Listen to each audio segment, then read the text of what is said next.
From Friday, July 31st to Sunday, August the 2nd, the stars of British karting come home. 3 days of racing, 2 letters, only one champion. Kartmasters 2026. 30 years in the making. Brought to you by Alpha Live.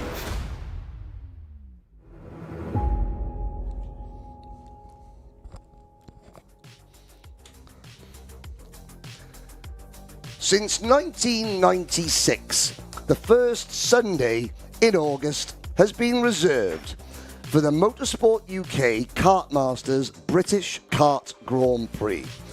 Since the first running of this event back in 1996, the sport, this facility, has changed irreconcilably, and yet still, after 30 long years, the allure of the Kartmasters Grand Prix plate remains.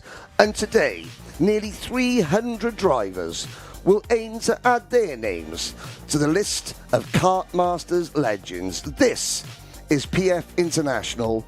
This is the 2026 Uptonsteel Motorsport UK Kartmasters British Grand Prix.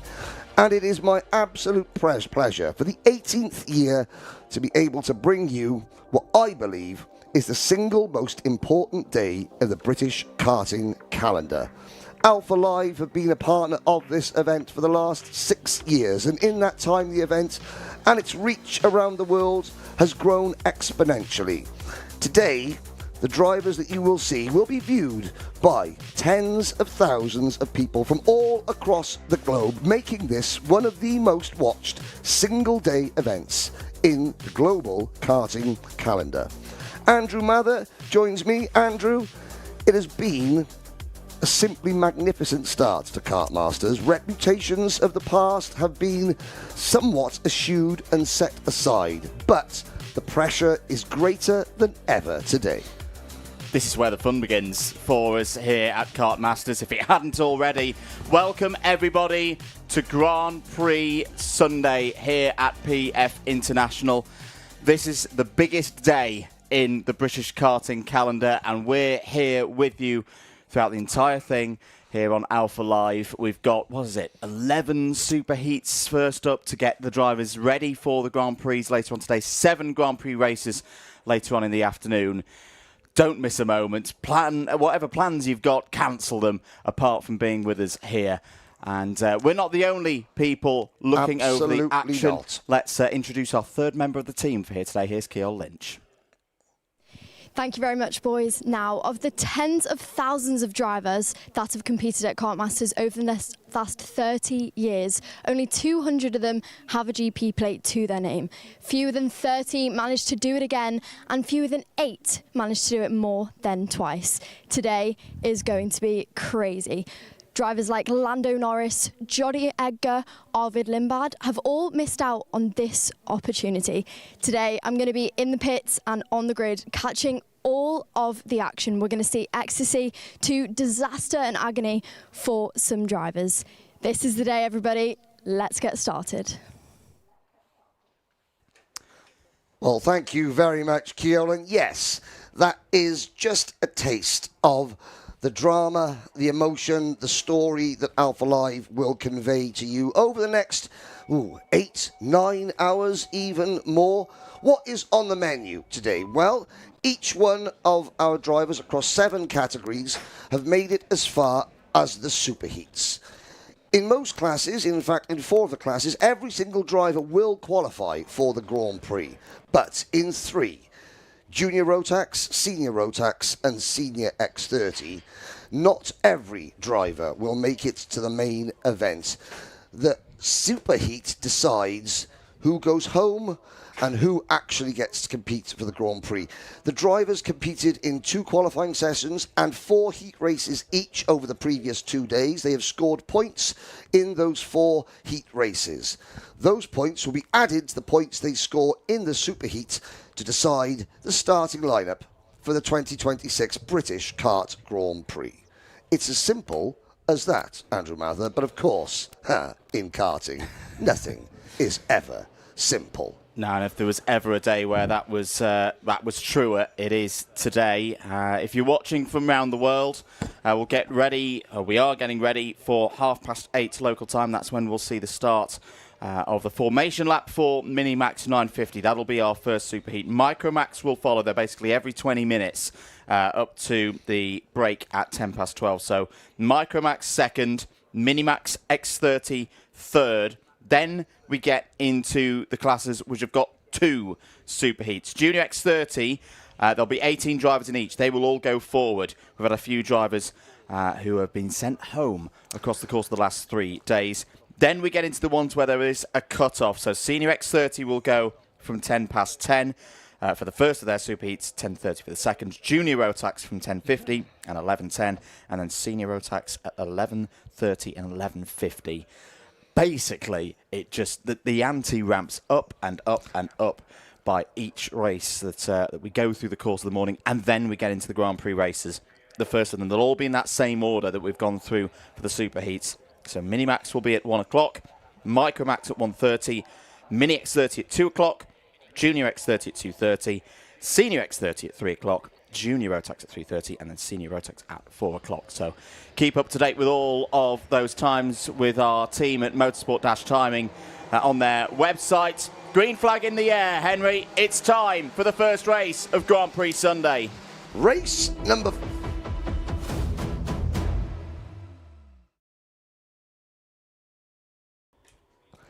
Race number 41 of Kartmasters 2026. It is the Minimax Superheat. Sebastian Behrman and Joshua Cook share row number 1. James Roots, whose birthday it is today, starts on row number 2 alongside Austin Oman. Maximilian Aberhart and reigning British Micromax champion Dian Singh Pahal go from row number 3.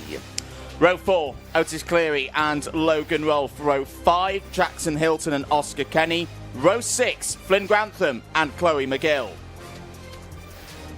Row number 7, Achille Giannone, one of the few privateers in this field, and Jack Fulbrook-Harmer. Mick Klinkers from the Netherlands and Dimitar Uzanov flying the flag for Bulgaria on row number 8. Luke Millward and Alfie Garrett, the Sodi kart driver, start from row number 9. Eddie Duncan and Freddie Blackshaw on 10. Alfie Phillipson and James Devereaux go from row 11. It's Soren Gallagher of Scotland and Wales as William Moore. They go from row number 12. Jensen Skeffington, Thomas Laidler, Will Eden, Zach Andrew, Aurelia Simpson, Hubertus Jehuda, and the field rounded out by James Carver, Ethan Manzi, Aiton Galsworthy and Roshan Bashada. Hello to everyone watching on the live chat. Please keep your comments coming in, but it is time to go racing on Grand Prix Sunday. Minimax is underway into the Bruno Ferrari as we go. Hold our breath. Oh, in the middle of the pack there are karts off and up the banking, and one kart has actually cleared the banking and is on the run out of turn number 4. I'm looking at the marshals, every driver up and out of their karts, and in fact every driver apart from the one that you see that actually made it as far as the exit of the bridge is back underway. Remarkable start, Andrew. Really tough start for some of our drivers out there, but for those at the front of the field, they'll be liking this in the early morning sun. James Roots on his birthday leads the field through the Fullerton S's for the first time of this one. This is the longest race that these drivers have taken part in so far this week. 12 minutes and 1 lap. Oh, now there's a bit of, what's that, a bit of graphics kit trailing off the back of Achille Giannone's kart. Now, I don't think that's going to slow him down. It might be a bit of a distraction for those immediately behind him. Let's count them through at the end of the first lap then. It's Roots, Behrman, Aberhart, Oman, Rolfe, Cleary, Cook, Singh, Pahal, Grantham and Giannone. That is your top 10. Good starts for James Devereaux. James up 6 places to 16th. Jensen Skeffington as well up 6 spots to 19th. Ethan Manzi is your biggest mover up 9. Here's a move for the race lead though. Sebastian Behrman looking to later today add a second GP plate to his list of achievements. He won Micromax 2 years ago. He's taken the lead of this superheat, Henry. Aberhart following through, now being challenged by Roots for second place. Good response there from James Roots. loses a position, but is immediately back on the front foot. Yeah, looking at Joshua Cook has been shuffled back to 7th position. The number 75 kart for KR Sport. Up into 6th position comes the PF plate of Logan Rolfe. What is the PF plate, I hear you ask? It is the single-day event here at PF International at the start of the year that allows the driver to run the PF plate here and here alone. It is not like the GP plate, which a driver can run at any event in the United Kingdom. Behrman being pushed along, Roots to the inside, coming off the bridge through turn number 4. Nice, clean, decisive move from James Roots. Just a quick update, it was the Balamory bomber, Soren Gallagher, in the Hunter Motorsports, the Strawberry Racing number 141, that is the only driver to have retired from that early lap crash. But now we have got a second retirement, and it's Dimi Uzunov, who came in with such high hopes. One of the drivers, two drivers, doing double duty. The other being our race leader, James Roots. And we haven't even mentioned double duty and what that means to Kartmasters legend. And that bit of bodywork from Achille Gianone's kart, Andrew, well, it's causing a distraction, if nothing else. Indeed. Looked like it was rear right flat tyre on Dimi Uzunov's kart there, and I'm not quite sure how they'll get that sorted for the final, because these drivers, they don't have an extra set of tyres for the final. I'm sure there'll be some form of procedure to sort that out, but we'll keep note of that. Here's a change for the race lead. Once again, Austin Oman down the inside is in really good form the last few weeks. Big psychological boost a few weeks ago. He's been in this position round PF International before, Henry. Earlier in the season, back end of 2025, Austin kind of had this tendency of always being the bridesmaid in a way. He was great until the last lap, but there's one driver who isn't going to see the last lap of this race, and I fear he is with Ceol Lynch. Ceol, what have you got for us? Thank you very much, boys. And Kartmasters started just how we expected. Dimitar Uzunov, one of our best performing drivers over in Britain. You were trying to do the double this weekend. It has started as a disaster for you here today. How do you feel? Very annoyed. That first corner was just a disaster. Everyone was like, someone's pushed me around, and then everyone's just crashed into me. And my wheel got, basically my rubber got snapped, so I couldn't really drive. Now, Dimi, this is not your only class, and there is more to come for you. What is important for you for the rest of today? Probably to win the Miami one, because there's no point in both acts now, because it's... Best of luck, and more retirements coming in, but it looks like there's a change for lead. Let's go back to the racing. There is indeed. There's also drivers out of this race. Achille Gianone has come to a stop out there. Zach Andrew is also not circulating, and there's another change for the race lead. James Roots through into first position, ahead of Maximilian Eberhardt and Austin Oman. So these three working quite nicely together here, Henry. They're cycling round at the front of the field. They're pulling a gap to the two drivers behind. It's Otis Cleary running there in 4th, and then Joshua Cook 5th. Was Cook making a move there for 4th place? Well, I think he had a little look, but it wasn't successful. The gap between the first and second groups about half a second. What have we spoken about Josh Cook all weekend? He can win the big one-off races. I think the reason that we're seeing such good teamwork between the three non-teammates at the front of the field is because they know that Josh Cook is not amongst their number. They think, right, if he's not around, let's get on with it to make sure he doesn't reappear. And lo and behold, he has just about appeared on the scene, because both he and Otis Cleary just about bridged the gap to the top three. Logan Rolfe, Oscar Kenny, the Hunter Motorsport, he was going to do double duty, but then decided against it and is focusing on his usual Rotax endeavours this year.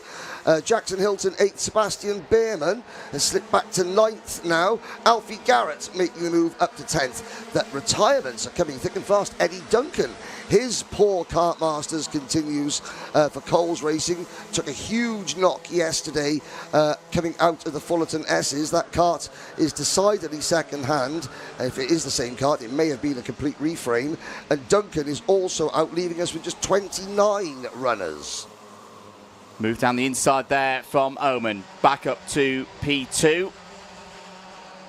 into hairpin number 2. There's Otis Cleary on the scene. I've been really impressed with Otis Cleary whenever I've seen him race so far in 2026, Henry. It's one of those drivers looking to have a bit of a breakthrough year. Likes of Roots, Oman, Aberhart, Cook, Rolf. We've been talking about these drivers in this category over the last 18 months or so. But Otis Cleary, in terms of being right at the very front, that's a bit of a newer name for us. 4 minutes and 40 to go of this superheat. Yes, James Roots was really, really on top form back in 2024. Had a bit of a fallow season last year, but has come out swinging. Won the Rotax Winter Trophy in Houston at the end of January, beginning of February. Got his ticket to the Grand Finals. Actually got a travel scholarship for the Grand Finals as well as part of that victory. And has, signed with Dan Holland Racing and has rediscovered, I think, the form that made us all start talking about him 2 years ago. Is he the finished article yet? Well, this might be the weekend where we get the answer to that question. However, Sebastian Behrmann, even though he's been shuffled back, he is now at the tail end of the, well, should we call it the lead? It is the lead group. It's a lead group of 9. Is indeed. Just a quick update on the points, because this is different to a pre-final in that the scores from the last 2 days carry into this one. Heavier weighting on this race, it can make all the difference. And right now, having been top of the standings at the end of Friday and the end of Saturday, Sebastian Behrmann in 9th place in this race means he's dropping to the second row of the grid for the final. Oh, It'd be hang Joshua on a second. Cook. There's Josh Cook. Oh, dear. Oh, that could be huge. That was Josh Cook, him and Maximilian Aberhart. They did the crossover, and then Aberhart just swung out a little bit wide, going into the turn 3 bridge section of the circuit. Cook was on his outside and just had nowhere to go. And I was about to say, Joshua Cook was your pole position holder for the final until that very moment. That is going to drop Cook down the order. Behrmann has got himself back up to P7. He must have heard us over the PA, Henry, that he needed positions, because right now he's gone back to the top of the intermediate standings. Now it's really starting to hot up. Logan Rolfe going wheel to wheel with Otis Cleary there. There's a bit of a gap for the top 3 again. It's Austin Oman and back at the front of the field, ahead of James Roots, ahead of Maximilian Aberhart. Into the last 2.5 minutes on time in this race. How has that shaken things up? It's a 3-way tie at the moment on points. And there it's going to change again, because Roots has got back to the race lead. Oman back down the inside on the counter-attack. Counter-attack from Roots. Brilliant stuff once again here in Minimax. And it's not over as they run down towards hairpin 1. Outstanding racing. At the start of this lap, there was a 3-way tie in the points for pole position. 22 points apiece for Roots, Behrmann and Oman. That has all changed. Roots with the race lead. This would put him on pole for the Grand Prix. Every position matters, and likewise every mistake is going to be absolutely devastating at this point. There's a move. Otis Cleary fighting back into P4, but it's a Dan Holland Racing P1, Sam Pollock Racing P2. Coles Racing P3, side by side through the S's. We haven't seen that yet. That was Austin Oman testing the waters for later. Austin Oman, he's got that winning feeling from Kimbolton and Le Mans, and he's not going to want to give this one up. He wants to win out from the front. And this is what I mean, Henry, that the slight psychological change that we've noted with Austin Oman over these past 6 weeks or so is that he's willing now to go for it, to go for those big moves, to always be on the attack. 60 seconds of this race or thereabouts to go. There's a little moment, I think, between Otis Cleary and Logan Rolfe. There's the number 32 of James Roots trying to get back up the order. Here's Oscar Kenny in the bright green helmet there for Hunter Motorsport. Oscar Kenny's had a decent season so far. Top 4 starting to break away. Still quite a bit of racing to go in this one. 45 seconds on the clock, so there'll be 2 more laps after this one. Just looking a little bit further down, who's making a difference with their superheat? Up 7 spots apiece. Luke Millward into the top 10. Alfie Garrett had a spin yesterday, up to 11th place now. Ethan Manzi up 14 places, is into the top 20. 2 more laps to go then. Austin Owen still has the lead of this race ahead of Maximilian Eberhardt. Otis Cleary go for 3rd place there ahead of James Roots. This could get spicy off of the bridge. In fact, it calms down a little bit. It allows the top 2 to break away. There's a fight going on for 5th place as well. Cleary back down the inside of Roots. Brilliant racing again here in Minimax. This is good stuff. Time is up. A lap ago, they came off the bridge and down towards hairpin number 1 on about 9 different racing lines. It looked like it was a rolling lap, and they're all just sort of warming their tyres. Everyone doesn't know whether to attack, to defend. Now it's finally calmed down. On this half a lap, the clock has struck 0. Last lap next time around. We'll give you the starting grid for the Grand Prix at the start of the last lap as they run. So, as they begin the final lap, Oman would start the Grand Prix from pole from Behrman, Roots and Eberhardt. The scores, 22 for Oman, 24 for Behrman, 26 Roots, 27 Eberhardt. Every position will matter. Down towards hairpin number 1. Maximilian Eberhardt is furiously pointing forward at Austin Owen to say, keep going, don't defend. We've got a good gap to Cleary, Roots, Kenny, 3rd, 4th, 5th. Logan Rolfe looking for a solid result here is at the back of the 2nd group in 6th place. That's hairpin 2 done. Where does Eberhardt make a move? If he makes a move, he makes it there! Into the Fullerton S's. Brilliant move by the Coles Racing driver. Is that going to give him the race victory? Austin Oman throws it back down the inside into Bobby Game corner. Into the Mike Wilson complex. This should be Austin Oman's now. He's got a good gap to the rest of the drivers behind. Henry, what a superheat here in Minimax. Last year, Austin Oman, in his first year in Minimax, was unbeatable in the heats. And then, in the pre-final, as it was then called, it all went wrong. The occasion got to him. It didn't get to him today. That is another statement win. You get that winning feeling, you learn how to win from the front and defend. You want to do it time and time again because he's done it in the last 2 major races that he's done. Kimbolton British Championship, Le Mans International Trophy. He's got that feeling. He just wants to keep repeating. He takes the win from Eberhardt, Cleary, Roots, Kenny and Logan Rolfe.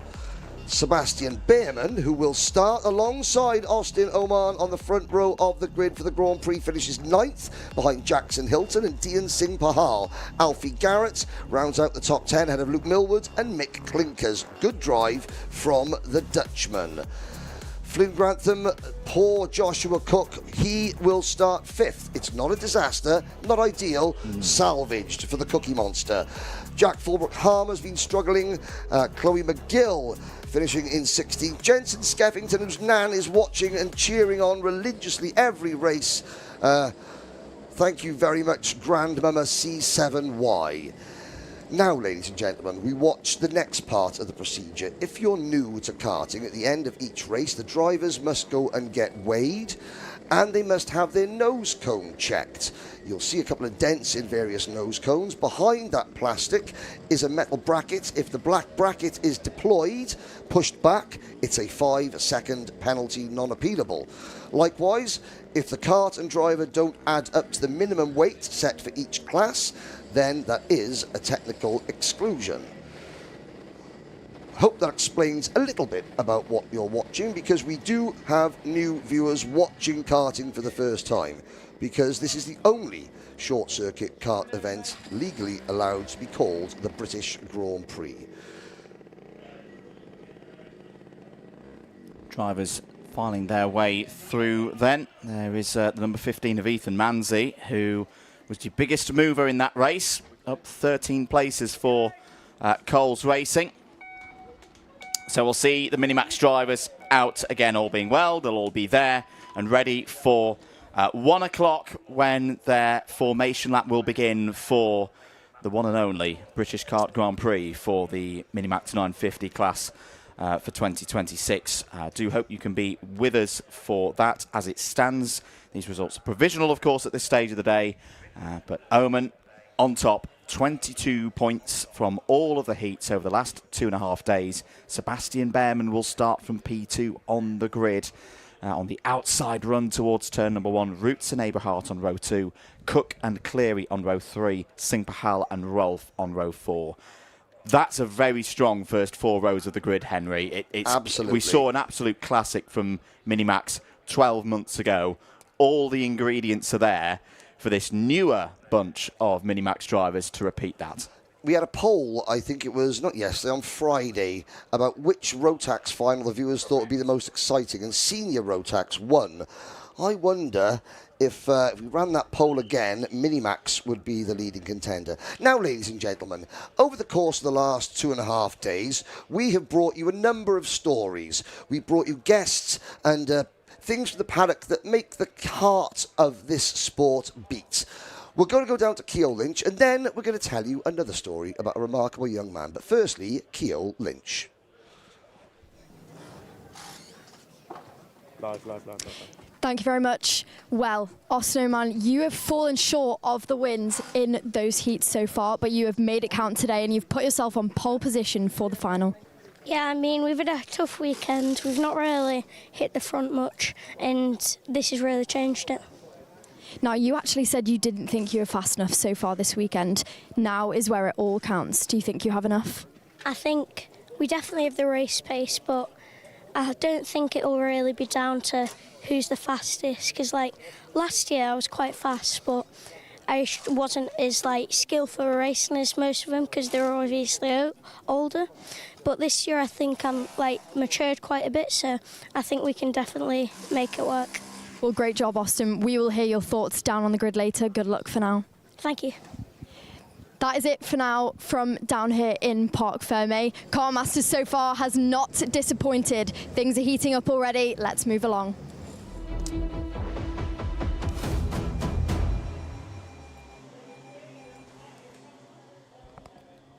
Thank you very much, Ceol. Now, I'll run through the grid for Micromax. We do have a guest in the commentary box. We'll speak to him a little bit after this race, but young Ralphie Smith is with me, and we'll talk about why he is with me very shortly. But Lenny Barton and Arthur Rhodes lead the Micromax Superheat grid. Jayan Prakash and Hendrix Falat on row number 2. Oliver Woodall, whose birthday it was early this week, and Benjamin Schlevar on row number 3. Ronnie Allen and Will Wainwright. Sorry, it was Will Wainwright's birthday early this week. Happy birthday, Will. He starts 8th. Wraith Owen and Arthur Bowers round out the top 10.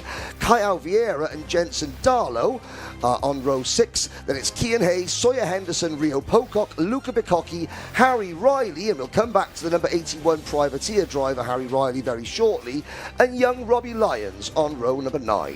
Freddie Drury, Lani Eden, Otley Simpson and Harley Hibbert round out your starting lineup. Now, I'm joined by young Ralphie Smith. Ralphie Smith is a very, very good friend of Harry Riley. Ralphie, we're going to have a little watch of Harry's race. You're going to chime in. First of all, good morning and welcome to Kartmasters. Morning. There we go. Now, we'll dig into Ralphie's story after this race. But, Ralphie, you're going to keep an eye on Harry and you're going to keep an eye on the race itself, because I am told that you are an encyclopedia of karting knowledge. Yeah. Okay, so we're into the tram lines. Barton and Rhodes. Barton's got to be careful he doesn't go out of the tram line. We're going to go around again. False start. Well, that's convenient because it gives me a chance to talk to young Ralphie. Okay, now, I was told that a few months ago you weren't wonderfully well. In hospital, thought you had something with your tummy that wasn't great. So, as a result, you couldn't drive your Minimax kart because you're a Minimax racer up at Wanwell. Yeah, one well on fullback. Now, because Ralphie couldn't race, he found his way into the race control building, where he got chatting to members of Wanwell, Donna Peake being the main one of them, who runs Wanwell Kart Club. Yeah. And she discovered that you are a bit of a karting expert. Is that right? So tell us a little bit about how much karting you watch. Well, every single time I see it on YouTube, I just click on it and I watch it for like 2 hours or so, and then I watch micro and mini, and I just look at, like in micro, I look at Harry Riley because he's my best friend. So. Ah, he's your best friend. Okay, so Harry Riley, young Ralphie's best friend, he is going to be in kart number 81. Now, he's got a very famous driver. His crash helmet is modelled after, isn't it? Yeah. Who's the driver that Harry Riley's got on his crash helmet? Senna. It's the Ayrton Senna crash helmet. There he is. Now, Harry is one of the very few privateers in the field. And how's his Kartmasters been going? Well, he's been a bit unlucky, but he got last one. He got smashed off, and I think it was the ball. Up The there. bowl. Oh He dear. snapped his exhaust. So. Oh right. Okay. So. He's got a bit of a fight back on his hands. So second time of asking. Yeah. We are in to the tram lines. This time the lights are out. We're off and racing. You're going to keep an eye on Harry Riley as we keep an eye on Hendricks. Falat trying to make it 3 right at the start. J.M. Prakash almost gets turned around. Oh, someone's gone off. Oh, they have indeed. Up the banking they go. That is the number 31 kart of Rafe Owen for Thule Motorsport. Yeah. Oh. And he's back in the race. He's back in the race, and down towards hairpin number 1, it is Arthur Rhodes. Takes the racing line so that nobody can get underneath him. Out of hairpin number 1, Benjamin Schlevar in kart number 78, defending against J.M. Prakash.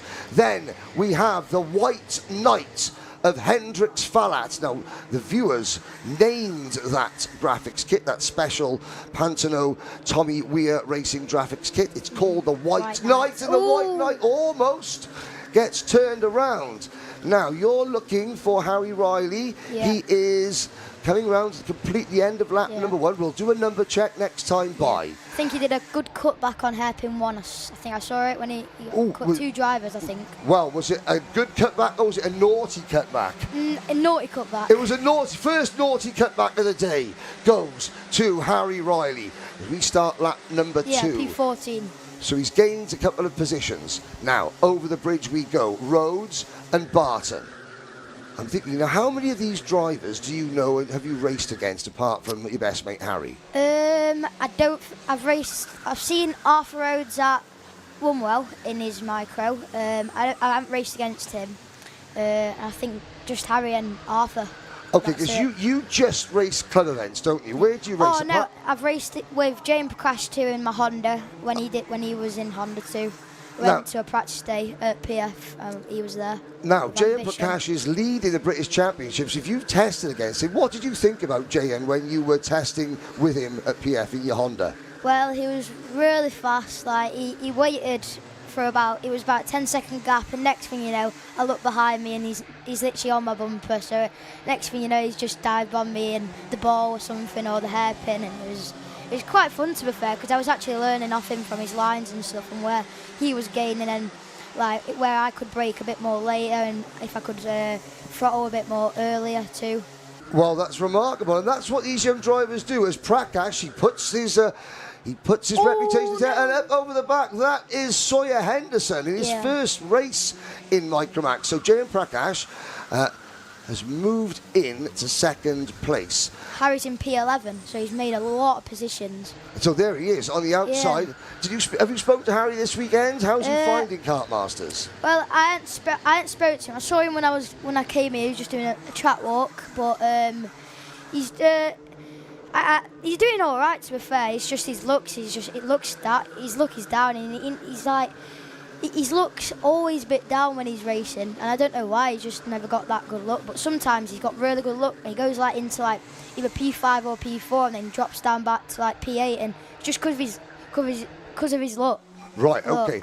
Because that's something else. As we're watching Arthur Rhodes being closed in on by J.M. Prakash. Now, there's the number 40 kart going through. That is the Oliver Woodall machine for Sam Pollitt Racing. Now, a little birdie tells me that even when you are racing, you spend most of your day going around and checking on all the other drivers just to see how they're doing and encouraging them and coaching them.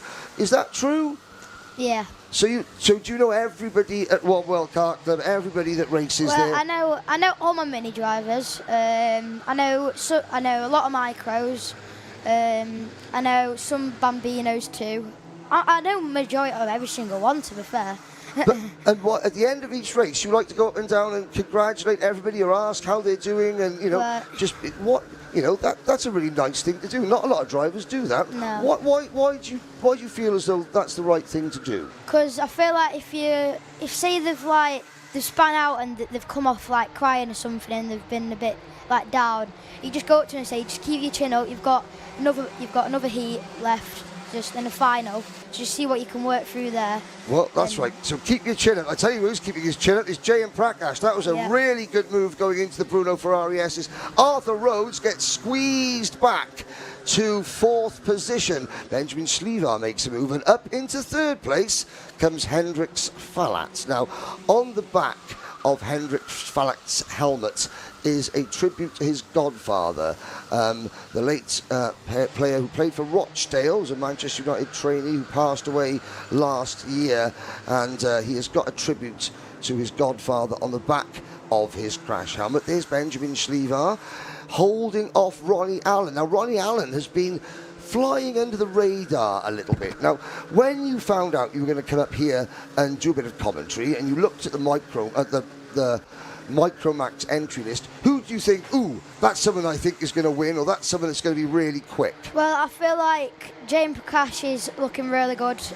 Lenny Barton, looking really, really strong.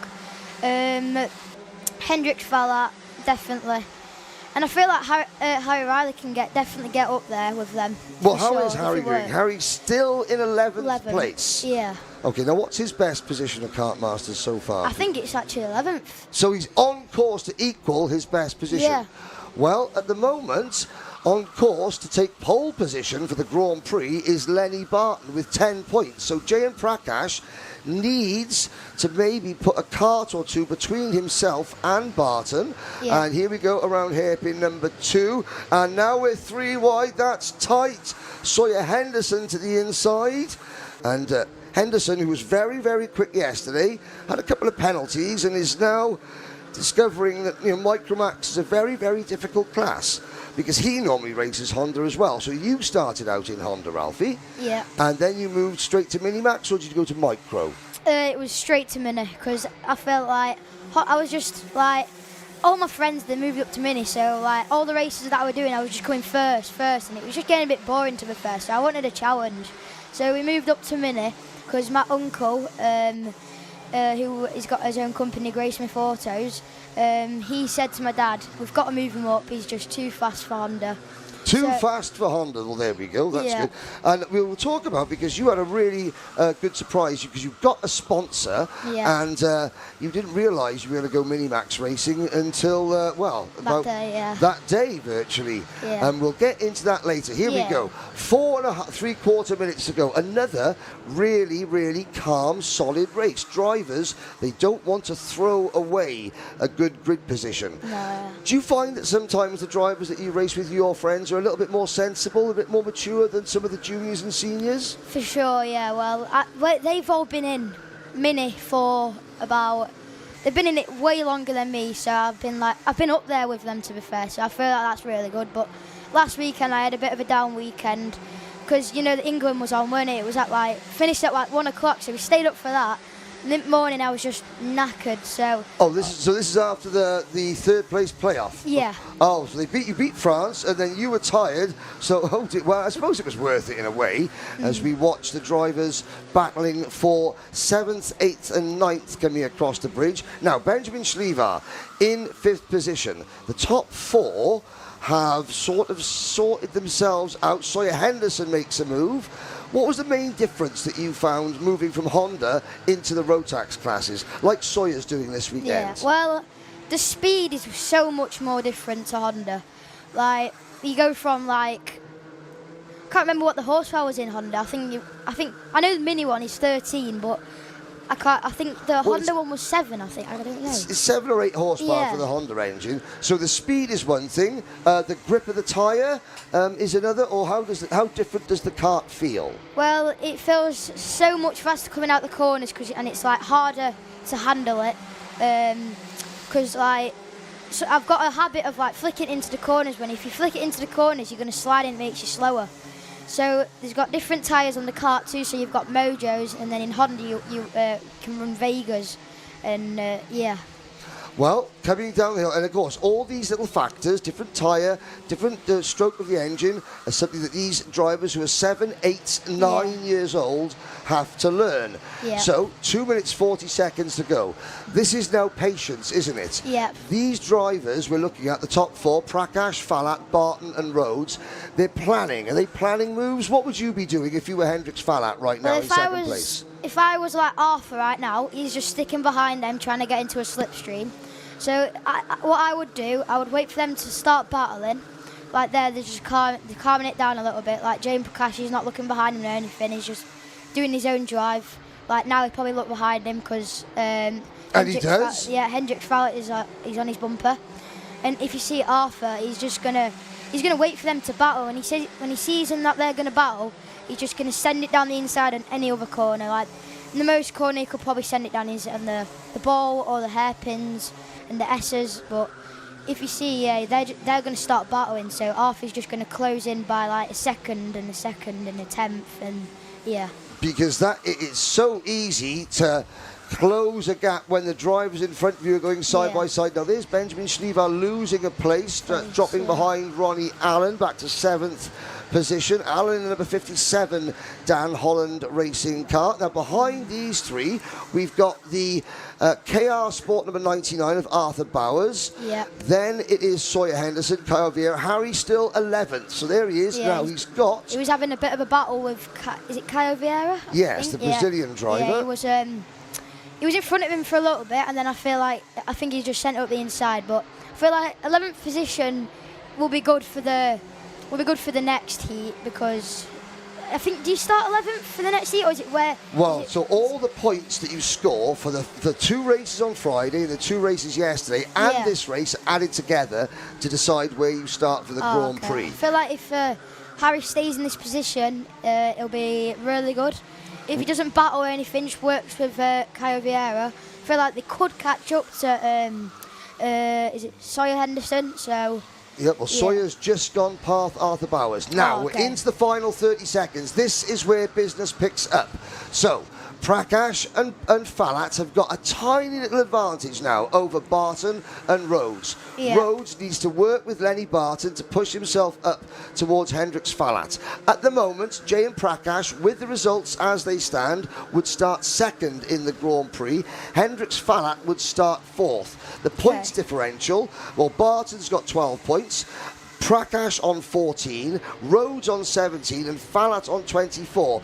I think they all know that it doesn't really matter where they finish. The grid positions are pretty much settled, although if Lenny Barton were to be passed by Arthur Rhodes and Jayan Prakash were to win, then he might steal pole position for the Grand Prix with Prakash.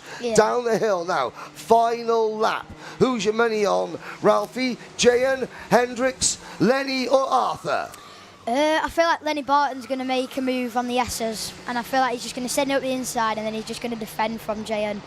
And then I feel like he's just going to take the win. But I feel Here we go. Well, we'll find out now. So, this is where Ralphie, and that's a little bit naughty. Falat feeding the wheel to Rhodes. Well, it didn't happen in the S's, but Falat is right. But Barton is right there. Yeah.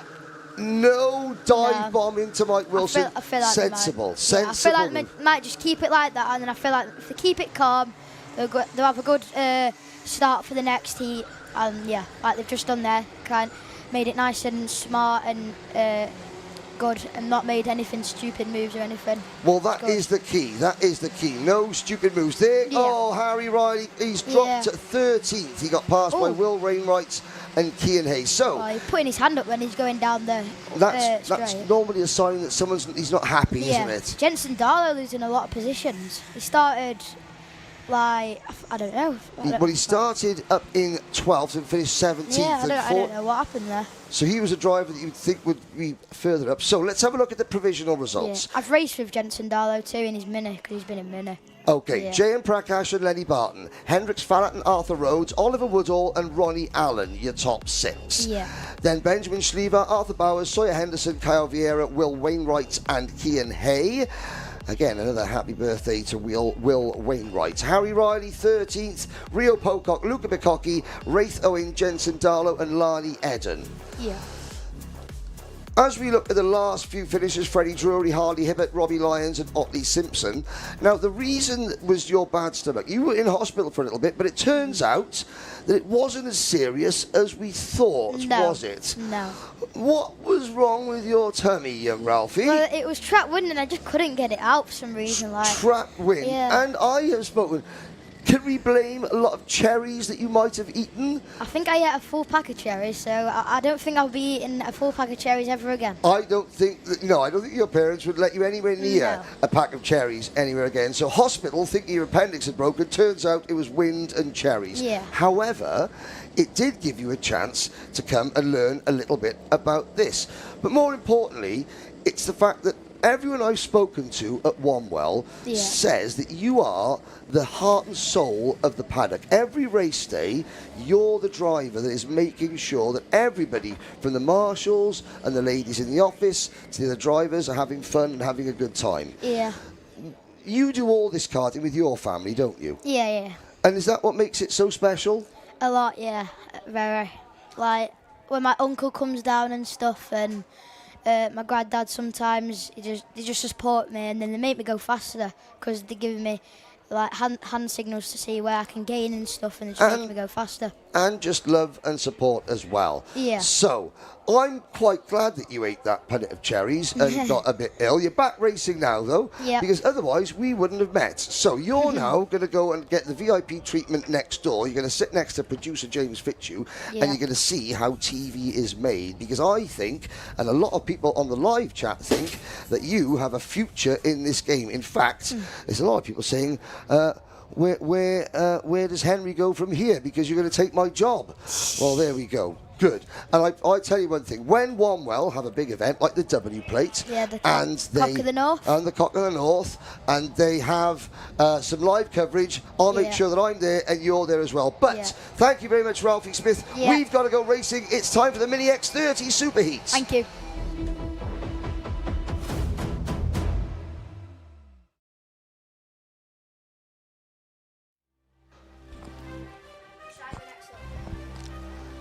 So here is your starting lineup. Race number 42, race number 43 rather. Mini X30, Chester Fawkes and Mason Hibbert go from row number 1. Evan Owen and Ilya Sani on row number 2.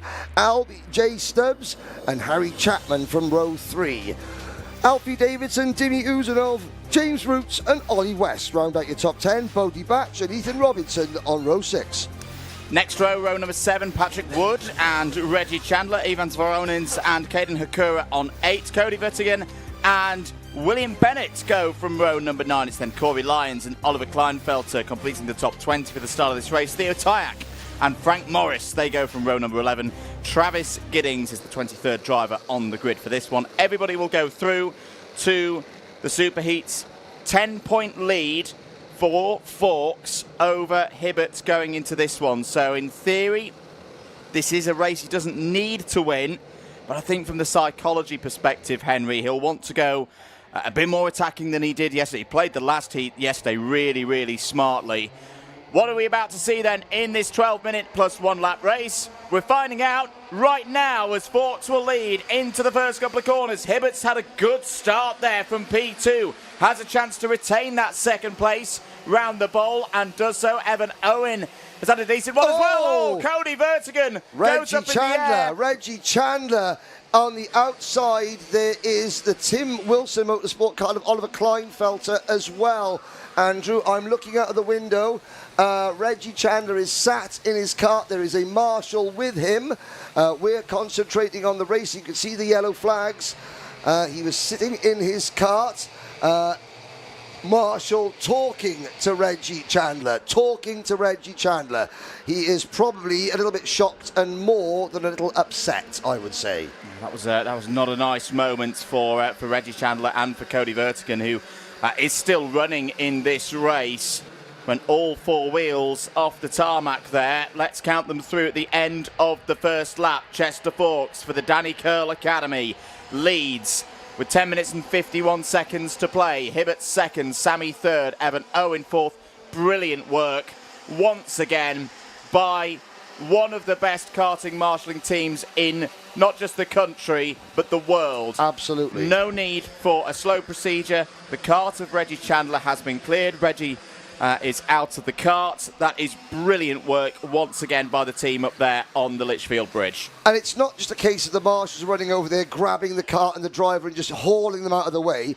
They first assess the situation to make sure the driver is okay or needs medical assistance, and they then very quickly make a call to the head marshal, who instructs the race director to what to do, and then the marshal, once the marshal is happy the driver can exit the cart under her own power and isn't injured, then the marshal gets the cart out of the way, all within the space of about 40 seconds.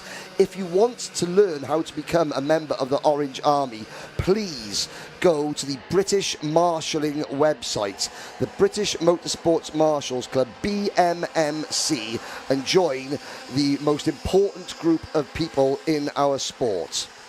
9 minutes and 40 seconds of this race to go. Forks from Hibbert, Sammy and Owen. That's your top four that's just gently broken away from the rest at the moment. Harry Chapman's there in fifth place in the yellow and black helmet, running with the Ceol Motorsport team on that special livery for this weekend, the all white and pink effort. They've reduced the normal purple that they have on their karts. I quite like that one. It looks very smart indeed. Alfie Davidson is the fastest driver on circuit.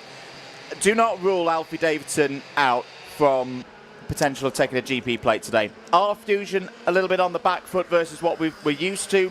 Maybe so. I would say so, yeah. But they're still there. They're still in the mix. And Alfie Davidson, I remember back to Franciacorta for the Miami Euro Series earlier in the season, where Alf didn't quite have, you know, the 10 out of 10 performance that he wanted, but he still hustled a result. He got on the podium that weekend, and he's got that ability to, when the chips are down a little bit, he doesn't. It's out of the race. Is Patrick Wood. Patrick Wood off at the Mike Wilson complex there. One of the few privateers in the field. In fact, it's not been a good race for the privateers because you've got Reggie Chandler out of the race, Patrick Wood out of the race, Travis Giddings, the Angry GFX sponsored driver, is down in 19th place. I think the leading privateer, Ollie West is entered as a privateer, but he's running with the Evolve team. That's we call that an official privateer effort? I'd call it a privateer. Okay, Ollie West, 11th place, the best of the privateers at the moment. What I am pleased to see is that Chester Forks, he took the last heat off. He took it very steady indeed, and he knew he was going to start this race from pole. The problem that comes with that tactic is that you then got to switch yourself back on. You know, your last race you were at 95%, you weren't going for the gaps, then you've got to switch yourself back on suddenly, because in this race, no, Chester cannot afford to just slip back and finish well. He can have finished down the order a little bit. He's still only got 3 points as things stand, compared to 19 for Mason Hibbert, 21 for Efan Owen, Ilias Sami on 35. Alfie Davidson, 45 points, would be 5th on the grid for the Grand Prix, which, I mean, there's some huge numbers of points that still get you in the top 4 rows of the grid. It shows that behind Forks, the chasing pack have been taking points off each other race after race after race. No one has established themselves as sort of his lead rival. Yes, Efan Owen, yes, Ilias Sami, yes, at times Harry Chapman and Mason Hibbert, and even James Roots have had moments where they've challenged Chester Forks. But not the same driver or two in every single race, even though the DK Academy have been lined up superbly. Excellent display of team driving from all of them. Indeed, 6.5 minutes of this race to go. James Roots has just put in the fastest lap of the race so far. He's running at the moment in 7th place. You just see him there, part of that duo with Albie J. Stubbs. Stubbs, last year's Miami Water Swift Restricted British champion. There's a bit of communication between Davidson and Owen. This is what I mean with Alfie Davidson. He's just got this knack and this ability. We saw it a lot when he took the 2024 Restricted British Championship. He won a lot of races on that one, and it's one of those that you look at the final championship table and you go, my goodness, he was just a cut above the rest and dominated. And that wasn't necessarily the case. he was always being pushed by the likes of Chester Fawkes, Daniel Ferguson, very accomplished drivers. But Alf always just had that ability to hit the front at the right time and not panic as well. He's got a maturity beyond his years, Alfie Davidson. And it just seems to me that he's starting to get a bit of momentum going here on Grand Prix Sunday. He's closing in now on Ilias Sami. He's got a bit of support with Evan Owen immediately behind. That number 46 machine, we shouldn't forget as well, he had a really tough job here last year. His kart was one of those. Yes, that we saw the rebuild. On the rebuild that had to occur from the Fusion team during the Grand Prix. He's not going to want that today. Well, if he can get himself further up the order, he reduces the risk at the very start of the race. He's up to second place now. Ilias Sami shuffled down to P5. This is a good run. This is the Fusion starting to come back into play. Now, somebody else who is looking to come into play on the microphone is Ceol Lynch. Ceol is down trackside. What have you got for us, Ceol? Thank you, boys. Patrick Wood has joined me here in the pits. He said he's not too sure what happened there, but Oliver Kleinfilter in that number 60 car is rolling around at the back, so I'm not sure if it was a problem between them. He's managed to keep himself back out there, though. Patrick Wood not too happy in here, but still, of course, remains for the final. This battle at the front I find interesting. Chester Fawkes yesterday was nearly unbeaten, of course, boys, but his teammate took that off him. If this is a battle that takes us towards the final, I cannot imagine what we're going to see later. Well, we're going to see, thank you, Kim, we're going to see Alfie Davidson for the first time. All Kartmasters, Andrew Mather, you were spot on. Grand Prix Sunday is when Alfie Davidson wakes up, has his Weetabix, rolls his sleeves up, sharpens his elbows, and goes racing. Brilliant stuff. This is really, really good from Alfie Davidson. It's not panic stations yet for Chester Fawkes, though. He still has an advantage in the points. Now, how much of an advantage after that move with Harry Chapman, Ilias Sami and Chester Fawkes going wheel to wheel. Well, I've wondered since pretty much February at the Miami Winter Cup, when were we going to see these two start to trade blows as racing rivals as opposed to teammates? Was it that moment right there? 3.5 minutes to go. Davidson leads, Owen second, Hibbert third. Fawkes' advantage is now 4 points. This is what can happen in a superheat with the double points versus the races that we've seen over the last 2 days. Suddenly, a 5th place can be quite costly in terms of those intermediate points. Chester Fawkes has got a bit of a battle on here to hold on to his pole position for the final. A 5th place in a heat race scores you 5 points. A 5th place in a superheat scores you 10. So it is double points virtually. I think it is double points in the superheat. So every position lost is double the positions you would have lost in the heats in terms of how they impact you in the points. The stakes, quite literally, are twice as high every single corner, ladies and gentlemen.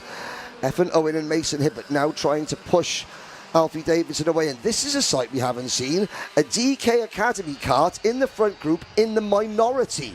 2 Fusions, 1 DK Academy, and then it's Harry Chapman into 4th place, not part of this league group, but loitering with intent in the XL Motorsport number 32. He's got Chester Fawkes, the recovering Chester Fawkes, and Ilias Sami right behind him. Then it's James Roots, Albie J. Stubbs, and a big gap after Stubbs back to Ollie West in 9th position. Just a quick answer. I've got a good question in terms of privateer setup. So Ollie West running 9th, is running on an Evolve livery this week. Very much in support of Chris Lamar, who's in all of our thoughts here this week. But it's his dad on the tools. That's what we mean. It's a privateer effort, running with a nice livery of the Evolve team that aren't in full operation at the moment. Yeah, they have put that graphics kit on especially for this event.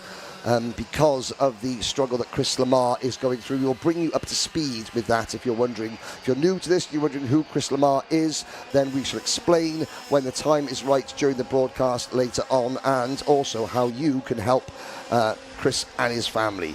We will continue to focus on the racing for now. 1 minute and 15 seconds plus a lap to go.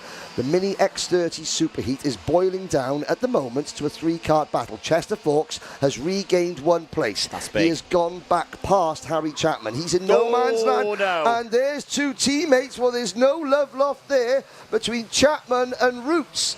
Well, I don't know about the roots was on fire. The roots was on the grass.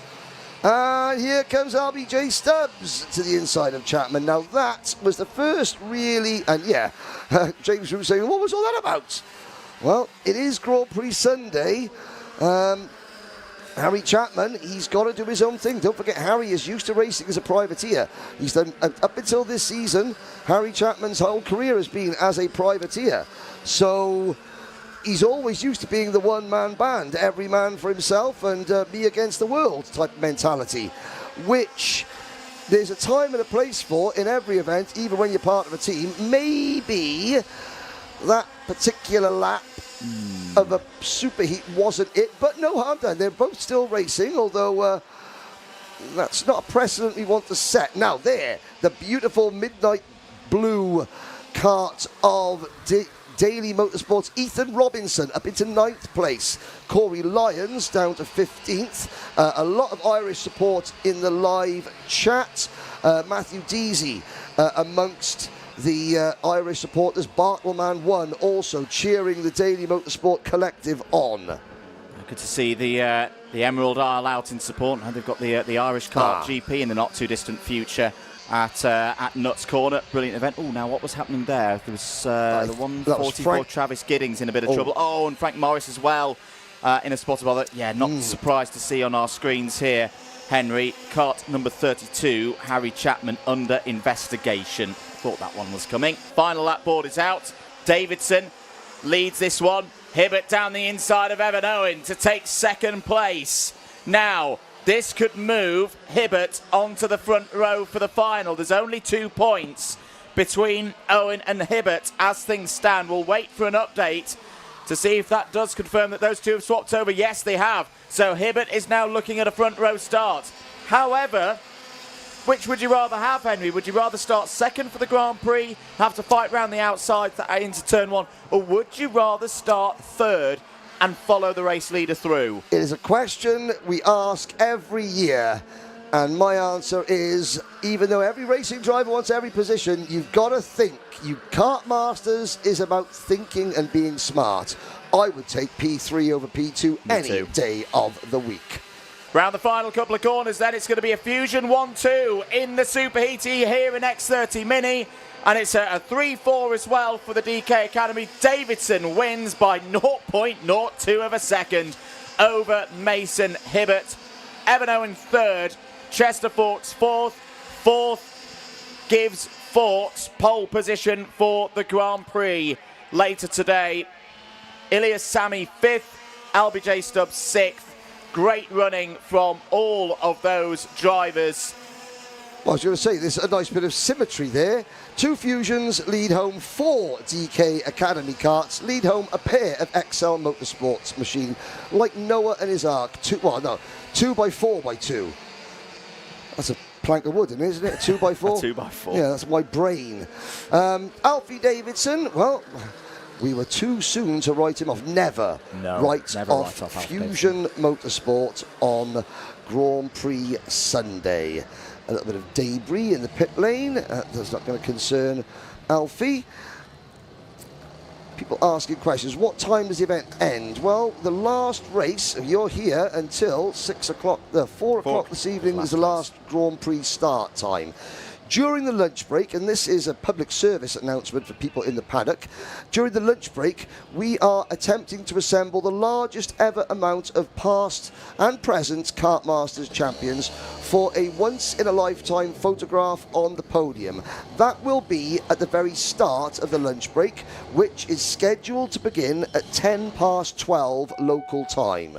Then, in something that we've never tried before, but because this is Kartmasters' 30th anniversary edition, we will be taking a number of the great and the good of Kartmasters lore out onto the grid. So at 12:30, we will do a full-on Formula One, mini Formula One style grid walk with all the celebrities, the famous faces from the world of karting, you know, as famous as they get in the world of karting. And Andrew Mather and myself and Ceol Lynch will be talking to as many of the great and the good as possible. before we get the Grand Prix underway. That is what's coming up here in the paddock, and for you at home as well. It's going to be a long day of racing. Alfie Davidson, Mason Hibbert, Effin Owen, Chester Fawkes, Ilya Sami and Albie J. Stubbs, your provisional top 6. Page 2 looks a little bit like this. This is a provisional result. Harry Chapman P7, James Roots P8, Bodie Batch and Dimi Uzanov in the top 10. That's Dimi Uzanov's busy morning done. Ethan Robinson and Ollie West on page 2 as well. Ivan Zvoronins, Caden Hakura, Corey Lyons in the top 15. Cody Vertigan, after going a little bit airborne on the first lap, finishes P16. William Bennett, Theo Tyke, Oliver Kleinfelter, Travis Giddings and Frank Morris, the last of the 21 finishers. Patrick Wood retired. Reggie Chandler as well retired on the first lap. Very funny. Oliver the Bard is obviously new to karting. Welcome aboard to our wonderful little sport, Oliver the Bard, who just realised, are those children? Yes, they are. Those particular children aged 9, 10 and 11. Just for your information. Ceol Lynch is down with one of said 9, 10 or 11-year-olds now. All right, that superheat saw us watch Alfie Davidson do everything you could to get yourself for that win. You started 7th, you put yourself in the best possible position for later. How do you feel? Good, obviously. Yesterday didn't really go to plan. I wasn't the best and the kart wasn't the best, but we've come here today and going to have a go at it, really.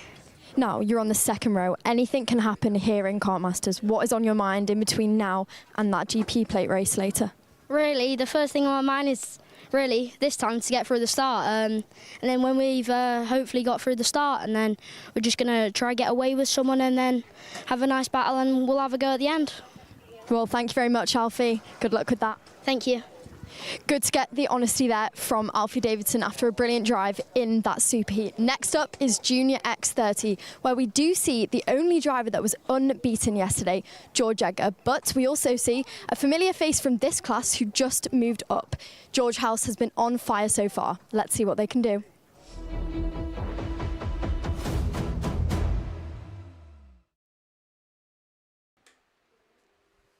Thank you very much, Ceol. Yes, indeed. We started the week with, I think it was 297 drivers. One driver remains unbeaten in race conditions at Kartmasters 2026. And his name is George Edgar. He'll start this race from pole position. His rival, Aaron Richardson, alongside him on the front row. George House and Freddie Wood go from row 2.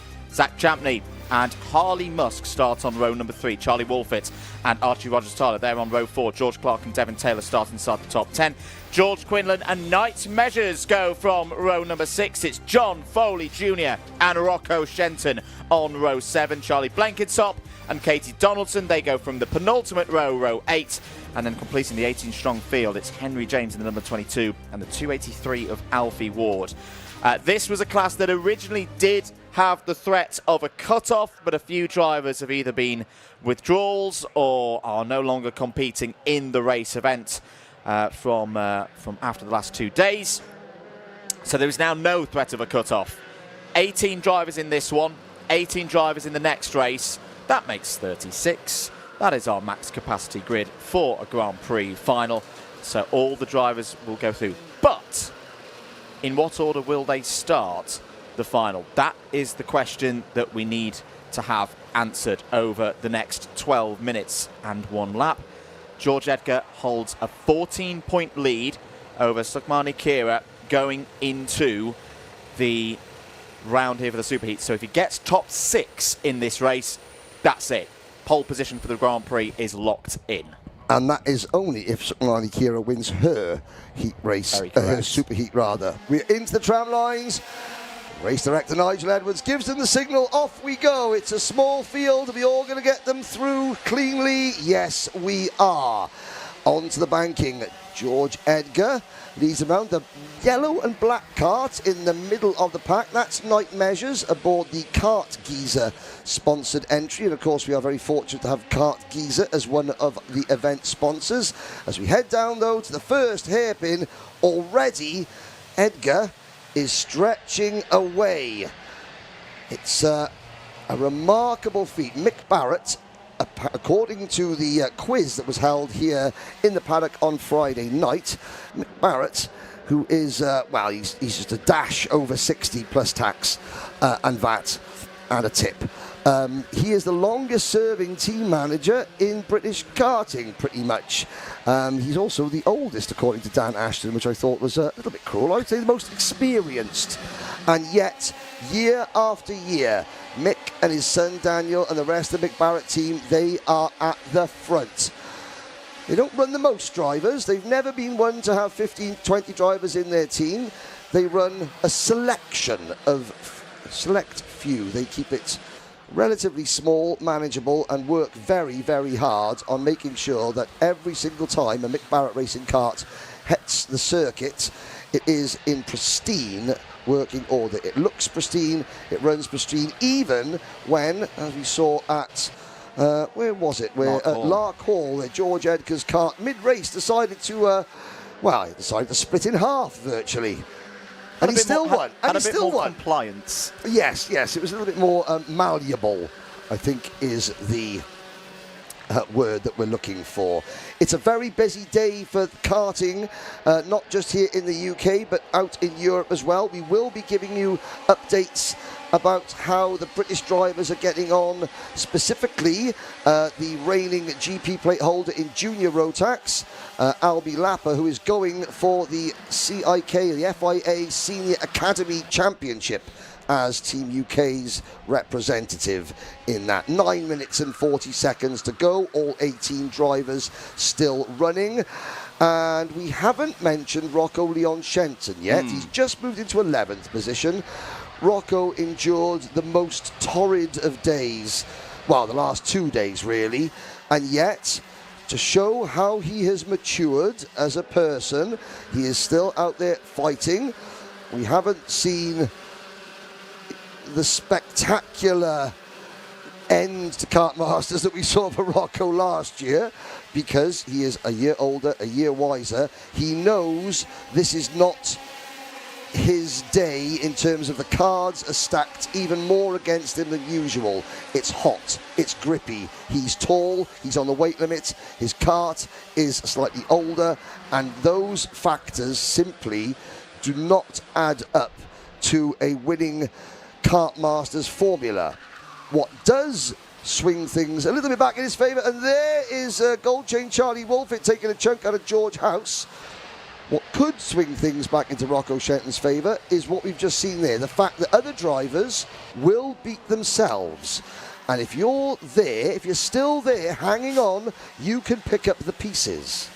Camera op challenge. I think I've just spotted something a little bit different, as we mentioned Rocco Shenton having a go there at night measures.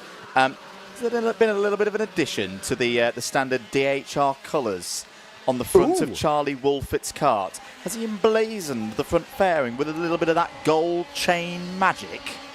Oh no, it's something else. It's I think it's a different. I thought for a moment it was two like links of gold chains. You know, like the West Midlands flag. Oh yes, I mean he does have Gold Chain Charlie stickers, so he's given us some. So the Gold Chain Charlie range of merchandise is forthcoming. Or is it something else? It might be something else. It's a sponsor logo. It does look suspiciously goldy and chainy.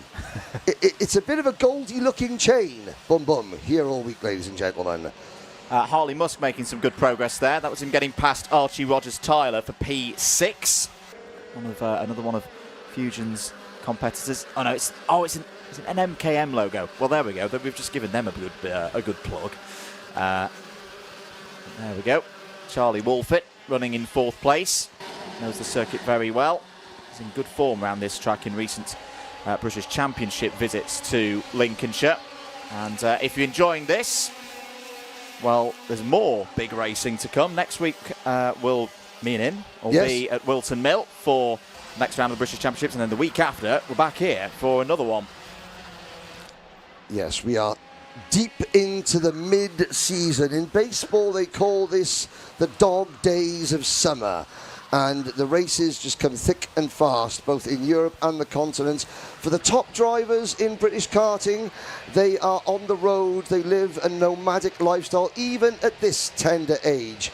But of course, Kartmasters is not just about the big drivers, it's about the club drivers. It's about the once a month warriors still running as a family out of the back of a Sprinter or a Transit. There's a little bit of Kartmasters rubbery as number 61, Carter Zach Champney, has a nibble at night measures. Good news. Oh. The Dacia set. Oh no, that's somebody else's. Alfie Ward is on the move, up 6 places. This kart has been in a bit of bother so far this week. Well, this is a positive step up to 12th place in this one, and that's great to see. That's an understatement, Andrew. If that kart was a horse, they would have taken it out the back of the shed and shot it a long time ago. He hasn't. I think the only checkered flag he's seen is the one over the Torsion Bar Cafe in the paddock. Henry Gregory, who is running Alfie Ward this week, and he's running Devin Taylor as well. Henry Gregory has had his work cut out for him. Not all of Alfie Ward's doing, there's a combination of factors. Ward now showing what he can do when things go right. Night Measures is not endearing himself to these, and with 5 minutes to go, I've got to say, Mini Measures, I can kind of understand why Charlie Blenkinsop almost gets shown the barriers there. It's a bit early. Night Measures, you were up in the top 10, but 5.5 minutes to go. People are going to get narked. Ceol Lynch, what do you have for us? Thank you very much, boys. What I find interesting about this one is drivers so far this weekend have said that they're struggling to keep the lead. They're struggling to lead at this track. George Edgar so far this weekend has not struggled one bit, though Aaron Richardson behind him is leading the British Kart Championships, where these two have so far been going head-to-head. If this is a battle we're going to see head into later on, they're not only going to be fighting for the GP plate, they're going to be fighting for who they think deserves that British Kart Championships title at the end of this year. Meanwhile, at the back, more battles are going on as ever. We saw Katie Donaldson drop back towards the end of the field, but with the last battles in the couple of slaps, she seems to be making her way back up. Yeah, up to 16th place at the moment. Freddie Wood, new fastest lap of the race last time around. There is a big send coming in there from the number 61. That was Zach Champney, and Alfie Ward was, he was on course to make sure he didn't finish that race either for a brief moment. The two Henry Gregory Motorsport karts are together. Ward, the two green liveried machines, and there's Devin Taylor having a look at Alfie Ward. Oh, and there is the Mick Barrett Racing kart of George Quinlan running very wide. The number 87 Mick Barrett kart, that's Archie Rogers Tyler. And we didn't get round to solving the query about whether that's a Lewis Hamilton replica crash helmet or not. It's a little, it's not quite the Lewis Hamilton purple edition, but it's very similar. I like it. I like the gold. Fastest lap has just gone in from Aaron Richardson, and I tell you what, this race win battle is not done. In fact, here it is, Richardson down the inside to take the race lead from George Edgar. Now, this is not bad news necessarily for Edgar. He's still got a good lead in the points, but this is going to be another one of those psychological affairs. Freddie Wood down the inside. It's a repeat of 7 days ago up in Cumbria. It's these three drivers fighting for the win in the British Championships, and it was driver number 38 who beat both of the homeboys on that occasion. Freddie Wood in good form here this week. Can he take the challenge to Aaron Richardson? These guys still need the points, maybe a little bit more than Edgar. Edgar's hard work yesterday gives him the chance to relax maybe a little bit in this superheat. Richardson over the line, your new race leader. At the moment, Richardson would be guaranteed at least the inside of row number 2 for the Grand Prix. Freddie Wood, where is he? He's a little bit further down in the order at the moment. He's P8. But remember, we've got half of the field, the likes of Lines, Clark, Backler, Kira. They're all still to run in their superheat. 2 minutes to go. This should be fun. Now, George Edgar, he doesn't want to switch off too much, because the next time he's on track, it'll be in the Grand Prix. You don't want to have too much of a relaxing sort of, let's just not get into the zone, because the drivers, the ones that are looking to win the Grand Prix, they're going to use this race, and Edgar, that's the first time we've seen George Edgar make a move that was circumspect at best. He will know, he will be fully aware of the point situation, so he won't be panicking. However, this is maybe a sign of Johnny Edgar. So there we go, there's the first one of the Pound day. in the pot. Pound in the pot. George Edgar. Mechanical failure, night measures. He was under investigation and he was now being given the technical Rear flag. bumper. Well, the good news is that Night Measures can go to his sponsor, Kart Geezer, which is a Facebook marketplace for second-hand kart parts, and he can pick up a new rear bumper at a very reasonable price. 50 seconds to go. Aaron Richardson looks to have the gap over Wood and Edgar. Edgar keen to get back into second place. Wolfett and House closing in as well, just behind.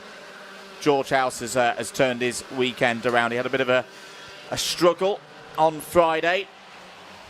The driver who's in his first year in junior karting, raced in the mini categories last year and was very successful in them, is in that top group, is at least at the moment going to be starting in the top 5 rows for the Grand Prix, and that could get even better depending on how results go with the remaining 2 laps of this race and the second superheat, which will come up straight after this. Richardson checks over his shoulder, sees he's got a gap, still just going to gently move to the middle of the road. Freddie Wood keeps control of things, holds on to second place ahead of George Edgar. There is Night Measures, and you can see on the right hand side of the rear bumper there, detached from the frame. That's why the technical flag has been shown to kart number 19. However, Measures will race in the final, just have to do a little bit more work from the back of the grid. And that one move from George Edgar and Freddie Wood that didn't quite pan out has brought Charlie Wolfett and George House right back into the mix, just in time to see the last lap board go out. We did have 3 for the win, we've now got 5 for the win, with Aaron Richardson leading them under the bridge onto the banking for the final time in Superheat A for Junior X30. Off the bridge, down towards hairpin number 1. Is anyone close enough for a move into this section of the circuit? George Edgar might be. No, he's just taking the calm route here, not taking too many risks at this stage. He's worked so hard over the last 2 days, he doesn't want to throw it away now. Charlie Wolfett, though, will go for third place. That's good driving from both. They get round hairpin number 2. I think this is going to be how they finish, because there's not really that many chances to overtake to go through this third sector. But Edgar does need to have his wits about him, though, because one false move from Wolfett, one little bit of contact, one spin onto the grass could be curtains for Edgar and his pole position chances for the Grand Prix, but he survives. Over the line, Aaron Richardson wins the first of the Junior X30 Superheats. Could still be starting on the front row, depending on how Sukhmani Kira does in her race in a little bit. Freddie Wood, with that second place, is at least on row 4. That could improve as well. George Edgar, though, with that third place, is your pole position driver for the 2026 Kartmasters Grand Prix in Junior X30. And we no longer have any undefeated drivers heading through the rest of the race meeting. Well, what that result for Aaron Richardson has done is put the pressure on Sukhmani Kira. By my very rudimentary calculations, Sukhmani needs to finish in the top 2. I think third place would give Sukhmani Kira 6 points. 6 points. That would put her back to 20. Aaron Richardson sits on 19 points.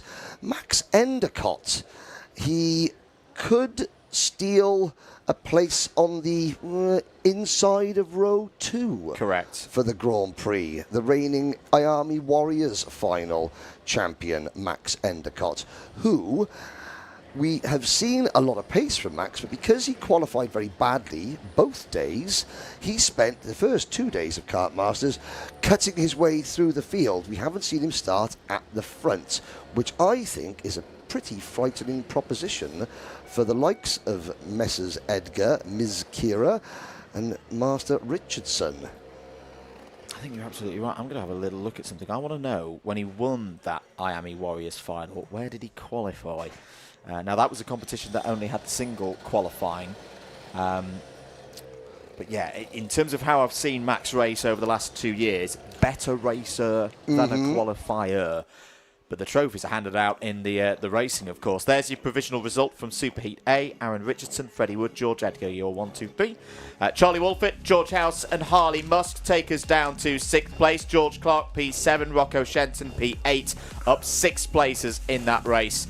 Not giving up at all is box office Rocco Shenton. Archie Rogers-Tyler and Alfie Ward complete the top 10. Ward was your biggest mover in that race, up 8 positions. Zach Champney and Katie Donaldson in the top 12. George Quinlan, John Foley Jr., Charlie Blenkinsop, Devin Taylor and Henry James, the last of the 17 finishers.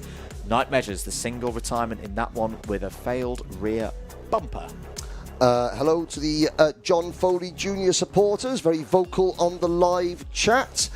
And we look forward to hearing plenty of Irish voices this afternoon for the Grand Prix. And the final that the viewers are most looking forward to so far, Junior X30 takes it with a whopping 65%. Junior X30 over Minimax. I'm not convinced by that one. Minimax could steal the show.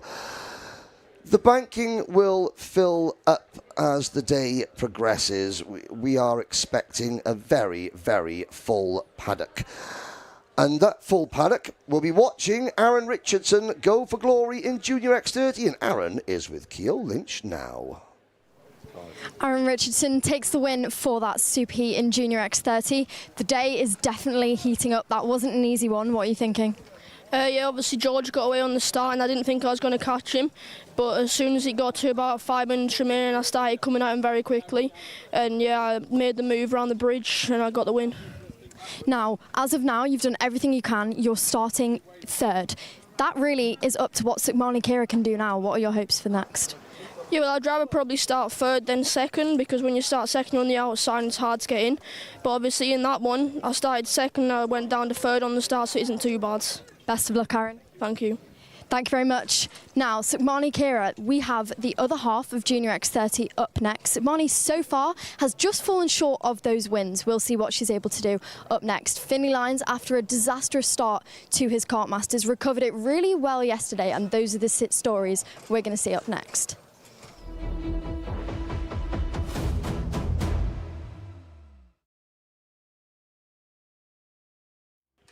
Thank you very much, Ceol. Yeah, we're getting ready for Superheat B in Junior X30. Here's how they line up. Sukmani Kira and Max Endicott on the front row of the grid. Jacob Backler and Henry Clark on row 2. Keep an eye out for Finley Lyons starting on row number 3 and is joined by Louis Radcliffe on this occasion. Colby Patterson and Luca Narroway have a good chance from row number 4. Alfie Brown and Sophie Campbell complete the top 10 ahead of Orion Meta and Max Mason on row number 6. Row 7. Alex Riley and Sam Mott. Row 8, Ollie Brunt and Simeon Stone. Kai Clark will not compete in this one. It'll be 17 drivers out on track. The field completed by Cavan Hayes. So we're actually down to just 35 drivers in Junior X30. We started with 38. We lost Enzo Butterazzi. We lost Harry Ratcliffe.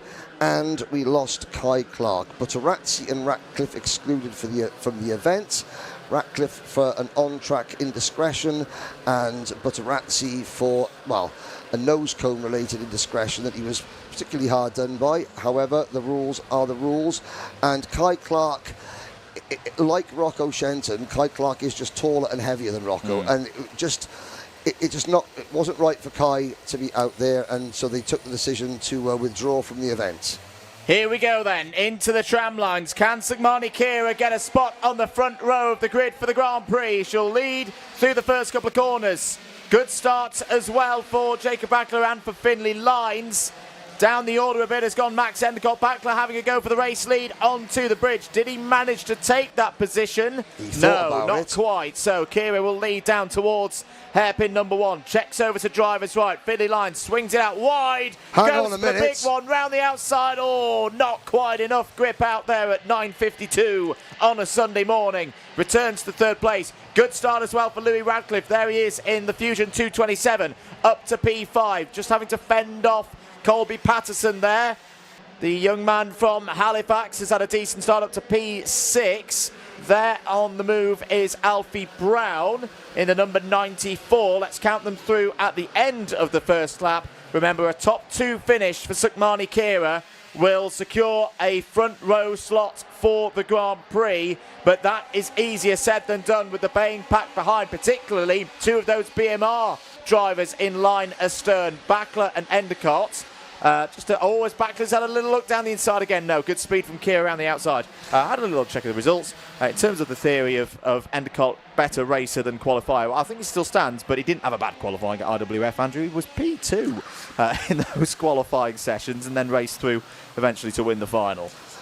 Because, Britain have had a number of IAMI Warrior Finals champion in Junior X30.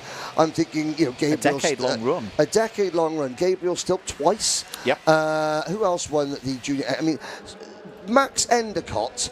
Because Max races sparingly in the UK, he hasn't sort of got the plaudits that a number of the other British, Junior X30 IAMI Warrior Finals champions has. So even though he is officially the best Junior X30 driver in the world, that is official, and he's proving why with a great move for the race lead on the bridge. I feel as though he needs this win as a sort of a statement of breakthrough to remind everybody else that, hey, I did beat you all last year, and do you know what? I'm going to beat you all again. Second time Philly Lyons has tried that. Guy Cunnington said a very, very interesting thing in the paddock show.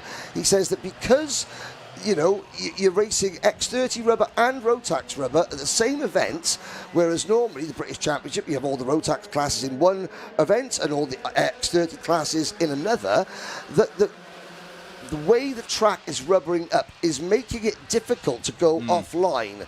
You've seen it twice there. Lyons gets a great launch into the corner, but then offline, like you said, at 10 o'clock in the morning on a Sunday, after the track has been swept, and after it was very cold last night. It was a cold night, the coldest night that we've had in a long time here up in Lincolnshire.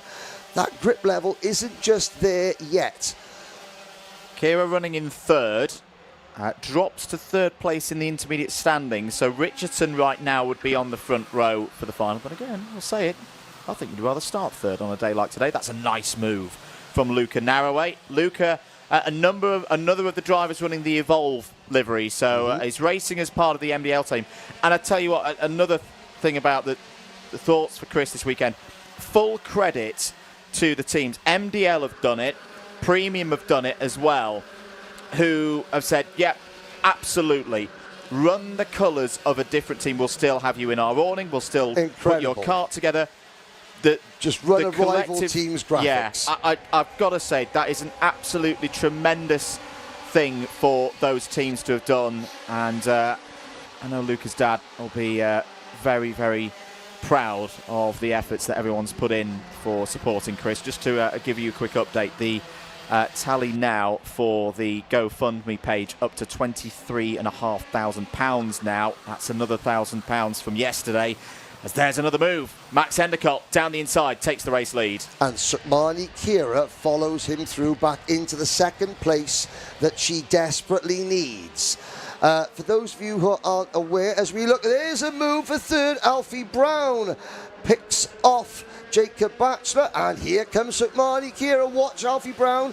Alfie has been on a bit of a mission.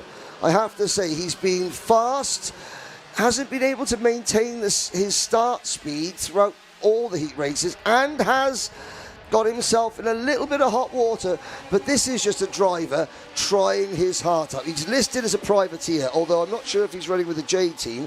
He's actually got no team listed next to him. And there's another example of that lack of grip on the outside line as Louis Ratcliffe running up the banking. But Alfie Brown is a wild card, and he's been a little bit wild. Spectacular, hungry for certain, but wild. Looking around the outside there was Henry Clark in the green race lid. up to P7, 6.5 minutes of this race to go. Now, Kira being back up to second place, that's enough for pole position. Sorry, not pole position, but a slot alongside the pole position holder for the Grand Prix. Good move there from Orion Meta. Keep an eye on Orion Meta. I've been really impressed with Orion's progress so far this season. He made a great tyre call at the Miami Winter Cup right at the start of the year. Went brave, went slick tyres when nobody else did, and won a heat as a result of that. And yeah, is picking up positions in this one as well. 6 minutes to go, so we're into the second half of this race. Max Endicott still leads. Oh no, he doesn't, because Sukmani Kira's got through. I was about to say, Andrew, I'm looking at the clock, 6 minutes to go, looking at the way that the two BMR restart karts were they were starting to defend. It's brought the entire field virtually together. 16 of the 17 drivers separated by less than 3 seconds over halfway through. A superheat at Kartmasters does not bode well for the amount of finishers. And as I say that, instantly the first flashpoint happens. And I think that was Orion Meta. It was Orion Meta and Louis Radcliffe tripping over each other. Simeon Stone, with family watching from the sidelines, is P15 for the Jade Racing team. I like it when Sukmani is out front better because the field stretches out. Yeah. And we get less chance of having one of those races. You know what I mean by one of those races? The shenanigans. The shenanigans. 5 minutes to go in this one. There was a move from one of the Crocs. I think that was Sam Mott on the move in the 1:38. Down towards hairpin number 1 again. Alfie Brown having a look for third place on Max Endicott. Just to come back again, noting about Max Endicott and the title that he has. The company that he is in as IWF winner, there has not been a non-British winner of the Junior X30 title at IWF since David Malukas in 2015. You mean the David Malukas that is now currently second or third in the IndyCar Championship, driving for the team name escapes me. It's no! And there's Batchelor and Sukmani Kira. What happened there? That was a strange looking accident. Did Sukmani Kira run a little bit wide, get a tank slapper on coming out of the hip, and Batchelor had nowhere to go? And that is Kira's slot on the front row gone. Now, she won't fall too far down the order. She could still win the Grand Prix, but at the moment, Kira's going to have to do it from the 4th row of the grid. Finley Lines down the inside there of Henry Clark. That's for third place. Alfie Brown now leads this kart race. And this is really going to shake things up now. So Aaron Richardson's looking good for that slot on the front row alongside George Edgar. Clark gets back down the inside of Lines. Back up to third place. Max Mason's going to get involved in this as well in the number 71 for the Croc Promotion team there. He's listed as a privateer. He's on a Croc here this weekend. Out of the final corner. Endicott's still there, P2. Now, Endicott's got a 5-point deficit to Aaron Richardson, so even if he wins this race, don't think he can move Richardson off of the front row. Finley Lines going for an audacious lunge, going on to the banking that didn't work out. Almost wondered, did Sukmani Kira throw a chain or something like that? Because they were on the straight when they started crashing. It wasn't coming out of the corner. That was a very, very strange looking incident. Jacob Batchelor is still running down in last place, 16th position. He is 6 seconds off the back of the field. The back of the field. Here we go. Let's have a look. That is... Sukmani Kira ran a little bit wide. I wonder if, as Sukmani was bouncing around on the grass blocks, Jacob Batchelor's extra momentum just caused the left front of his nose cone to hit the right rear of her car as it was unsettled and just pitched them both around. Very strange incident. Well, 2 minutes of this race to go. And all of these drivers, I think they've correctly identified there's some chances to get a little bit further up the grid now for the Grand Prix. Alfie Brown was your race leader because Max Endicott goes down the inside, and that's what he does. He's a strong finisher in these longer races, is Max Endicott. That was a big part of his win at Valencia last year, to to take that IWF title, to join the list of names such as Kenzo Craigie, Harry Bartle, Gabriel Stilp, Harry Thompson, Alex Lloyd, Ollie Behrman, all drivers who've won that title. Could Endicott join the even bigger list of drivers to win a GP plate here today? Well, we're still a way off that, but he's going to lead with 1 minute and 9 seconds to go in this superheat. Technical flag for Orion Metal. I think there was an additional incident out there as well, wasn't there, Henry? As Henry Clark trying to get involved down the inside. Takes second place. It's a BMR 1-2 with a minute to go. Ceol Lynch has a brief update for us. What's going on, Ceol? Well, boys, in true Kartmasters spirit, we see two key components of Junior X30 missing out, Manikira and Kai Clark, that did not even start. This is now opening up opportunity, though, for drivers like Max Endicott, he's going to miss slightly, but he's had a consistent weekend so far. This puts Aaron Richardson into that second spot on the front row, which he didn't necessarily want, and now Max Endicott into third. Thank you very much, Ceol. Max Endicott really needs to win this race. Yep. And I tell you what, who else needs a good couple of laps now is Finlay Lines. Finlay Lines is currently 8th on the grid for the Grand Prix. He's there in 5th position in the race, the number 9 premium kart. Needs to pick up a couple of positions. Louis Ratcliffe has just done the perfect lap. 3 purple sectors in a row, a 57.19 for Louis. But the problem is he's in 8th position in the Sam Pollock Racing number 227, mired towards the back of this lead group. But for Endicott and Lines, they need to take advantage of the problems for Batchelor and specifically Sukmani Kira. That is a rear bumper that has been stoved in on Orion Meta's kart, and it was Sophie Campbell and Ollie Brunt who came together a few moments ago. Campbell getting a Campbell getting a black flag. Straight black flag, Sophie Campbell. The officials are laying down the law early on. Didn't see the incident. The racing has been remarkably clean so far today on Grand Prix Sunday, but any, as we say, shenanigans are being nipped well and truly in the bud as we begin the final lap. Andrew Mather. Max Endicott's got a good lead here, 1.3 seconds ahead of the rest. Max Mason in second place. It's been a tremendous race from Max Mason. He's gone up 10 places in this superheat. Could this ignite a bit of a charge on Grand Prix Sunday? Battle between Alfie Brown and Alex Riley. Alex Riley finding himself on the dirt, but back ahead in the number 67. Alfie Brown needs to be careful now. This is where Alfie Brown tends to come unstuck in these moments. He's on course for a really good finish in that number 94 Birrell ART. He's got to keep his cool, and here is someone who has kept his cool all week. Max Endicott. It sounds strange, the reigning Miami Warriors final global champion flying under the radar towards a third place starting position for the Grand Prix. What a result for Max Mason. P2 for the privateer. Well, he's entered as a privateer, but that looks like a Factory Croc Promotions graphics kit if ever I saw one. Henry Clark, P3. Alex Riley, great result for the Irishman in P4. Andrew?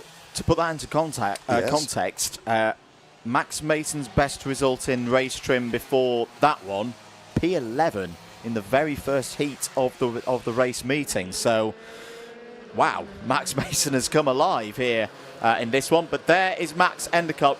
And I think if you'd offered Max third place on the grid for the Grand Prix earlier on this morning, knowing, George Edgar in really good form is probably going to take pole, I think he'd have been quite happy about that. That is a good run for Max Endicott and a good bit of news for Ben Platten and the BMR team. Yes. Trends. We like data, we like spotting them and trying to predict what's going to happen. Franciacorta, Miami Euro Series earlier on this year. Max Endicott won that race, and it was on the Sunday morning when the BMR boys just started to get a little bit of a train going.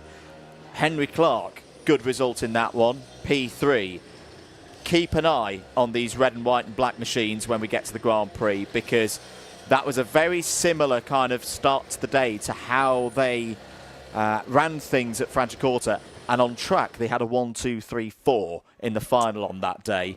They didn't keep that 1, 2, 3, 4. One of their drivers had a penalty, but they did lock out on the podium. So looking good for Max Endicott and Team BMR. Max Mason and Henry Clark in the top 3 in that one as well. Good drive from Alex Riley, up 9 spots for the Ceol Motorsport team. Alfie Brown and Louis Radcliffe complete the top 6. It's Lyons, Narroway, Patterson and Mott that take us down to 10th. Simeon Stone and Cavan Hayes up 6 spots in that one as well. P12. Jacob Backler, the last of the finishers in P13. Quite a few retirements in that one, or drivers told your race is over. Ollie Brunt, Sophie Campbell, Ryan Mehta and Sukhmani Kira all did not see the checkered flag. Kai Clark did not take the start. Edgar on pole, we knew that. Richardson alongside him on the front row. Endicott and Wood will be on row 2. House and Clark row 3. Then Kira will start P7 alongside Findlay Lyons on row 4. Backler and Wolfett on row 5. Now, you know, when you are a leading international kart racer, you have to travel all over Europe week in and week out. And it means that you can't bring your paddock pooches with you all the time. But when you race at Kartmasters, you're at home, and therefore you can bring both pooches with you, as has Josh Cook's mum, who is now questioning her life choices, and she's now being told, by the way, you're on the telly. Is that Tilly, the daughter? I haven't seen Tilly in the paddock. There she is. Hello, Mrs. Cook. How are you? There we are. And we've got 2 pooches. Oh, now the pooches. Now let's have a look. No. We're going to say... Great. But that is what Kartmasters is all about. Sit on a bank in the sunshine and watch the British Grand Prix. We've got more mums to thank. Big thanks to Linda Ashton, because Linda has provided us with treats in the box. More on that later. Let's head down to Ceol. Thank you very much. Good job. Max Endicott takes the win. Disaster there for Sukhmani Kira. What did it look like from behind? Oh, well, I mean... From behind the crash, I don't really know what happened. I was just focusing on my own race and all of a sudden they both collided. So, yeah. Now, you're actually in the position that Aaron Richardson wanted for the Grand Prix later on. How do you feel about starting there on the inside behind George Edgar? Well, 3rd is a great place to start around here. You're not, like, if you're in the lead, you know, you have to defend. So 3rd is, like, not a lot of pressure, but you still start at the front. Well, great job. We'll see you later. Thank you. More from the Junior X30s later on then, but in the meantime, we're switching it up with Senior X30. Senior X30 sees the former British champion on brilliant form this weekend, and Nat Johnston giving it all he can in senior in his first year. Another face to look out for, though, is Macaulay Bishop, who is keeping his cool after a really up and down weekend. Senior Road Tax champion and GP plate winner is on double duty this weekend.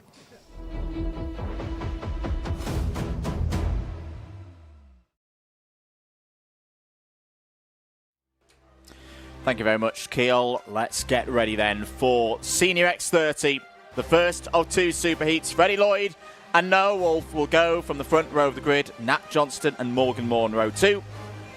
Aaron Brown and Sam Lewis start on row number 3. They've got good shots in this one. Dylan Patel and Ewan Charman go from 4. Scott Riley and Cameron Edmonds on 5. Monty Brathwaite and Joey Brown on row 6. And then these drivers are the last ones currently inside the top 36. Lewis Bird, Henry Clark on row 7. Oliver Meek, Dorian Mallock on row 8. Aaron Lask and Dominic Parabok on row 9. From here on out, these drivers need big results, otherwise they're going home. Bailey Brooker, CJ Bennett, they're on row 10. Liam Karabelov and Sam Houghton on row 11. Harry Hurst-Grover and Daniel Bridgen on row 12. Jose Halfan and Max Cooper on row 13. Katie Ashman, Bradley Heath and Charlie Phil on the 15th row of the grid. If you're new to a superheat, this is how it works. The points from yesterday carry over. It's double points again, as we've had with the previous categories. After these 2 races, everyone 37th downwards in the intermediate standings. That's it.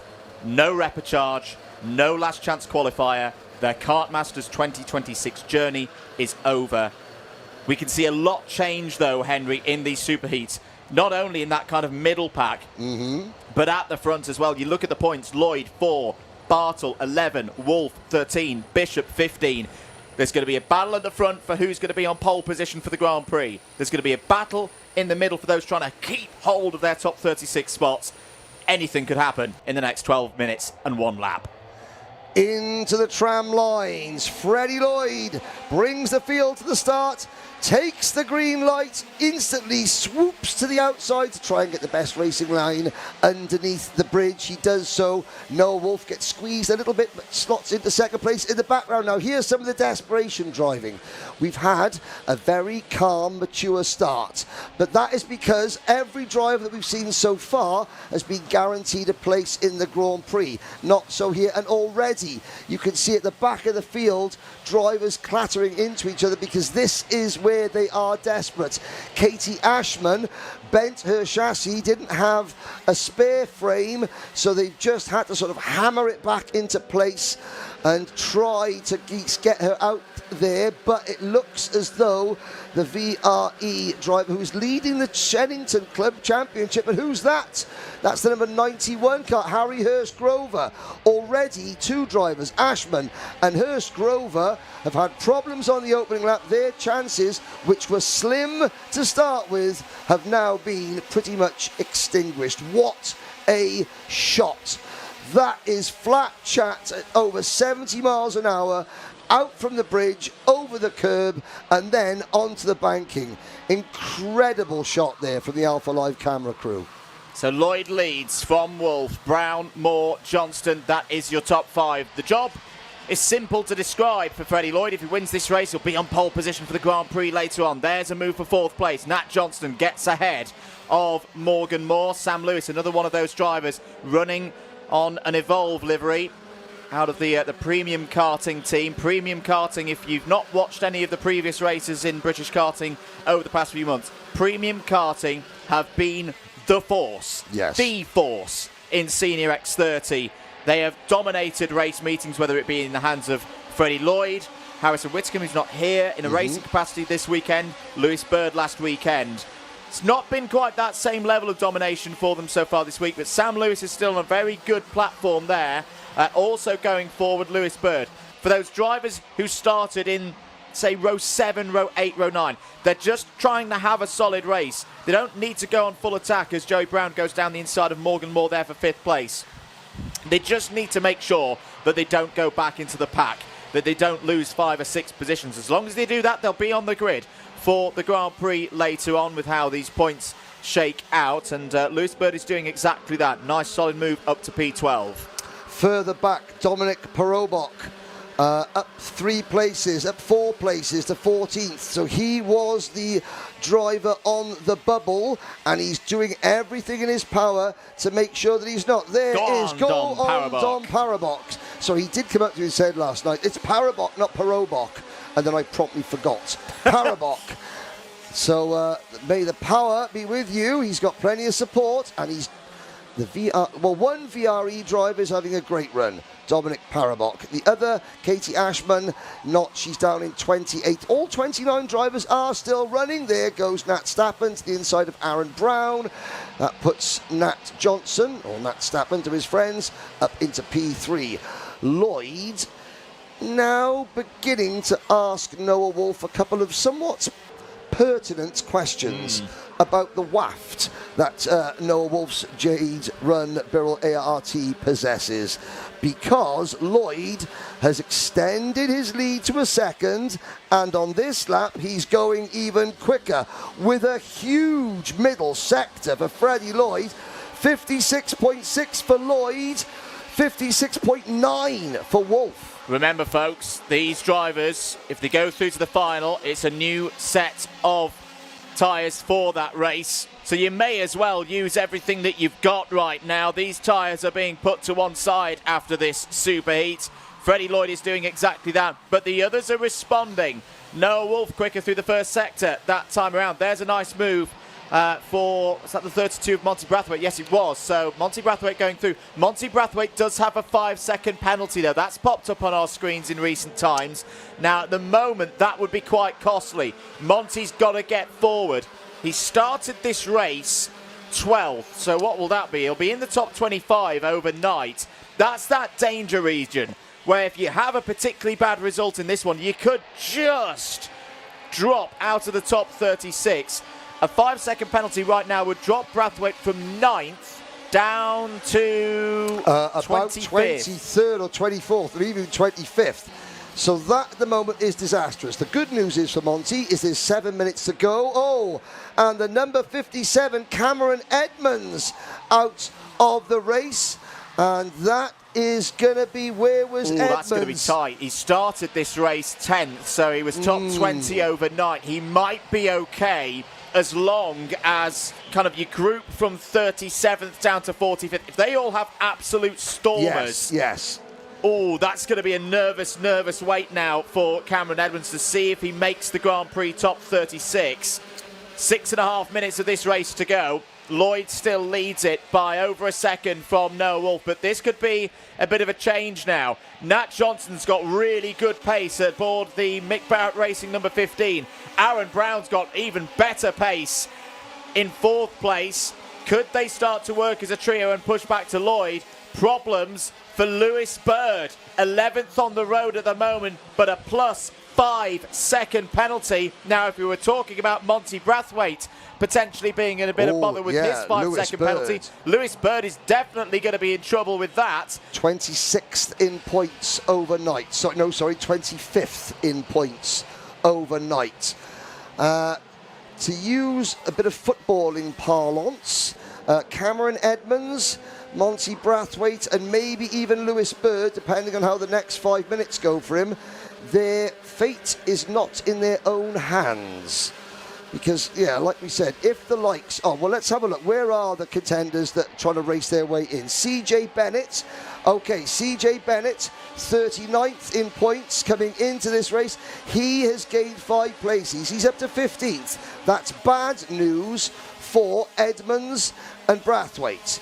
Bailey Brooker, who was the first driver on the outside, 37th in points. Brooker has dropped a place. That's good news for Brathwaite and for Edmonds. Liam Karabelov, he's gained 4 places, started 21st, so he was outside the top 40 in points. He needs to gain a little bit more. Really, actually, so it's only CJ Bennett who is putting the hurt on Edmonds and Brathwaite at the moment. But of course, the drivers that go in Superheat B, their results directly affect Edmonds and Brathwaite as well. 4.25 minutes to go. Lloyd's lead is down to half a second. Oh, that was a really good last lap from Noah Wolf.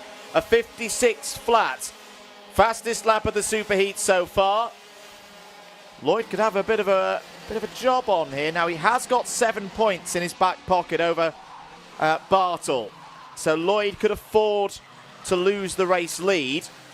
And even before Harry Bartle takes to the track, Lloyd would have the advantage in those intermediate points over him right now. There's Oliver Meek on your screens quite briefly. A little bit further back, this is Dom Parabok on the attack in the number 74. Another one of the drivers who's been racing very well for that Veloce Race Engines team, mainly at Shennington this season. Aaron Brown closing in on Noah Wolf, who is closing in on Freddie Lloyd. And Nat Johnson and Joey Brown aren't a million miles away either. The first 5 have gone through. This is the battle for 6th position. This is Morgan Moore ahead of Ewan Charman. Change for the lead. Sorry, yes. Henry. Change for the lead. Noah Wolf has got through past Freddie Lloyd. Had a little chat with him before this Superheat. Very relaxed. Very, very relaxed, Noah Wolf. He knows coming into today he's not the favourite, but he does have bags of talent. He's got the speed to potentially win the Grand Prix this afternoon.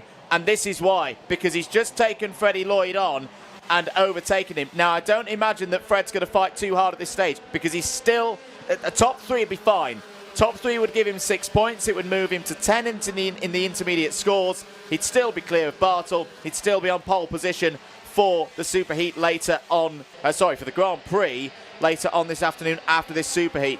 But what is this doing to the psychology of these drivers? This is the biggest field of seniors here this weekend, more than senior Rotax, which is a pleasant thing to see for the X30 categories. That goes against the trend that we've seen so far in 2026 and recent years. But Noah Wolf is putting a statement in here, and you can see he's just getting down in that tucked aerodynamic position. He has had a bit of a growth spurt recently as Noah Wolf. But he's driving away from Freddie Lloyd right now, and that is something that we've not said a lot of in 2026. Yeah, Noah Wolf, if you haven't watched last night's paddock show, I would urge you to do so. Noah does a little bit of presenting in that and speaks absolutely so eloquently about how he is, he is aware that he is now a role model. He is a professional. He has to act accordingly because there are children and drivers that look up to him. He takes that responsibility very, very seriously.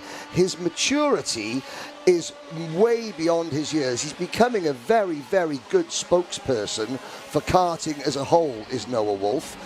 And he's blinking quick to boot. Out of the race is Bradley Heath. That's going to be weekend over for the S8 racing driver. Ceol Lynch, what can you see from trackside?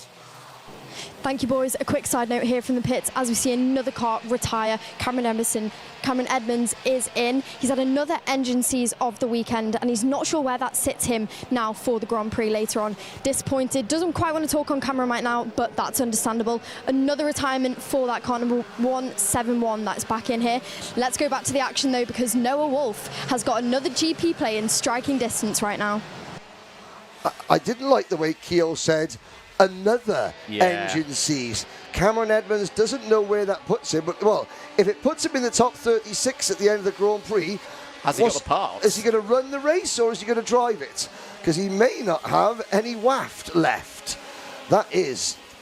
But it's Kartmasters. Everybody pushes the envelope. You bring your very best stuff to Kartmasters.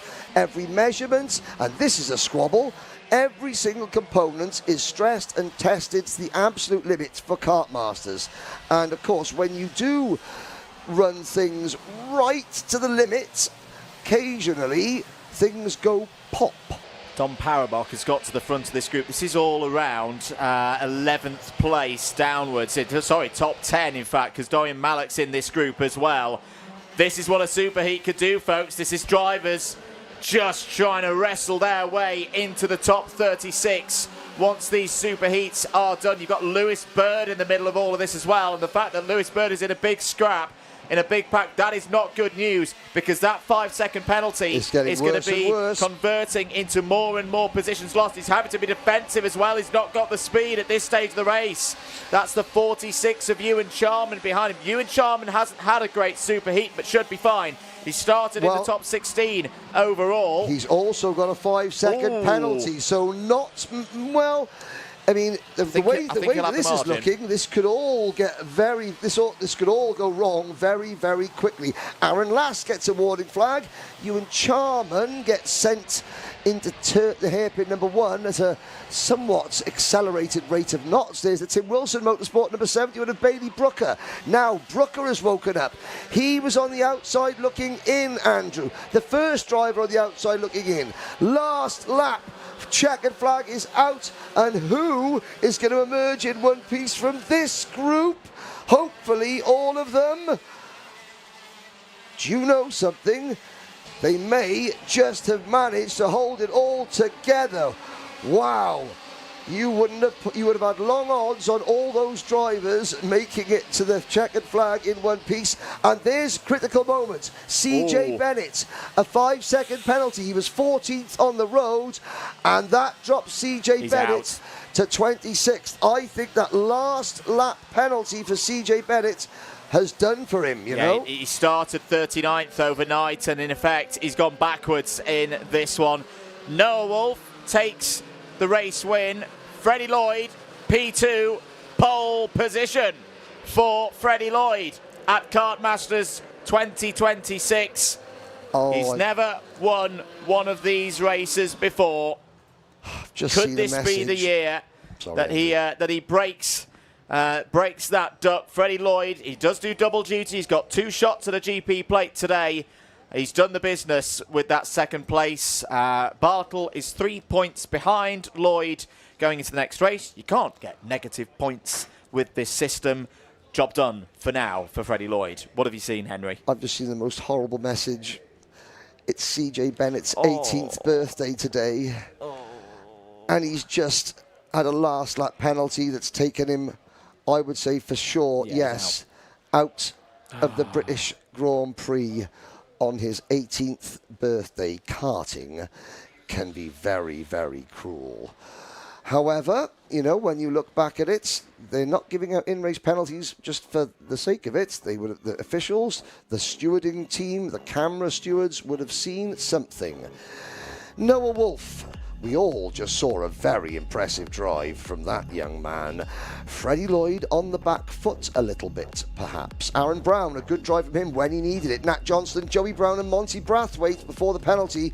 6th position, Monty is in the Grand Prix. Morgan Moore, Sam Lewis, Oliver Meek, Dorian Malik, Dominic Parabok and Aaron Lask. They should all be in. Lewis Bird, 13th with a penalty. That drops Lewis Bird back to about 26th position. That is going to be very tight for the driver ranked number 7 in the country. Likewise for CJ Bennett, ranked number 9 in the country. 2 nationally ranked drivers, 1 on the cusp of being eliminated and 1 has been eliminated. That just shows how competitive this is. Even the big guns can fall foul because there are some drivers, the likes of Parabok and Oliver Meek, who we don't see at the British Championships week in, week out, or month in, month out. This is their time to shine, and they have put a couple of the big guns to the sword. Now, at the back of the field, it is highly unlikely that we are going to see the likes of Jose Halfon, of Daniel Bridgen. Dylan Patel drops to 22nd. He should still be okay. Max Cooper. Thanks for coming, Max. For Tim Wilson Motorsport, Sam Houghton, Charlie Phillip, Katie Ashman, Harry Hurst-Grover, Bradley Heath. They will not, I'm almost certain, make the Grand Prix. Cameron Edmonds is now a very, very nervous driver looking at the best bits of 2 engines that he's hoping to maybe cobble together into one. There's a big paddock show pooch, but Ceol Lynch is speaking to one of the big dogs in that last race. Noah Wolf, your 3rd GP play is closer than ever. How do you feel? I feel amazing. The team have done an incredible job.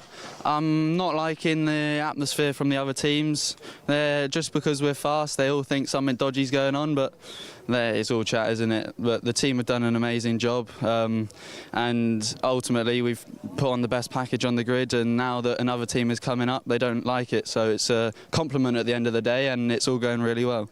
Well, thank you for the honesty. You have one job to do, though, later on. How are you going to block out that noise and focus on later? I mean, it doesn't affect me. Anything they say doesn't matter. We just go and win the race, and they can check everything. Nothing's going to happen because we're completely legal and whatever. But, yeah, I mean, we're going to go have a proper go at the final, and, yeah, it'll be a good race to watch, won't it? Well done, Noah. We'll hear from you later. Thank you very much. Thank you very much. Then more from Noah Wolf and the rest of this Senior X30 grid later. Let's move along to the next, though, where we see the appearance of Bishop and a returning Bartle.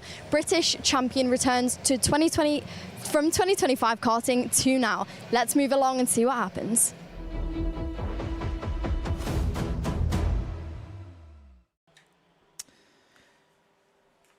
Yes, indeed. Superheat B for Senior X30 has Harry Bartle on pole position, Macaulay Bishop alongside on the front row. Gabriel Stilp and Max Ewell, they go from row number 2.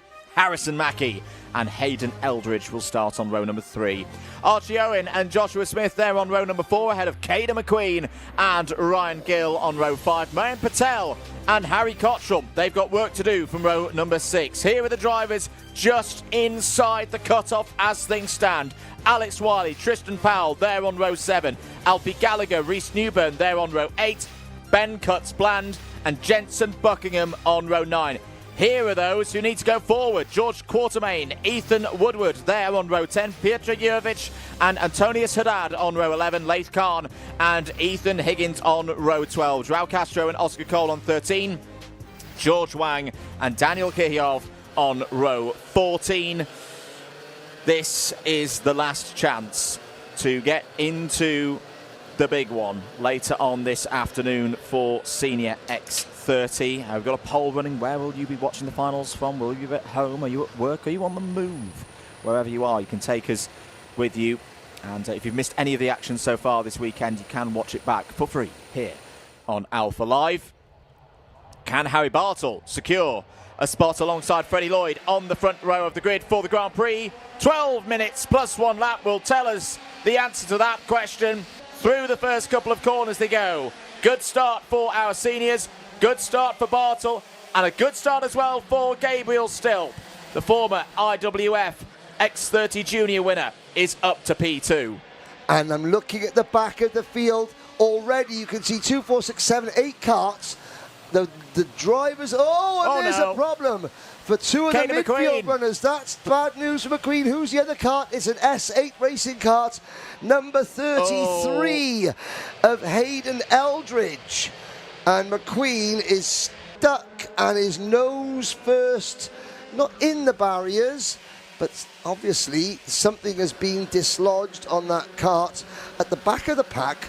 All the tail enders managed to get round the first few corners without tripping over each other. Here we go. McQueen goes round the outside, and I think McQueen, he had the move made, but then turned in just a little bit sooner than Eldridge was expecting him to. And Eldridge himself was trying to get his kart woed up for the corner, and that is Caden McQueen's chances again.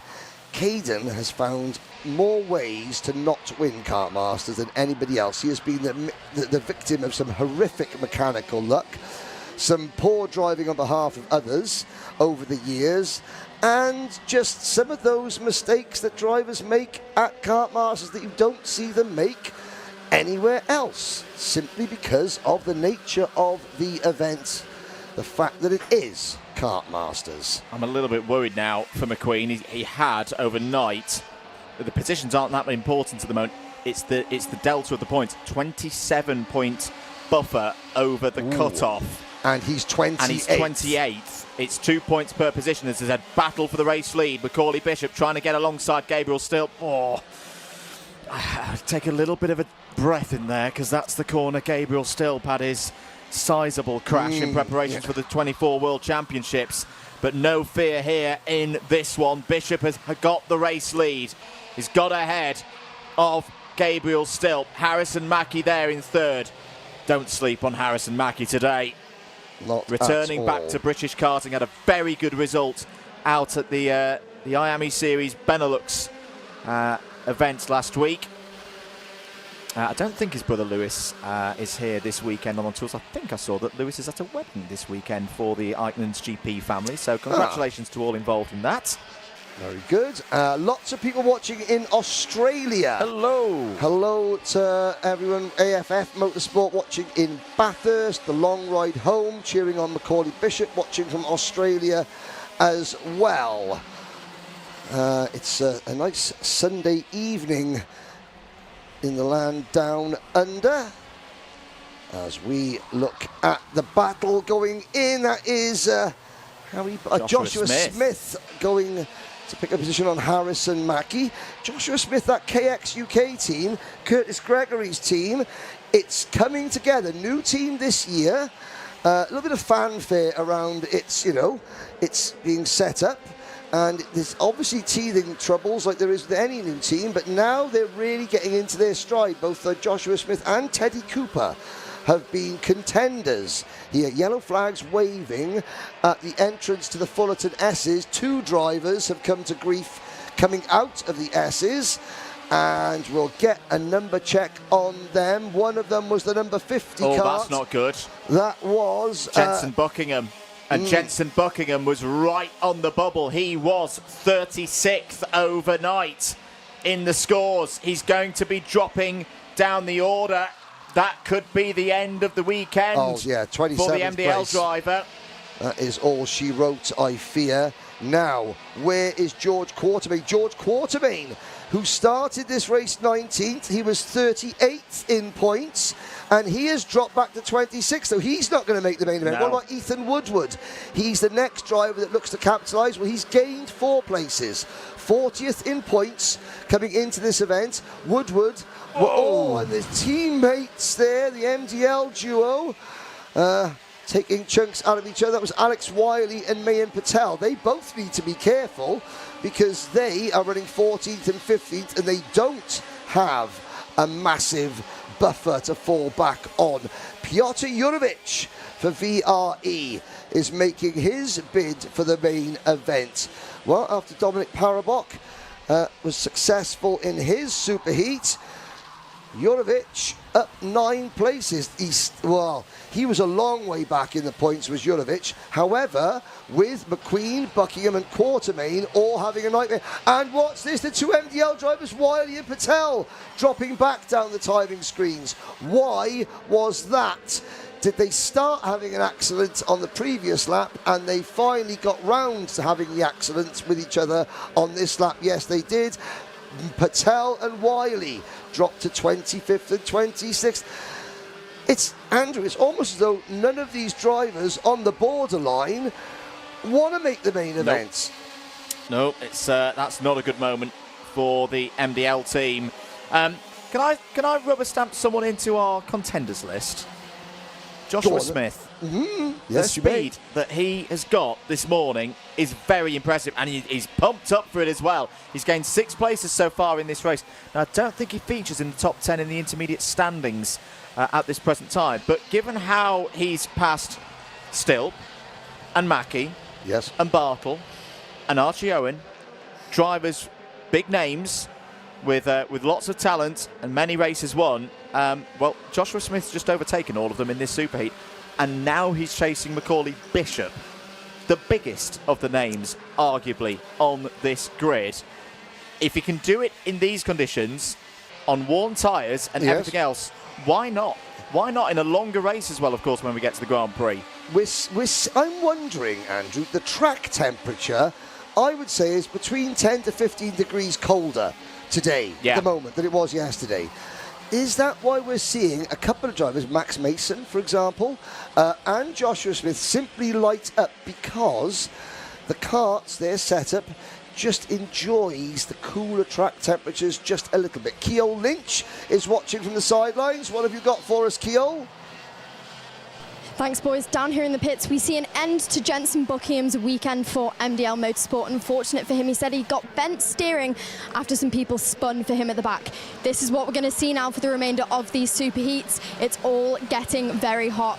Those drivers at the back, we're out to elimination stage. Let's go back to the battles. Well, that's even more gutting. If it was an incident and it wasn't even Jensen's fault. Someone spun in front of him, nowhere to go. A big hello to Pierre Abu Diwan watching in the United Arab Emirates, one of the drivers who races in the Rotax Max Challenge UAE. And supporting all the Matthias Najem Motorsport drivers who are over here. Well, I'm not sure about the M&M drivers that are racing, but Ryan Carouse, who races out in the UAE, is here, but I don't think he races for M&M. There's a move going into the second hairpin, and this is all for some of the transfer spots. Bishop back. Well, Bishop defending the lead. Here comes Harry Bartle. Here comes Bomber Smith. Great move from Joshua Smith, and Bartle follows him through. There's the difference between Macaulay Bishop in the last senior Rotax heat yesterday and this morning's Macaulay Bishop. Gives up the position, decides to surrender and to live to fight another day. And for Macaulay Bishop, he's made his whole career on not giving an inch to anybody. If you were dying of thirst and Macaulay Bishop was running past you after running a marathon, Macaulay Bishop wouldn't give a man dying of thirst a single drop of sweat off his brow when it comes to racing, but he did then. We've not talked about longevity of setups so far, Henry. This is something that we'll note ahead of the final. Harry Bartle's speed has really, really improved. Whoa, well, that's the Bishop that we know. Down the inside, takes the race lead back, but I'll still make this same point. Bartle's speed over the last few laps has really, really picked up in comparison to the middle of the race. Yes. That will be a key factor for the mechanics. That's what they're looking for if you're a little bit newer to karting. Tyre pressures are so important in this sport, and you want the tyre pressures to just be getting into the Goldilocks region in the last 4 minutes of the race. That is looking good for Bartle, that they've got the setup understood and tuned in right, the Strawberry Racing team in this Senior X30 category. We've still got 2 minutes of this race to go, and it's a proper scrap at the front of the field. Bishop trying to hold on to third place on the grid for the Grand Prix final later on today, and it's backing up now. This could be good for the likes of Harrison Mackie in the number 21. Archie Owen throws it down the inside into hairpin number 2. That's getting a little bit too close, boys. Through will come Gabriel Stilp. Was that Ryan Gill popping through into the top 4? Yes, it was. In the number 43 car, I was just about to say, Ryan Gill, this is the highest we have seen him all week. The driver from Wolverhampton, racing a TKM 100cc engine last weekend at Butmore Park. British Grand Prix this weekend. Bishop has a minute and change plus a lap to hold off Bartle and Smith. Joshua Smith is going to the outside line with alarming regularity. It's okay now because he's got a gap behind him. But when he was doing it a couple of laps ago, here he goes again, Smith to the outside. Oh. He's not going to try it, not quite. He's going to make that work. He's going to make one Slim Shady work. And I tell you what, the track on the outside, it looked a lot grippier for Smith there than it did when Finley Lines was trying the same kind of move a few races ago in Junior X30. The sun is out. You can see it glinting off the top of the crash helmets now. So track temperature will be increasing. Bishop's going to white line it, and everyone else is going to start tripping up over each other. What price a win for Ryan Gill in this race, I wonder? He sits in third. 2 laps to go, 25 seconds on the clock. Macaulay Bishop, 2 drivers right-hand side, trying to hold. He needs to be careful with those movements down towards the overtaking areas. Ryan Gill trying to hold on to third place. Gabriel Stilp's down the inside, onto the bridge. Brave stuff there from Gabriel Stilp. That's proper. Up to P3 goes Stilp. 4 seconds remaining on the clock. At the moment, this result would actually give Bartle inside of row number 2. Stilp now trying to go for it. Oh, and Bartle's going to get done again in. No, not quite. Just catches the curb to Stilp, who keeps his foot in it.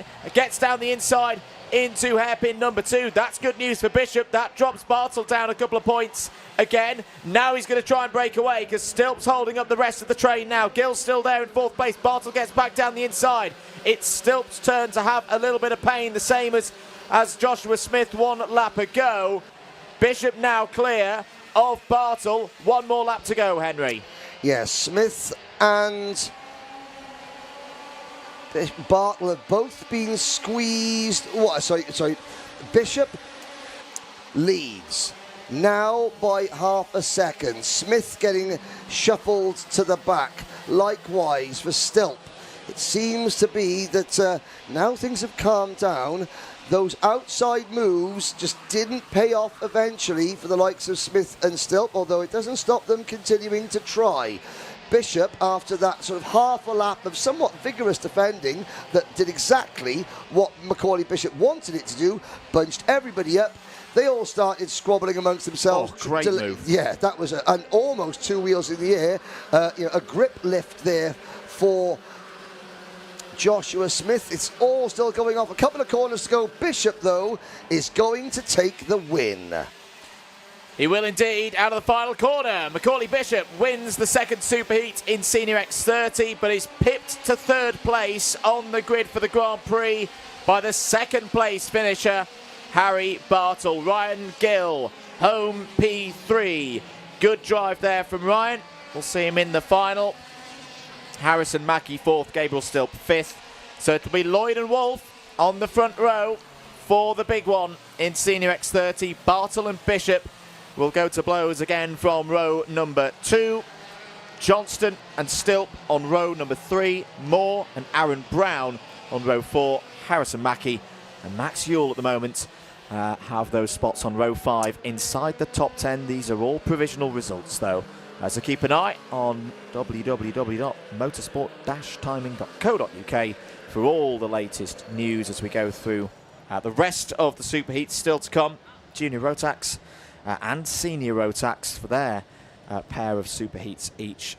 Then it'll be the break on track, and then the finals get going at 1 p.m. local time here in Lincolnshire.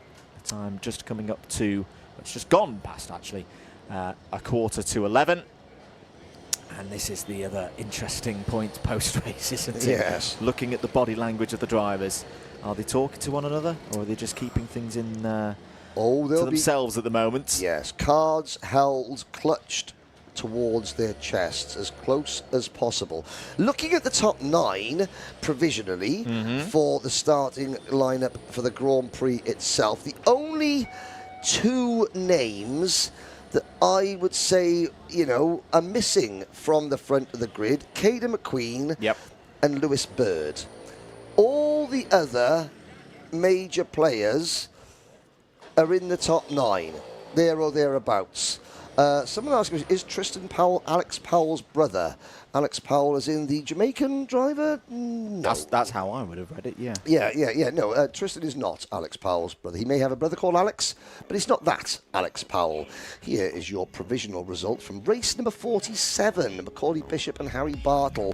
First and second, great drive from Ryan Gill. That's the best result of Kartmasters for him.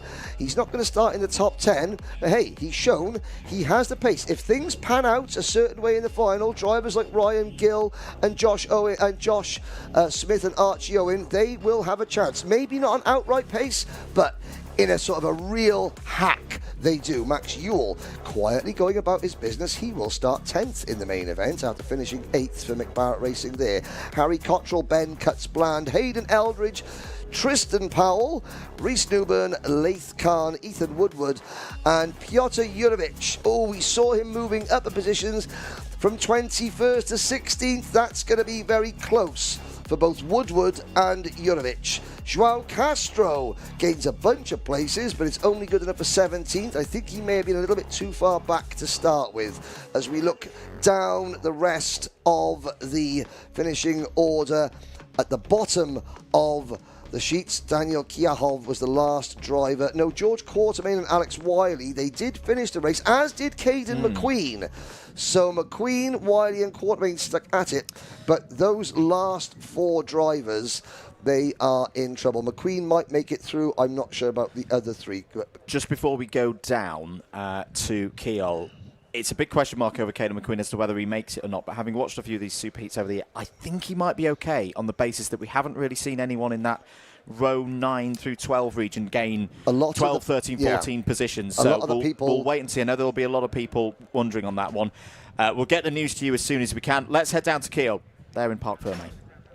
Macaulay Bishop on a serious comeback drive after an up and down yesterday. That must feel great. Yeah, obviously the second half of yesterday wasn't great. We had 2 crashes that was out of our control, and then in that race there we got into the lead, stayed in the lead for quite a while actually. I was really happy with the pace out front. Got shuffled back 2 places, went up to second and then made a pretty good move for first as well. And yeah, I just defended for like 2 laps and then got a gap on the last lap, so I didn't need to defend. Now you still have a chance in both classes. What's the mindset heading into this afternoon? It's going to be a busy one for you. Well, we'll definitely bank some good points for the super heat to try and get a better starting place for the final, and then really just try and stay alive to the last lap for the final, because it's going to be carnage. Best of luck. We'll see you later. Thank you. Lots more to come from Macaulay Bishop this evening. Let's move along to a class known for action and some big sends. Junior Road Tax up next.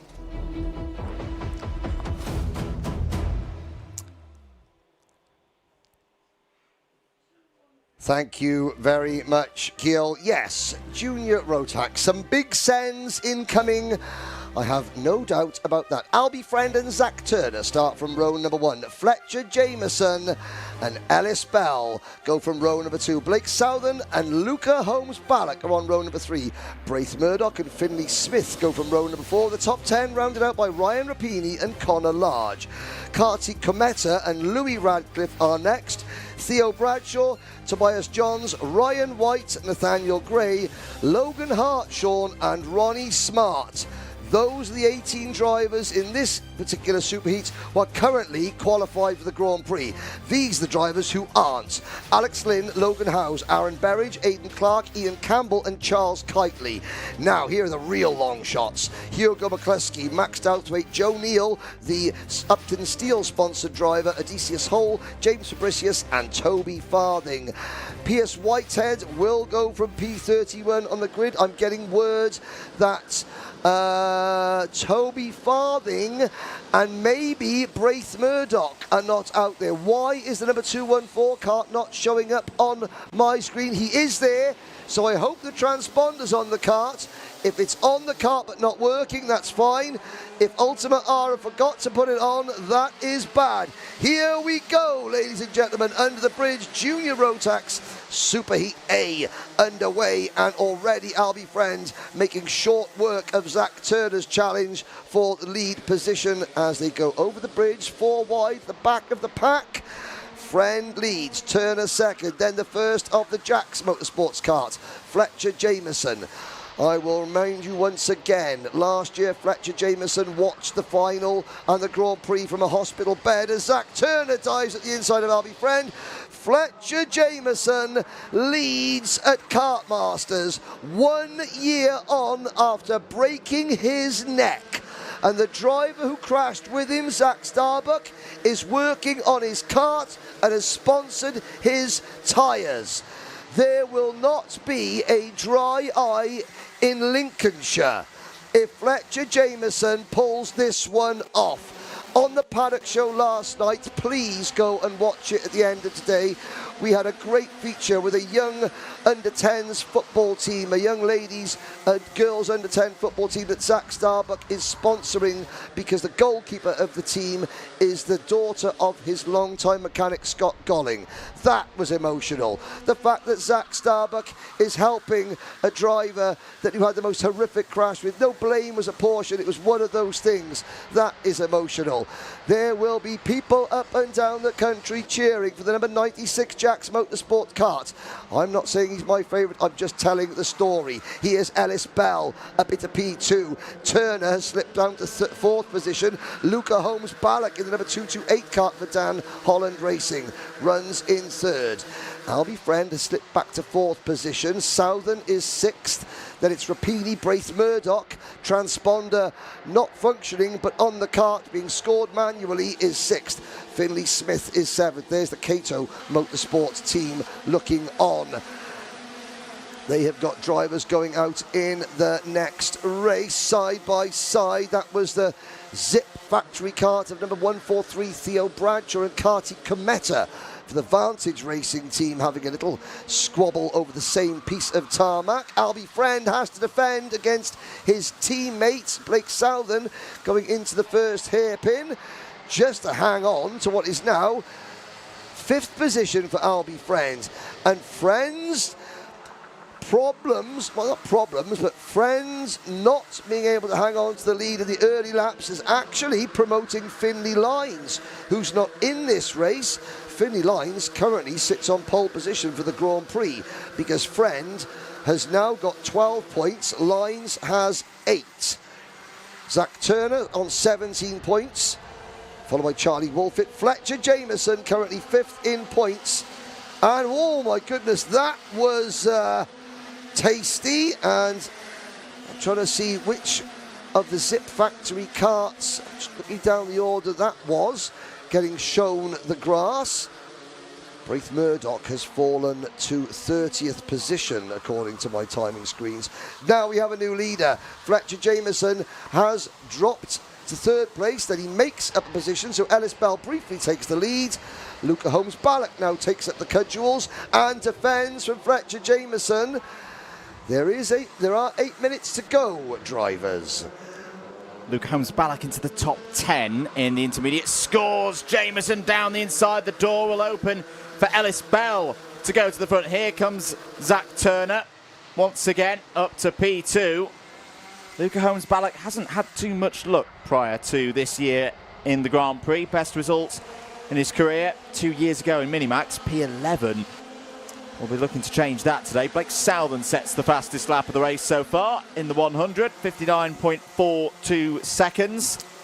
What is making Blake Southern's run so impressive is the fact that yesterday he didn't get a qualifying lap in, so had to start both his heats yesterday from the very back of the grid. Here comes the Jacks number 96 and Jameson again. Oh, well, this is 2 years worth of Kartmasters emotions and excitement for Fletcher Jameson, all rolled into it. There is Zach Starbuck watching his driver on.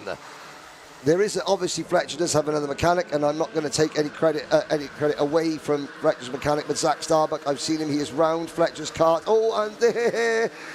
This is now getting a little bit junior road taxi with 7 minutes to go. However, this is the type of thing that you have to expect. Theo Bradshaw getting dropped back to 29th. So Bradshaw was on the grass a lap ago. Oh, Theo Bradshaw, 25th in points. Yeah. And now down to 29th. Oh. And, oh no, and who's that? Is that Braith Murdoch? Braith Murdoch up thing, and he's got no left rear wheel. That is the Robin Reliance of cars. He's looking down. Where'd it go? Where'd it go, he says. Well, and if James Fitcher, our producer, saying that he saw the tyre fall off under the bridge. What's the worst thing that you could possibly think of happening going underneath the bridge at PFI, Andrew Mather? I would say losing a wheel. Yes, but a front wheel or a rear wheel? A rear wheel. A rear wheel. Yeah, Oh, slow procedure. Now, yes, so they are slowing right down. 6 minutes to go. Is that because they've lost the wheel and they don't want to go under the bridge where there's a potential kart tyre bobbling about? And well, that's just. Let's have a look. There's nobody else has not come round. Logan Howes had also stopped, but I think that was before the Braith Murdoch incident. Theo Bradshaw, we saw retire get put onto the grass, and Ellis Bell is crawling round. Let's have a look. Now, watch for the number 214 kart. He is the fourth kart in line. There it goes. Ooh. It goes as he... now. Don't like the look of that. And, do you know what? It did hit someone. It hit Finley Smith. Oh, boy. That, ladies and gentlemen, well, yes, these are karts, not cars. You have seen, we have all sadly seen the results of what happens when car tyres come loose and hit drivers. You know, we only have to look at the late Justin Wilson, the late Henry Surtees for that. A kart tyre travelling through the air, having just come off a kart, being hit by a driver at 60 miles an hour, is not fun. Finley Smith, no wonder he's sitting down having a moment. Ooh. So the clock continues to tick down. 4.25 minutes of this race to go. That's Theo Bradshaw's kart being pushed away. I fear that may be the last time we see that kart at Kartmasters 2026. But that's more important things right now. We have seen Finley Smith on his feet and taking a little bit of a sit down. That is very positive. Because it's not just the rubber Mojo tyre, it's the metal rim and the hub that's attached to it. Ellis Bell is going to try and do the slowest lap in the history of karting. Because the clock is still running. The longer that Ellis Bell longs this lap out for, the less time he has to hold off an entire pack of snarling karts. Jensen Hookie commenting, saying, I think it might have hit his side, but well, we don't know. We don't know. We don't want to speculate. We will not. The main thing is that Finley Smith is okay, but even though he's okay, that doesn't mean that we're going to rehash and re-look at something that, quite frankly, nobody wants to look at. Ellis Bell for Ultimate R. He's gonna, well, I think we're going back to green here, Henry. I saw static yellows through the final sector. And he's, hopefully no one's oiling up behind them. I saw one or two. Oh, Ellis is slowing. Well, this is prerogative. Daniel Ashton shakes his head. Now Ellis Bell goes. Well, that was very tactical. The tiny Carter has just, well, there's a kart that's not come up to speed. I think one of the KX UK karts is oiled up. And that is Ryan Rapini. Yeah, Rapini cruising. He gets off the racing line very sensibly. But that was because Ellis Bell, and it is his right to travel very slowly. Not quite sure everyone else will be totally happy with him, but Ellis is like, well, I'm not here to make friends this weekend. I'm here to win a Grand Prix plate. There's Zach Turner with a move. Good move there from Zach. Oh, that is Rapini. Yes, we saw that one. Is out. Bit of a kart park forming there at the exit to the bridge. 2 minutes to go then. To Ellis Bell leading this one at the moment. Right now, Finley Lines still on top in the intermediate standings. Lines will race in the next one.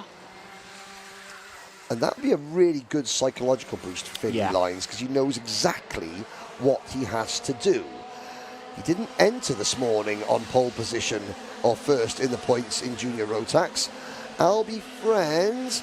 Now, let's have a little look. Alex Lynn in kart number 66 has gained 14 places and is up into P5 for the Jacks Motorsport team. Lynn, there he, just looking at him now, he's got white race suit, orange sleeves on, or an orange sleeve, so not the standard Jacks Motorsports driving suit. A little bit more drama, Henry. Kart number 46 under investigation. That's the race leader. Ellis Bell under investigation. And you've got to think, is it for the start? Yes, it the will, restart. It will be for not maintaining a consistent pace, which would be the investigation. Technical flag for Ian Campbell. Oh, Ian Campbell, the driver from the... Well, he can see John O'Groats from his bedroom window, can Ian Campbell. He's from a tiny little village in the north of Scotland called Watton. And I fear that he will have to start the journey back to Watton before the Grand Prix takes place. That will be all she wrote for Ian Campbell. Jamie Dyer, his mechanic, running out of a garage. The only Potenza racing kart here this weekend, and it's game over early. It's not game over here yet, because Luca Holmes-Ballock has the lead. Now he defends. A couple of drivers spin at the exit of turn number 1 in the background. We'll get a number check. The clock has struck 0. 5-second penalty for driver number 164. Oh, Joe Neal involved in the incident out of hairpin number 1. I think the other may have been James Fabricius for the MLC team. Indeed it was, both of them falling down the order. I think that's going to be weekend over for both of those drivers. On to the last lap then. Luca Holmes-Ballock leads this one. This would be a big confidence boost. There is Albie Friend. Albie Friend has not looked at his sparkling best so far in this race, and he's trying to hold on to as many points as he can. Right now, he would be on the front row for the final, but if he loses another position, he'll fall behind Turner, he'll fall behind Wolfett in the points. Ellis Bell still trying to find a way through. Fletcher Jameson holding third right now, side by side into hairpin number 2. Can Ellis Bell do a bit of a cut back here and get alongside into the Fullerton S's? No, not quite. This is good driving from Luca Holmes-Ballock. He's got good speed out of the traction zones. Yes, indeed. Bell will not chance a move at this late stage. A couple of corners to go. Albie Friend, if there's not a problem with that kart, and I half suspect there might be, I think that's actually quite a smart drive from Albie. The checkered flag is out. Luca Holmes-Ballock takes the victory. They're still battling side by side. Oh, that was always going to happen.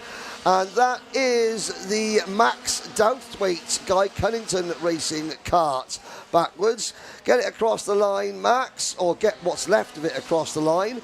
There is a rear bumper somewhat embedded into a black foam barrier, because he went in hard there. Looking down the order, Albie Friends, I think if he realised something wasn't quite right early on in that race, or if he just saw the way that the start panned out and getting shuffled back into a position, rather than make a desperate bid to claw back the positions and potentially, race his way out of contention, I think he was like, okay, this race hasn't gone my way for whatever reason, whether it's kart, whether it's me, whether it's just circumstance, whether it's engine, who knows.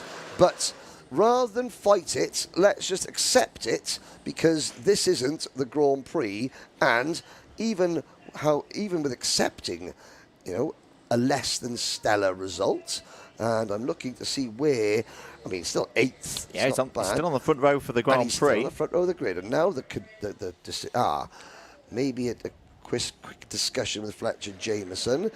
And this is the crowd building up. You can see the More Racing Purple and Green Collective. There are several paddock pooches in amongst them. The crowd is gathering. It's gathering.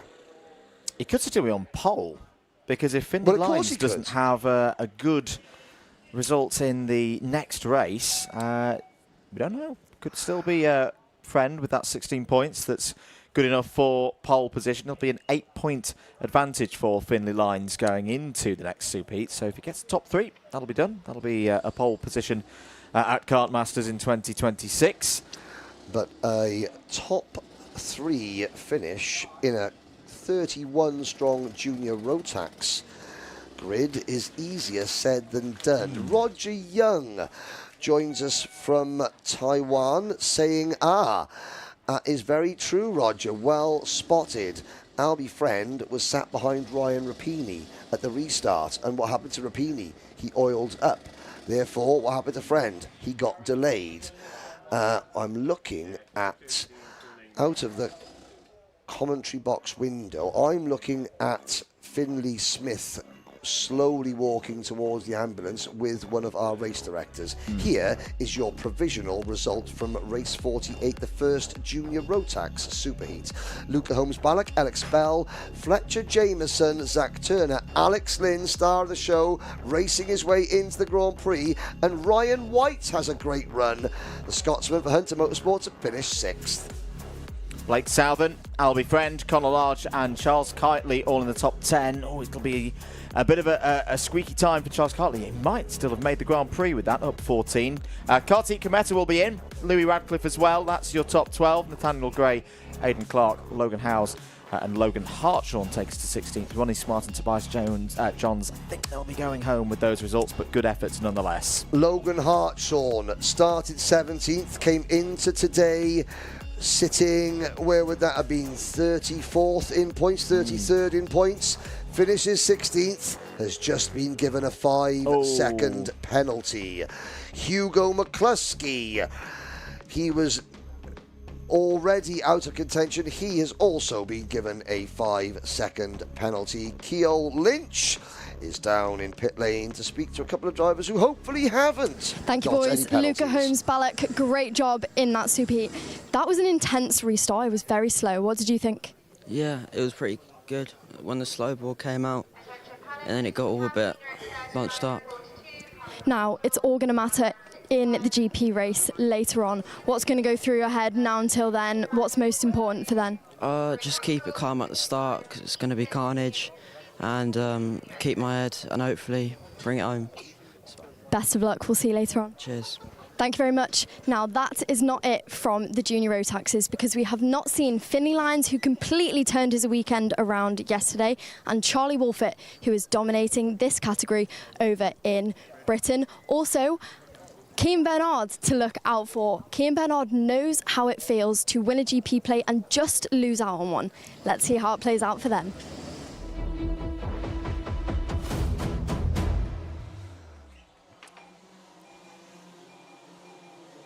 Very good point made by Ceol Lynch. Cian Bernard, he knows how to win one of these, and he knows what it feels like to just miss out. Finley Lyons and Charlie Wolfett go from row number 1. Ewan House and Harry Holland. Surprise of the day, Harry Holland. Great result for Harry to start 4th for the Zip Factory team. Teddy Cooper and Sebastian Chowan Clark are next. The farmer, Tom Reed, and a closer, Cole Denham, go from row number 4. Then it's Harry Taylor, Kevin Ivanov, Marcel Poppercool in the aero suit, and John Richardson flying the flag for Azerbaijan. And then it is last year's Junior Rotax runner-up in this event, but the 2023 champion in Micromax, Cian Bernard. Riley Moreau alongside him then on row 7. Jack Robinson and Trent Van Bellick on row 8. Jack Beasley and Alex Shepherd go from row 9. Isabella Stansmore-Wilson is right there to gain a spot in the top 36. Starts on row 10 alongside Benjamin Lawn. Jensen Powers and Harvey Sargent start on 11. Harrison Bishop and Max Boxall go from row 12. Harry Harvey Casper McAllister there on row 13. Josh Cormack has work to do from row 14 alongside Shea Hilton. Adam Giuditis and Samir Paul go from row 15. Luan Seidel will not take the race start. 30 drivers in this one. Yes, Luan Seidel rolled his kart and is fine, but is under the concussion protocol, so cannot race. The Swiss driver will no doubt come back to try again. Into the tram lines then, waiting for those lights to go out. They do. 12 minutes plus 1 lap underway then for the second of the superheats in Junior Rotax. Good start for Finley Lines. He'll lead under the bridge. There's a couple of drivers running wide. One of them was a Coles Racing machine. Oh, and it's all breaking down in the middle of the field. Numerous drivers involved. The number 27 of Jack Beasley in trouble. That's one of your drivers who needed a good race here. Was just inside the top 36 overnight. Oh. Also in trouble there, the number 55 of Casper McAllister. McAllister was 26th on the grid. He will not be racing in the Grand Prix this afternoon, I fear. As we watch some of the other tail enders, the number 239 was amongst them. I'm just seeing that kart go past. That was Jack Robinson for the Dan Holland Racing team. He was only 30, he was 30th in points, Robinson. And who was that? Oh, Harry Taylor coming in. Harry Taylor pitting with damage. He was 18th in points. That could still be a really, really agonising wait for Taylor. It depends how many points clear of 36th he was. As we watch Harry Taylor. Now, I didn't see what was wrong with the kart, whether that is something they could possibly fix and get back out. 28 points was his buffer, so similar situation to Caden McQueen in the seniors early today. A 14-place swing with double points available, so a 14-place swing is all that Harry Taylor needs to avoid, and a 14-place swing for somebody else, because, for example, Shea Hilton has already gained 11 places. Now, Shea was, well, he was, oh dear, now it's getting a bit feisty. Jensen Powers there in the Jack Dex Racing machine had gained 6 places. The young man from Birmingham. And he was a driver that needed to gain places. Yep. So again, we've got these drivers, the first group of drivers on the outside looking in, seem to be finding new ways to eliminate themselves from contention. And this is what Kartmasters does to you. You get desperate. You know there's so much on the line, and the driver that you race against is equally as desperate. And when two desperate drivers go for the same apex, things happen. Things happen. Things occur. Finley Lines in the lead of this race. It's looking good at the moment for securing that pole position for the Grand Prix. That's the job at hand for those drivers towards the front of the order. Here is the number 79 of Teddy Cooper. Teddy Cooper's driven really well this week. It's gone a little bit under the radar, the young man from Malden. Results of 5th, 14th and 17th yesterday. And let's hear down from trackside. Ceol Lynch, what do you have for us? Thank you, boys. An unfortunate start for Harry Taylor. Difficult to be at such the start of the race, but if we look at his helmet here, it says what's behind you doesn't matter. He's got the chance to be able to put this behind him as long as certain drivers change their results for this one. Let's see more from the action. Let's get back to the drivers. Yeah, you can see Dave Wooder, Harry's long-time mechanic and driver coach, step in to the frame there at the end, and I'm sure that was very it was great framing there from Ceol and Harry Taylor. I'm not quite sure if Harry wanted to turn round. The back of his head was probably all we were going to get, because I didn't see what happened. Harry Taylor obviously feeling aggrieved at what did happen, and now faces an anxious wait. There's Marcel Popocool, the Cato Motorsport team, getting plenty of support online.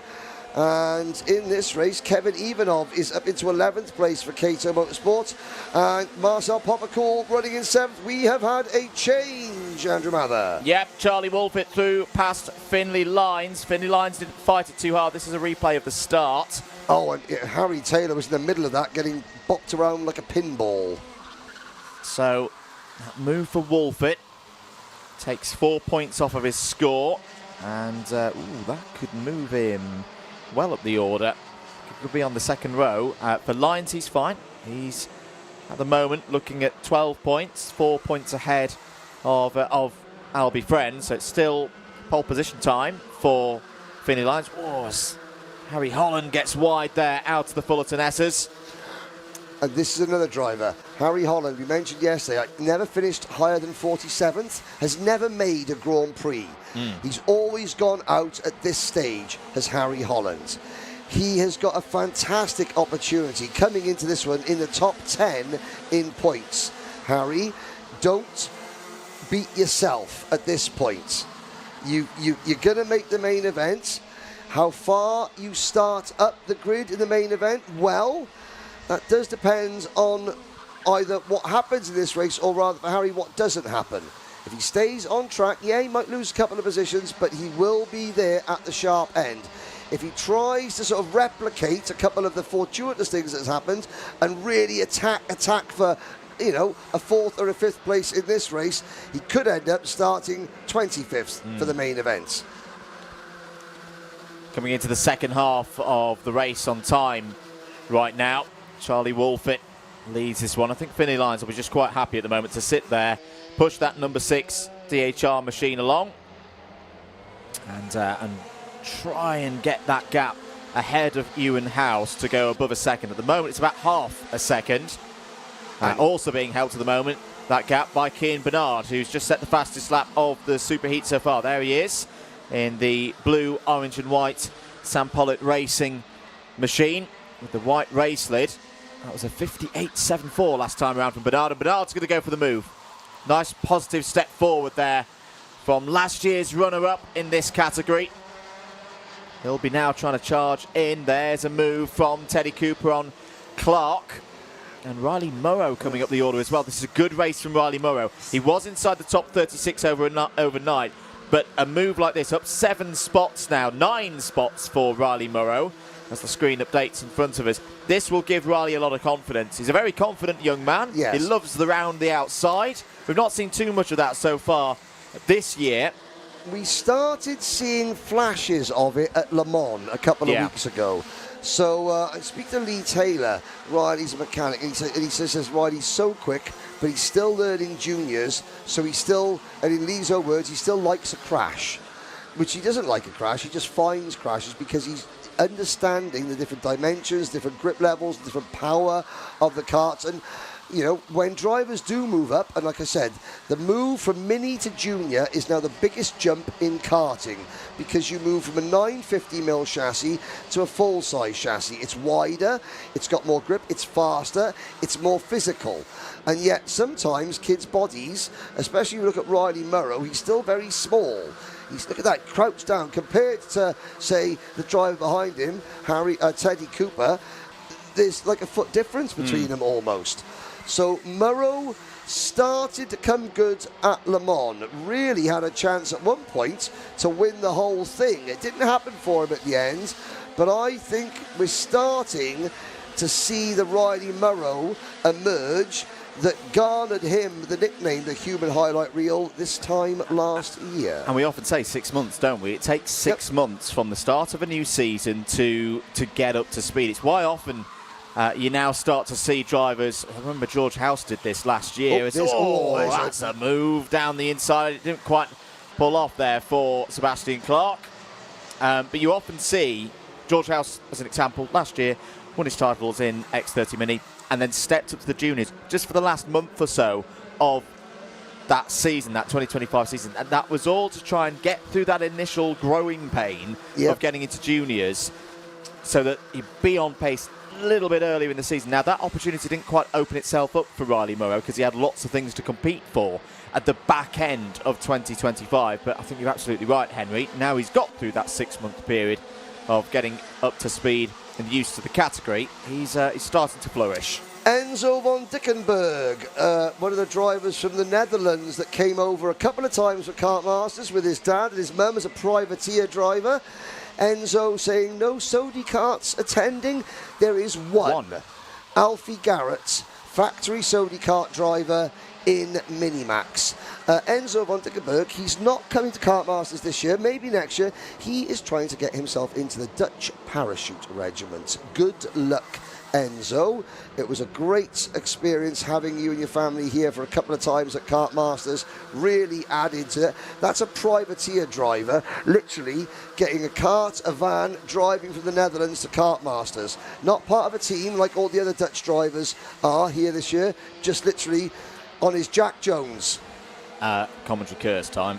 Riley Murray's just got a 5-second penalty. Is that 3-2? I think it might be. Where does that drop Murrow to? It drops Murrow to 14th. I think we'll still be okay with that. Yeah, just behind Harrison Bishop. Now, Isabella Stansmore-Wilson has dropped to 26th. It's not looking good for her. One Cato Motorsport kart at least will be going home at the end of this race. Same for Max Boxall, who's only 25th.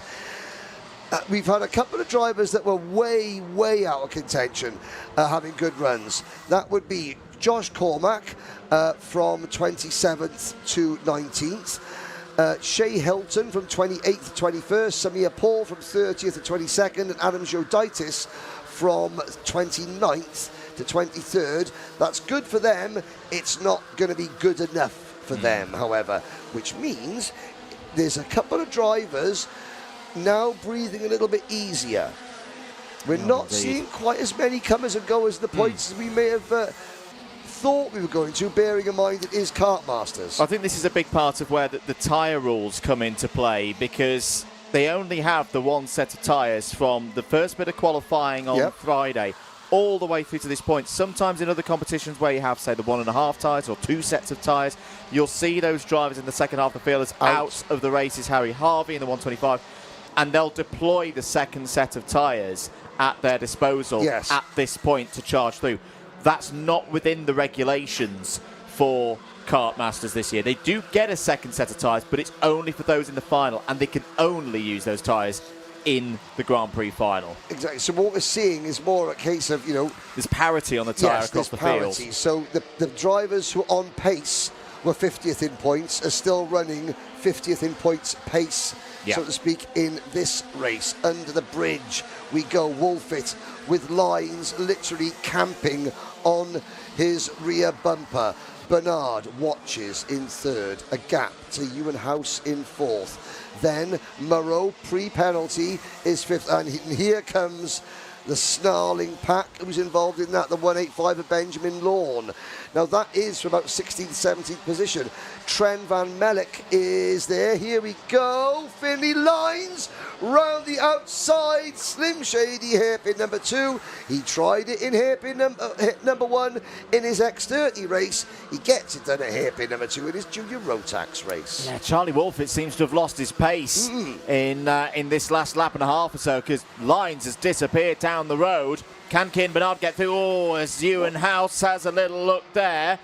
Not the most conventional. He's not. Yeah, he's got a problem. He's not happy with the power there. Cian Bernard tries to get down the inside. Charlie Wolfit hustles, keeps hold of second place. Ewan House is going to try and go around the outside here. Here comes Riley Murrow as well in the 222. No way through there for Ewan House. Teddy Cooper might get involved in this scrap for second place. Lines has gone. Lines is going to be on pole position for the Grand Prix later on today. Can Charlie Wolfit, though, hold on to this second place? This is for a spot on row 2. We saw a similar situation to this in Senior Rotax on Friday with Harrison Crowther. And when I spoke to Harrison, he said it was his power valve that went. Similar sort of look about Wolfit's kart. He's able to maintain a certain degree of pace, but certainly he's dropped a little bit of pace. Kevin Ivanov there making his move, and the 79 of Teddy Cooper coming back as well. Checkered flag is out. Oh, Charlie Wolfit is a lucky, lucky boy. He's shaking his head, Andrew, but he has just salvaged second place and potentially a top 5 start in the Grand Prix. Oh, the last lap. Harrison Bishop gets a technical flag. Harrison Bishop had gained 10 places. He was up in the top 12. And now he's not. So you can strike another one off the list. there we go then for the Junior Rotax Superheats. Their Grand Prix will be at 3:30. Hope you can be with us for that one. And there's the driver who will start it from pole position, Finlay Lines. What a great job by the KR Sport team. They will be very happy with that. And let's not forget, Finlay Lines started the competitive part of the meeting 50th in timed qualifying on Friday. His results that have given him this pole position, 6th, and then a win on Friday. And that was from starting 25th on Friday. The grid, yeah. So on Friday, he started 25th for his 2 heat races and finished 6th and 1st. Since then, was on pole position in the Saturday timed qualifying. 1st and 2nd through the heats, 2nd overnight. And now he's taken this superheat and pole position away from Albie Friend across the course of those 2 races. Cian Bernard will start, I think, a good way up the order in comparison to last year. He had a bad time in the pre-final 12 months ago and still came back to finish in 2nd place. I have been corrected. Of course, there's no power valve in Junior Rotax. Layla Bell Racing said that maybe Charlie Wolfett looked down and forgot that the radiator flap was open and therefore was keeping the engine nice and cool but not giving it maximum power. He was moving the radiator around a lot in that race. Lines from Wolfett Bernard, that's your 1, 2, 3. Ewan House, Riley Morrow and Kevin Ivanov had a great move right at the end of that race to come home P6. Sebastian Chown Clark, 7th in that one. 8th for Harry Holland, Teddy Cooper and John Richardson in the top 10. Good to see John there. John will be through with that result. Tom Reed, 11th. Was on the podium, if I remember correctly, in Minimax last year. Yes. Alex Shepherd, 12th. Harrison Bishop, 13th. Marcel Popical, Cole Denham, all in the top 15. Trent Van Melek should just squeeze through, I think, with that one. P16. Yes. Josh Cormack will miss out. Just a little bit too far back overnight, but a good effort there, up 10 spots, as was Shea Hilton. But Shea Hilton, I think, did have a 5-second penalty in that one, so we'll drop back down. Benjamin Lawn, Jack Robinson in the top 20. Adam Giuditis, Samir Paul, Max Boxall and Jack Beasley. Beasley will be out, sadly, with that one. Harvey Sargent, Isabella Stansmore Wilson, Jensen Powers and Harry Harvey. Their Kartmasters journeys for 2026 sadly ends at that point. A bit of a nervous wait it will be for Harry Taylor. Casper McAllister will be out as well. And hopefully we see all of those drivers next year. Let's quickly go down to Parc Fermé and over to Ceol Lynch. Finlay Lines for KR Sport. Finlay, you have turned your Kartmasters weekend around. Yeah, obviously we started the weekend in 25th in qualifying, made the heats work, had 2 solid heats yesterday, started pole for this one and won it. So yeah, pole for the final. Obviously it's going to be a tough race, it doesn't really matter where you start, but we'll give it a go. Now, you were confident yesterday, but you didn't have the pace, I don't think, that you look like you have had today. What has changed for you overnight? Are you feeling even faster than yesterday? Obviously, I'll be doing both classes. I think my mindset just changed a little bit because of how I wasn't doing very well on the X30, but now I'm fast in both, so I know I can do it and I'll give it a go in both finals. It's definitely a confidence builder. Good job. We'll see you later. Thank you. Well done, Finlay. We'll let you move along. That is it then from Junior Rotax until later on. Next up, though, we've got Senior Rotax, where we're going to see more of the double duty drivers come back. We've got Ewan Charman, Macaulay Bishop and Harry Bartle. You're also going to see a former GP plate champion, Guy Cunnington.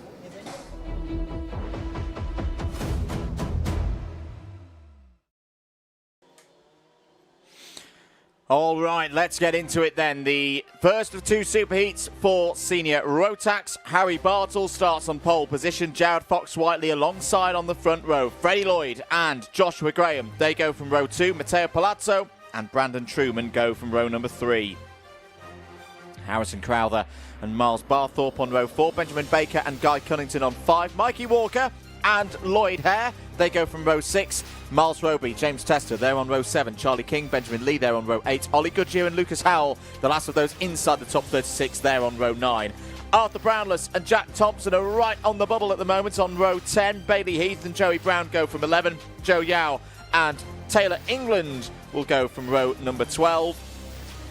That is your field then. 24 drivers in this one, 24 in the next one. So a third of the field are looking at potential elimination here. No, a quarter of the field. 48 down to 36. There is David Manchester, one of the trio of race directors out there on circuit. Nigel Edwards on the gantry will be your starter for this race. Dan Ashton will be out there as well somewhere. I can't see his shoes at the moment. Oh, I can see his headset though. He's just stood looking over the Bruno Ferrari S's. In fact, no, there he is. On the start line, we're going to get ready for this race, and we're going to go racing for 12 minutes, plus 1 lap in senior Rotax. Can they all get through the first couple of corners? Just about is the answer. Harry Bartle leads in the early stages of this one. Simple to describe job for Harry Bartle here. If he wins this race, he will be on pole for the Grand Prix, but here comes Freddie Lloyd down the inside. Multiple round winner so far this year in the British Championships in senior Rotax, and that's why starts this race 5th in the points. But don't count out Lloyd, potentially for still getting pole position.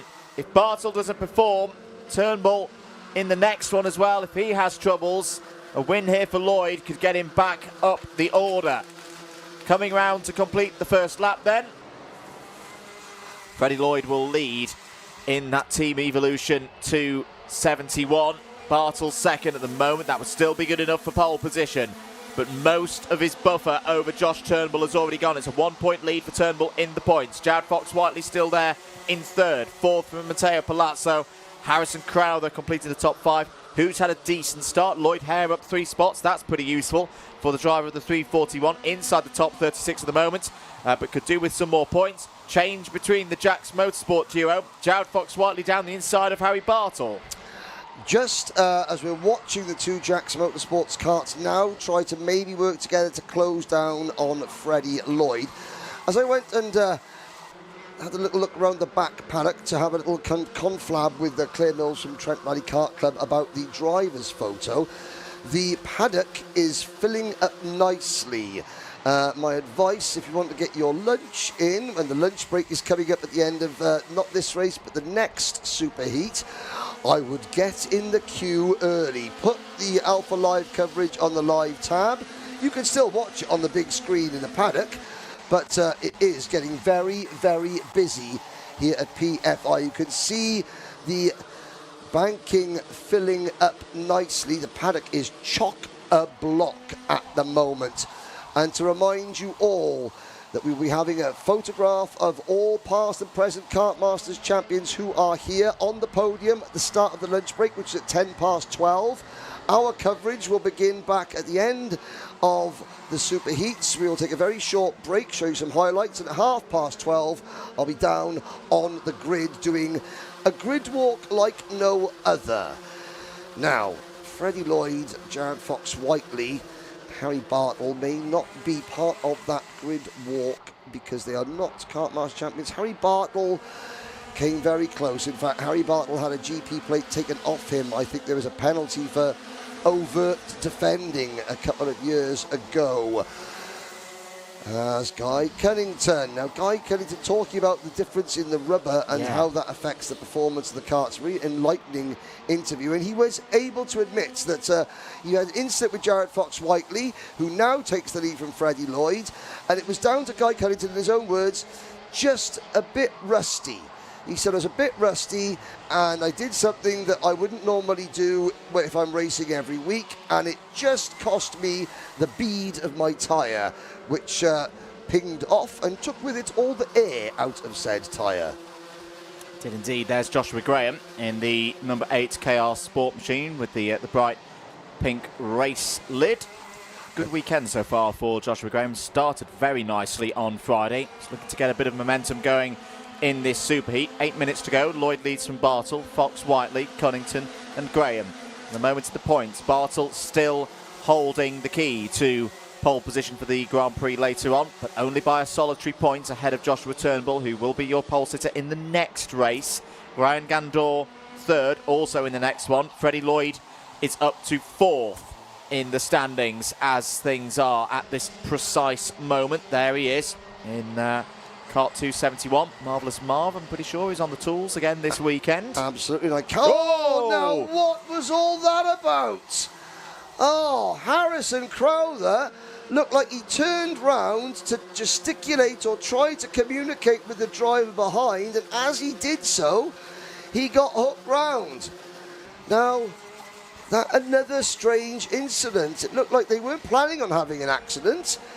That was an accidental accident. Started when Harrison Crowther sort of turned around to tell the driver, right, you do this, as he moved across, and the other driver was already where Harrison Crowther's rear bumper was about to be changed for second, or no? Yep. Yes, it is. The 22 passes the number 2. And that's good news for Joshua Turnbull. That is when the points update going to put Turnbull in the lead of the competition. These double points for these superheats do have quite a profound effect. Now, Bartle has tended to be pretty good in the second half of races. Now, what happens here? He's telling was it Joshua Graham to work with me. Go and work with me as I'm coming across to block you, saying no, don't pass me, as he's trying to pass him. Harrison Crowther's going to be putting on a show for us in the final because he's going to be starting deep in the field, and he's very hungry, is Harrison Crowther. He's very hungry to get a win for himself, to get a win for the Coles Racing team. But sometimes you get a little bit too hungry. Maybe that was one of those occasions. We'll have to wait and see what the stewards say about it. We've had a change up at the front. Fox Whiteley passes Lloyd. These two have had a little bit of a tete-a-tete so far earlier on this week, on Friday. What is nice to see is we've seen some of the points in some of the other classes. Drivers, 3 points, 0 points, 1 point, 2 points. Josh Turnbull currently on pole position for the Senior Rotax Grand Prix on 14 points. Nobody has been able to grab this class by the scruff of the neck and dominate it. There are simply too many strong drivers, strong teams, strong engine builders. And there was a look down from the top of the banking. What a panoramic view we have here at PF International, the home of British karting, as Josh Graham in 5th position. He's now 4th position. He's passed Guy Cunnington. The lead 6 with Brandon Truman at the tail end of the lead 6 is quietly moving himself into contention. It's not been a weekend to remember so far for Brandon Truman, but so far they haven't handed out any GP plates. They don't do that till this afternoon, so it doesn't really matter if Brandon hasn't had the greatest week so far, because now is when it matters, and now is sitting there at the back of the lead group, nicely poised. Truman. Fastest lap of the race has just gone in from Joshua Graham, running there in P4. Joey Brown's having a good go. And I tell you what, Joey Brown, that's 12 places gained. Started this race 22nd as Lloyd looks down the inside of Fox Whiteley. Fox Whiteley now. That was an interesting moment. Lloyd putting his nose down the inside into hairpin one and giving Jared Fox Whiteley two options. We can do this the easy way, Jared, or we can do it the hard way. And Jared Fox Whiteley went, I'll take the easy way. You can have it on this occasion. Yes, the easy way involved Jared Fox Whiteley applying the brake pedal. The hard way was Jared Fox Whiteley not applying the brake pedal and then discovering that karts don't turn very well when they're on grass. Smart, though, from Fox Whiteley. Lloyd putting himself in that position. Yep. Oh, the number 99 car. Lucas Howell. He's 35th in points, Andrew. Now, there's only going to be about 10 drivers who miss out on the Grand Prix in this class. Guy Cunnington picks up a place, repassing Josh Graham.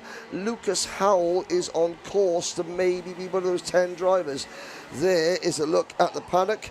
Ice creams and beverages being consumed at a rapid race of knots, and Oh, and the number 3, well, at the background there, that was Bailey Heath just popping up over the grass verge. It was Miles Roby in the number 24 MLC Motorsport kart who had that coming together with Lucas Howell. And Roby isn't exactly safe either. 25th in points for Roby, and he's now 18th. He should squeeze in. Someone lost their Batman number board as well in all of that. That was the piece of yellow plastic that you saw flying around the track. There's Harry Bartle down the inside of Joshua Graham. Puts himself back to P4. Bartle's still in a position. Oh, as Joshua Graham's now picked up a 5-second penalty. Henry, that's the latest notification on our screens. I think that may be to do with the incident with Harrison Crowther. I would hazard a guess. We spoke to Ollie Goodyear and the More Racing team, or More Power team, in the paddock show last night. They're the two karts in this race that are purple and lime green. Looked like a cross between Barney the Dinosaur and the Kermit the Frog and the Scooby-Doo wagon. They were both very nervous about whether they would make it in. Ollie Goodyear has dropped to 18th place from 17th on the grid. Arthur Brownless has dropped 1 place from 19th to 20th. So the nervous wait will continue for both those drivers. And there was a lunge from about, well, he started that at the village of Caythorpe, just down the road, did Harry Bartlett. He comes across on Josh Graham. You can't just suddenly defend halfway down the short chute. Someone is going to get hooked like a fish. And Harrison Crowther's already been hooked that way. But here is and look at that, the lead battle is now 2.5 seconds up the road. 30 seconds left in the race. Lloyd and Fox Whiteley have just about, I think they've done enough now to dispute this between themselves, yeah. 1-on-1. This group led by Bartle, who is still 1 point behind Turnbull. The pressure is still on Joshua Turnbull. And here we go. So you've got some people coming in from Africa. Hello to Lipelo. Lipelo was one of my co-commentators in the African Open. We got people watching from Miami, and if Scott Simpson really wants a photograph with me, then I shall oblige. But surely, Scott, there's about 300 other people driving go-karts that are much more worth having their photograph taken with. But there we go. I will do my best to appease. Leanne Nair saying well done to Chloe McGill for the earlier efforts. We start the final lap, Andrew, and are we going to see Freddie Lloyd and Jared Fox-Whiteley dispute it? Well, Josh Graham is in a feisty mood anyway, and I don't think he's going to make Harry Bartle or Guy Cunnington's life very easy at all. Nope, not here at Kartmasters. Into hairpin one go the race leaders. Freddie Lloyd looking at a row 2 start at the moment.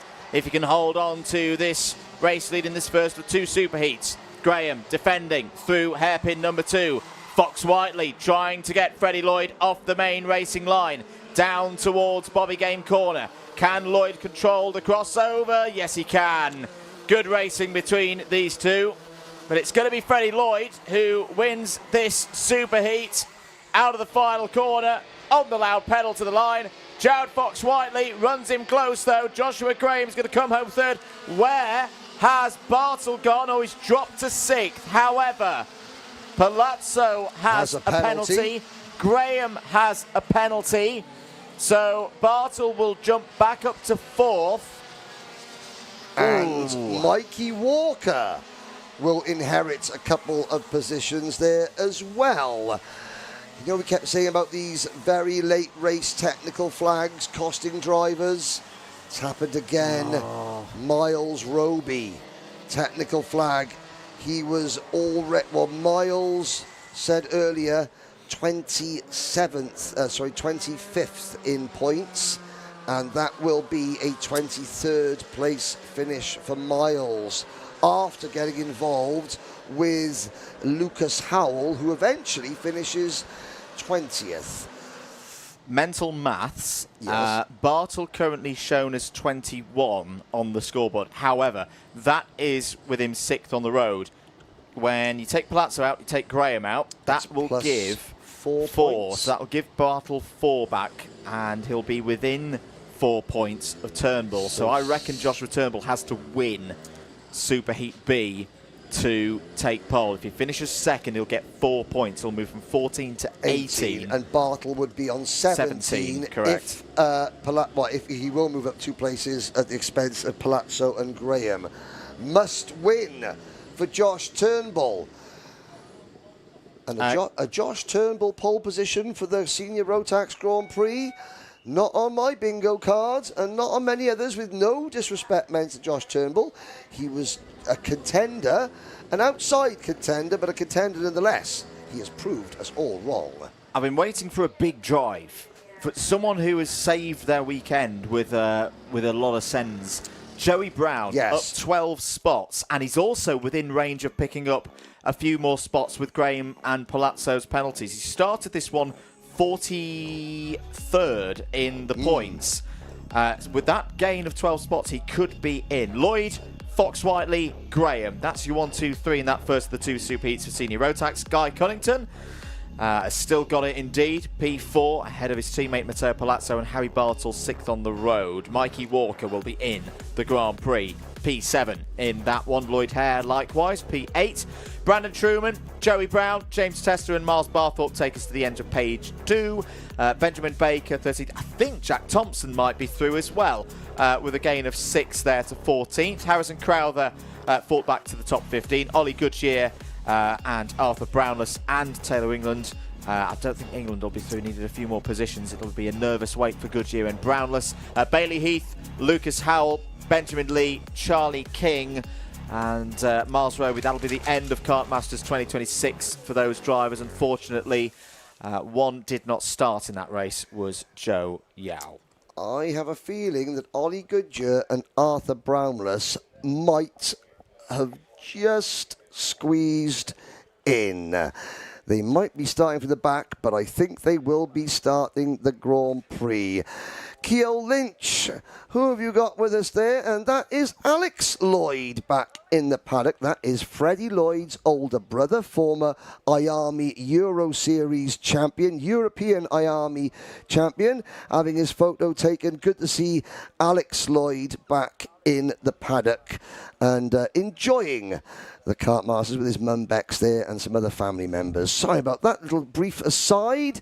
Always good to see a celebrity, well, karting celebrity in the paddock. Ceol Lynch, she'll be a karting celebrity very soon.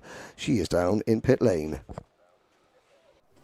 Freddie Lloyd continues his strong performances across both classes. Your pole in Senior X30. Now, as of now, you're on the 2nd row. How do you feel? Yeah, it feels good. Pace is strong. It's obviously still hard out there being out the front. Everyone's really close, and trying to manage that is very hard. But pole for X30 is good, and well, anywhere in the top 10 for any class is good. So I'm happy with it. Now, double duty, few drivers. It's been hard. It's been physical, and today has been harder than ever. How are you going to hold on for the next couple of races? I couldn't tell you, honestly. I'm struggling out there, but 2 more races and I'll be done. Well, best of luck. We'll let you get along. Thank you. Let's let Freddie Lloyd have a lunch break then. But that's not it from Senior Rotax, of course. Pole position as of now is still up for grabs. It depends what happens for Joshua Turnbull, while eliminations still have to be made at the back. Let's get going.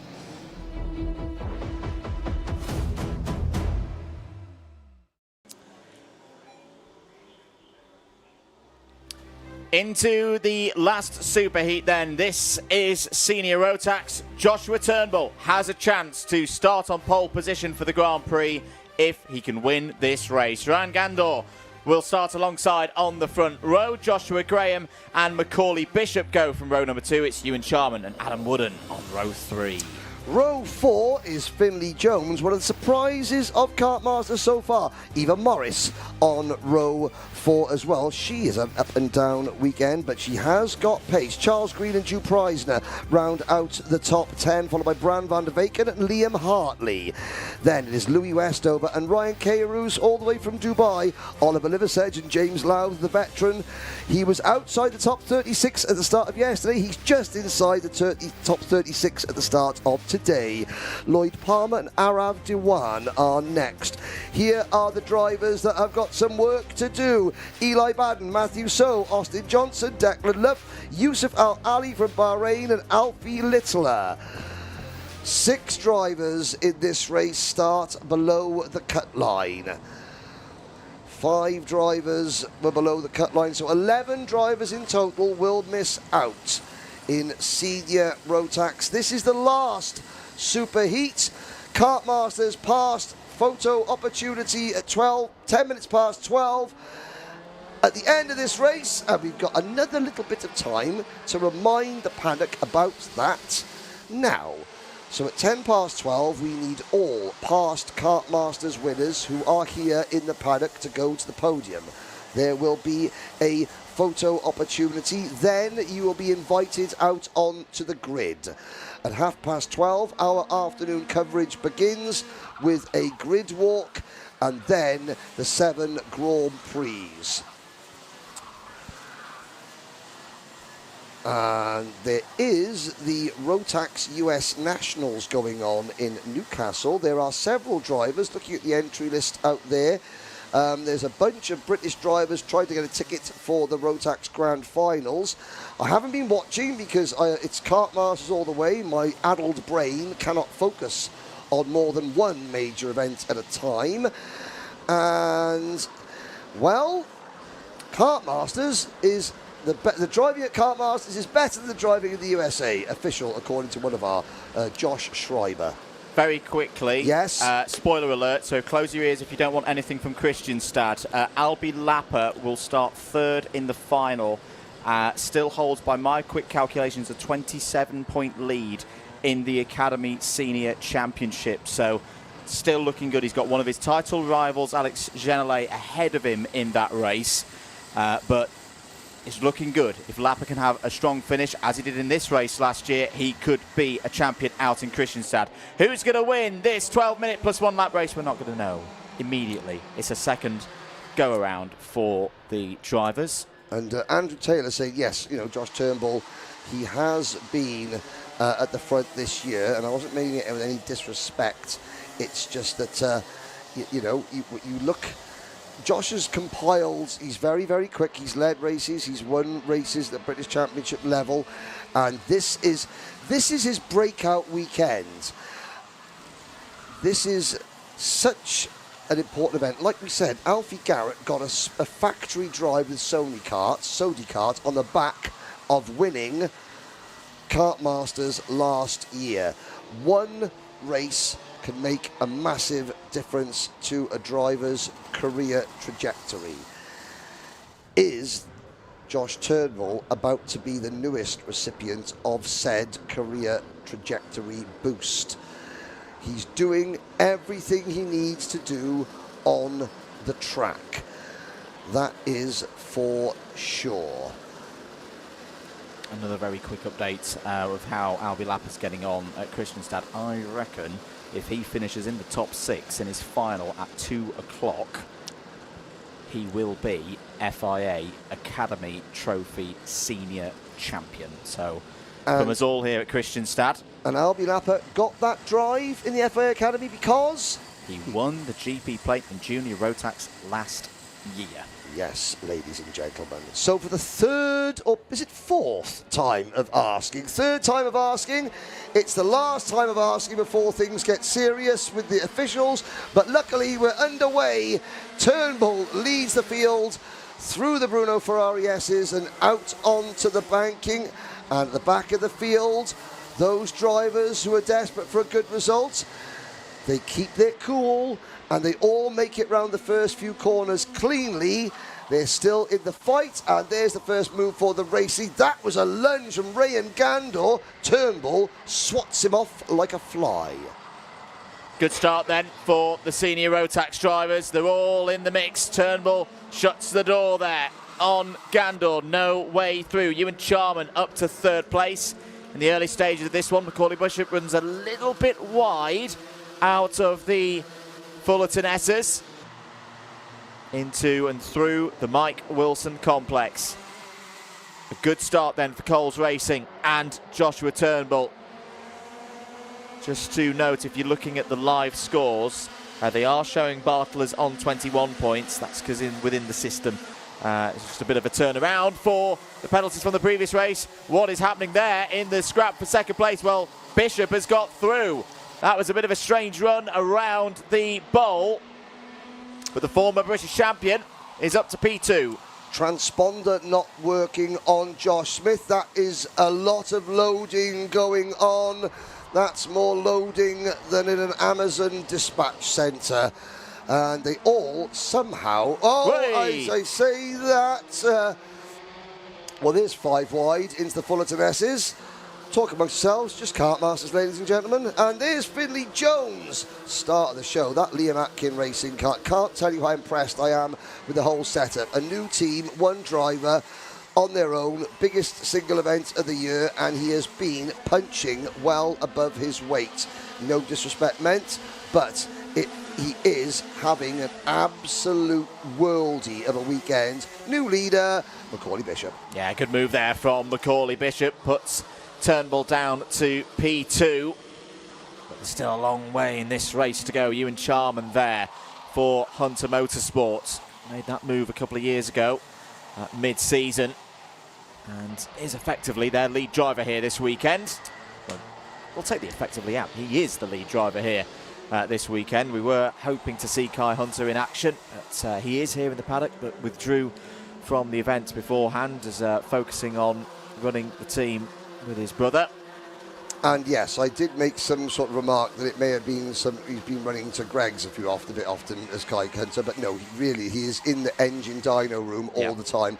The Hunter Motorsport team, we were in their awning as part of the paddock show last night, and you can just see, because it's not only the Hunter Motorsport drivers that are running Venator race engines, there's lots of other people in the paddock.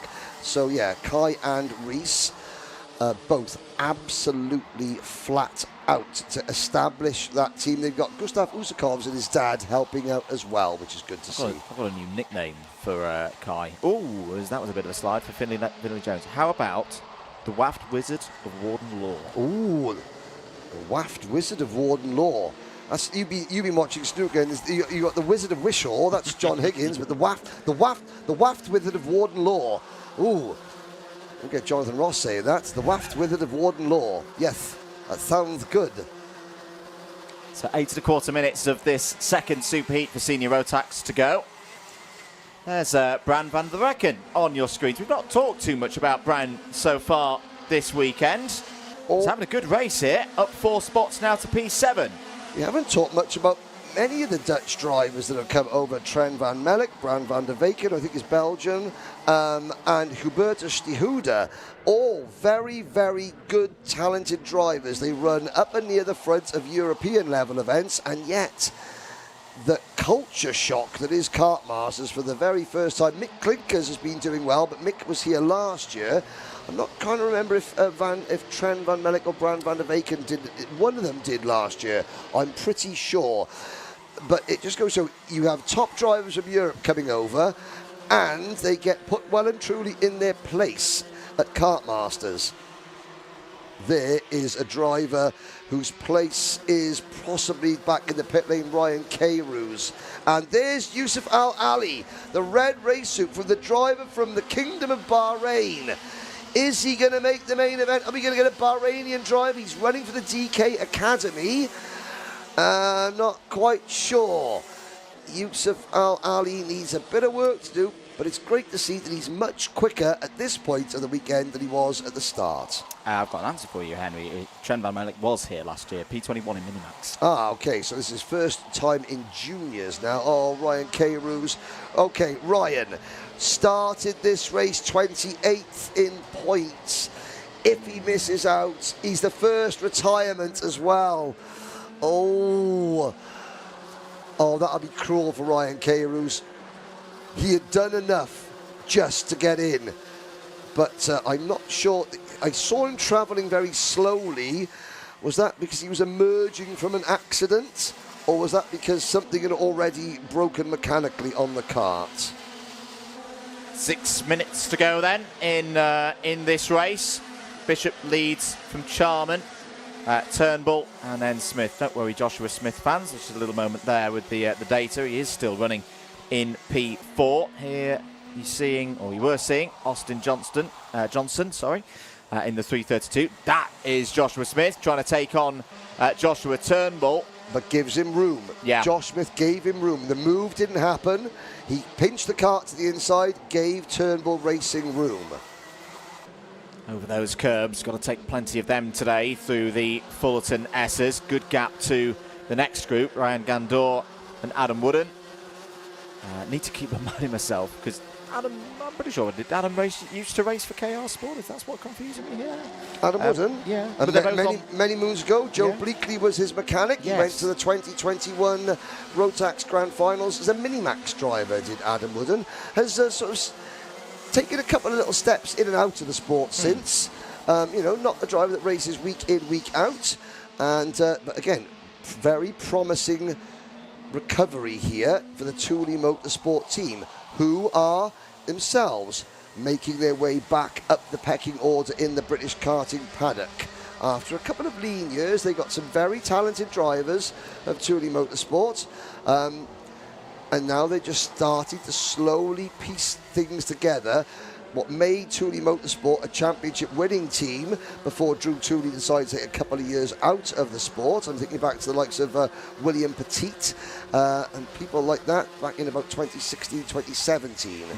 Then Drew Thule decided to go get a real job and realised that real work isn't as much fun as karting, even though we always moan about karting. And it just takes time to build everything back up from scratch. A bad day at the track, still better than a day in the office, isn't it? Absolutely. Still, only one retiree. Yusuf Al Ali is dropped to 23rd. Alfie Littler is 22nd. We won't be seeing them in the main event. Austin Johnson, 21st. Lloyd Palmer. Very little movement in this race, it has to be said. The only drivers on the move, Declan Lupp up 6 positions and James Lowther up 6 positions. Ceol Lynch has some news for us from the pit lane. What have you got for us, Ceol? Here in the pits with Ryan Carews. He's anxious now about his position in the final Grand Prix. Difficult one for him, but Andrew and Henry, Ewan Charman is on great form. This is the best we have seen from him so far this weekend. At the back, it's all getting heated up. Ryan said there was a spin and he's now bent his axle, but he's still anxious to get back out. Well, hopefully Ryan will hold on in those points into the top 36 and beyond the grid for 4 o'clock later on this afternoon. 3 minutes to go in this one. Macaulay Bishop still is your race leader ahead of Ewan Charman. Then the battle between Joshua Smith and Josh Turnbull. This is the fight for 5th place on your screens. Just going through hairpin 1 now if you're watching trackside. Gandor, Wooden, and then Finley Jones on that brightly liveried 123 machine for the Liam Atkin Racing team. They're nearly going to be 3 wide as they run through the short chute towards the Fullerton S's. Ryan Gandor trying to defend the spot on the 3rd row of the grid for the final. That's what's at stake here. Was on the 2nd row, but has been jumped by the likes of Lloyd and Bishop and Fox Whiteley. Bishop at the moment looking at the inside of row number 3 for the final. 2 minutes and 20 seconds to go in this race, Henry. This is when it's going to start ramping up for these drivers, trying to defend their spots on the grid for the Grand Prix, as Liam Atkin trying to go around the outside of Adam Wooden. Good defence there from Adam Wooden. Yes, so the Liam Atkin Racing car, Finley Jones still sits in 7th position. Wooden is 6th. Gandor is 5th. This battle is now happening nearly 6 seconds behind the race leader. Here goes the crossover, and that's 2 for the price of 1. The over and under make that 1 for the price of 1, make that none for the price of 1, because he loses the 2 places back. Finley Jones went for it, went big, and ended up coming away with well, exactly where he started from. And now James Lowther moves into the picture in the number 47 Coles racing car, and Louis Westover. Injured ribs, aching sides, and all Louis Westover soldiers his way into the top 10 for the first time in Kartmasters 2026. And this is this is just looking. This is now looking interesting, because who's joined the back? Drew Preisner is the back of this group. So is Charles Green. So is Eva Morris. Eli Baden isn't. No, well, Oliver Liversedge in 15th place is the last driver in this group, which starts at P5 and ends at P15. This is looking tough at the moment for Ryan Gandor. Not happy with the machine at all. He's driving on the wing mirrors if a kart had wing mirrors.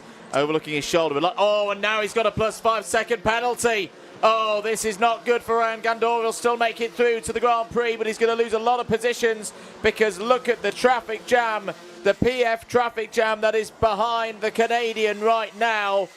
25 seconds on the clock. There's almost no point defending now, because he's going to lose all of these positions anyway with that plus 5. That would drop Ryan Gandor from his current position of 6th to 19th. He'll make the main event, but he'll be a bit part player in the main event, I fear, for Gandor, who is already slipping back to 8th on the grid for the Grand Prix before that penalty is applied. Louis Westover there. A couple of laps ago was rolling back the years, had a great move to get himself up to P7. Now he's trying to get P6 on the road ahead of Gandor.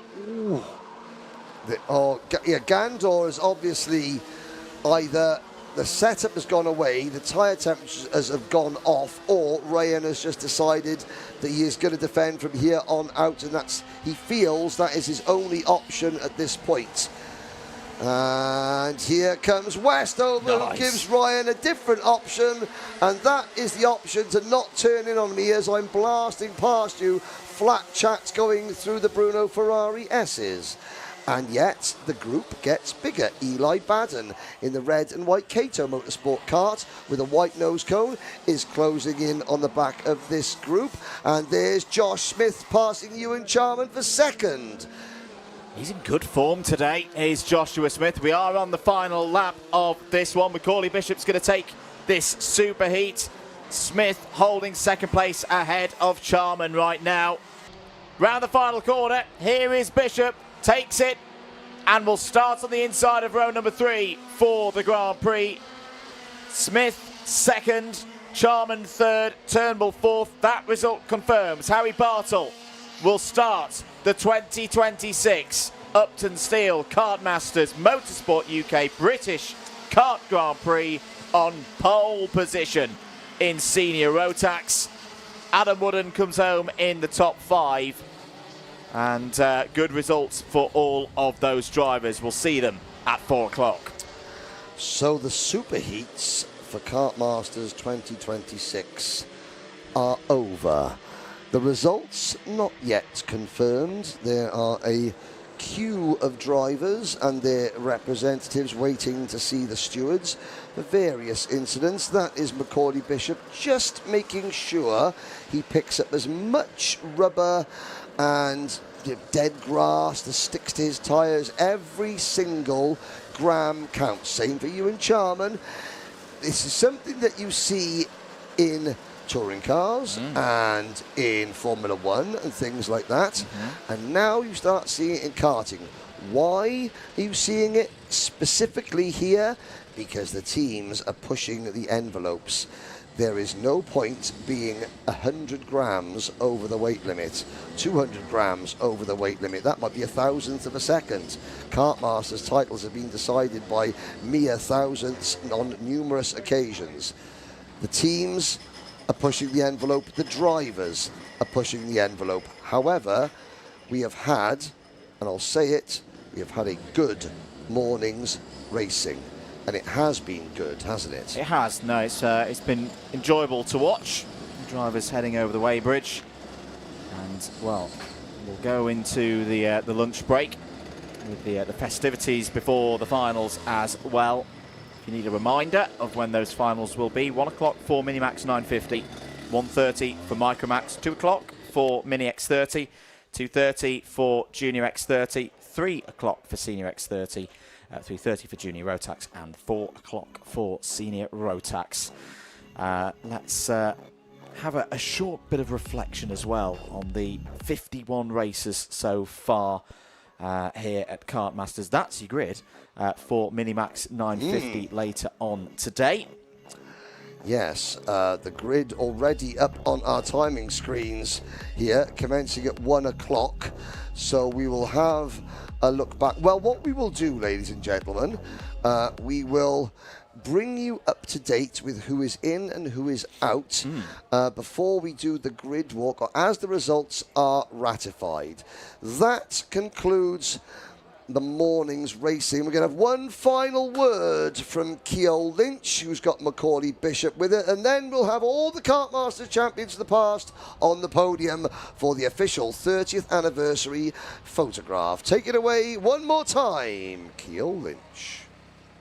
Macaulay Bishop is back, everybody. It was crucial for you to have a stronger day than yesterday. You've bounced back. How do you feel?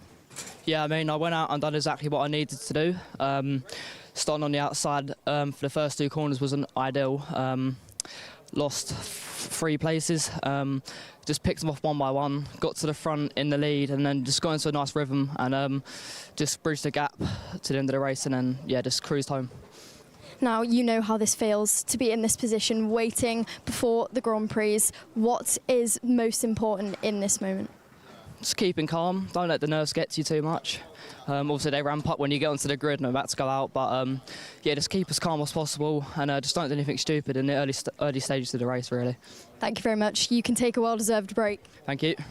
Let's let Macaulay get along then. And ladies and gentlemen, time is up here at the Uptonsteel Motorsport UK Kartmasters British Grand Prix. The drivers have one more chance to join a long line of legacy here at PFI. We're going to take a very short break. If you join us back at 12:30, you're going to see Henry Beaudette on the grid with some very special guests. And then all the action is to come. This is what we've been waiting for. See you later.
Welcome to the high-octane world of Kartgeezer. Kartgeezer.com is officially the fastest-growing karting marketplace on the planet. Let's face it, we all love the speed, but the costs can really pile up. If you want to make the sport you love more affordable, we've got the secret. Head over to Kartgeezer.com right now to find deals and start saving on gear today. It's the easiest way to keep your kart on the track without breaking the bank. And did I mention? It's totally free to use. Join the community today.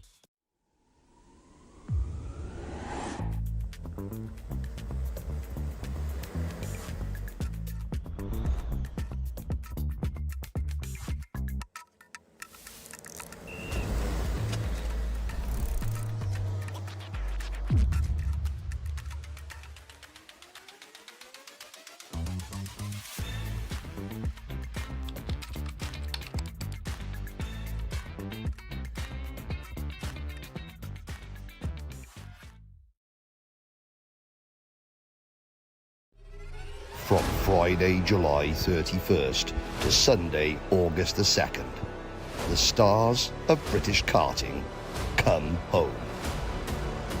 3 days of racing, 2 letters, only one champion. Kartmasters 2026. 30 years in the making.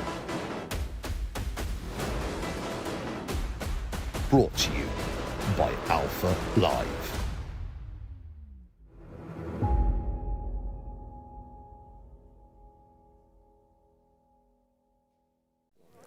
Welcome back, ladies and gentlemen, to Alpha Live's coverage of the 30th anniversary edition of the Uptonsteel Motorsport UK Kartmasters British Kart Grand Prix, and I am standing with Mr. Paul Fletcher, the man who is responsible for the tarmac that we stand on.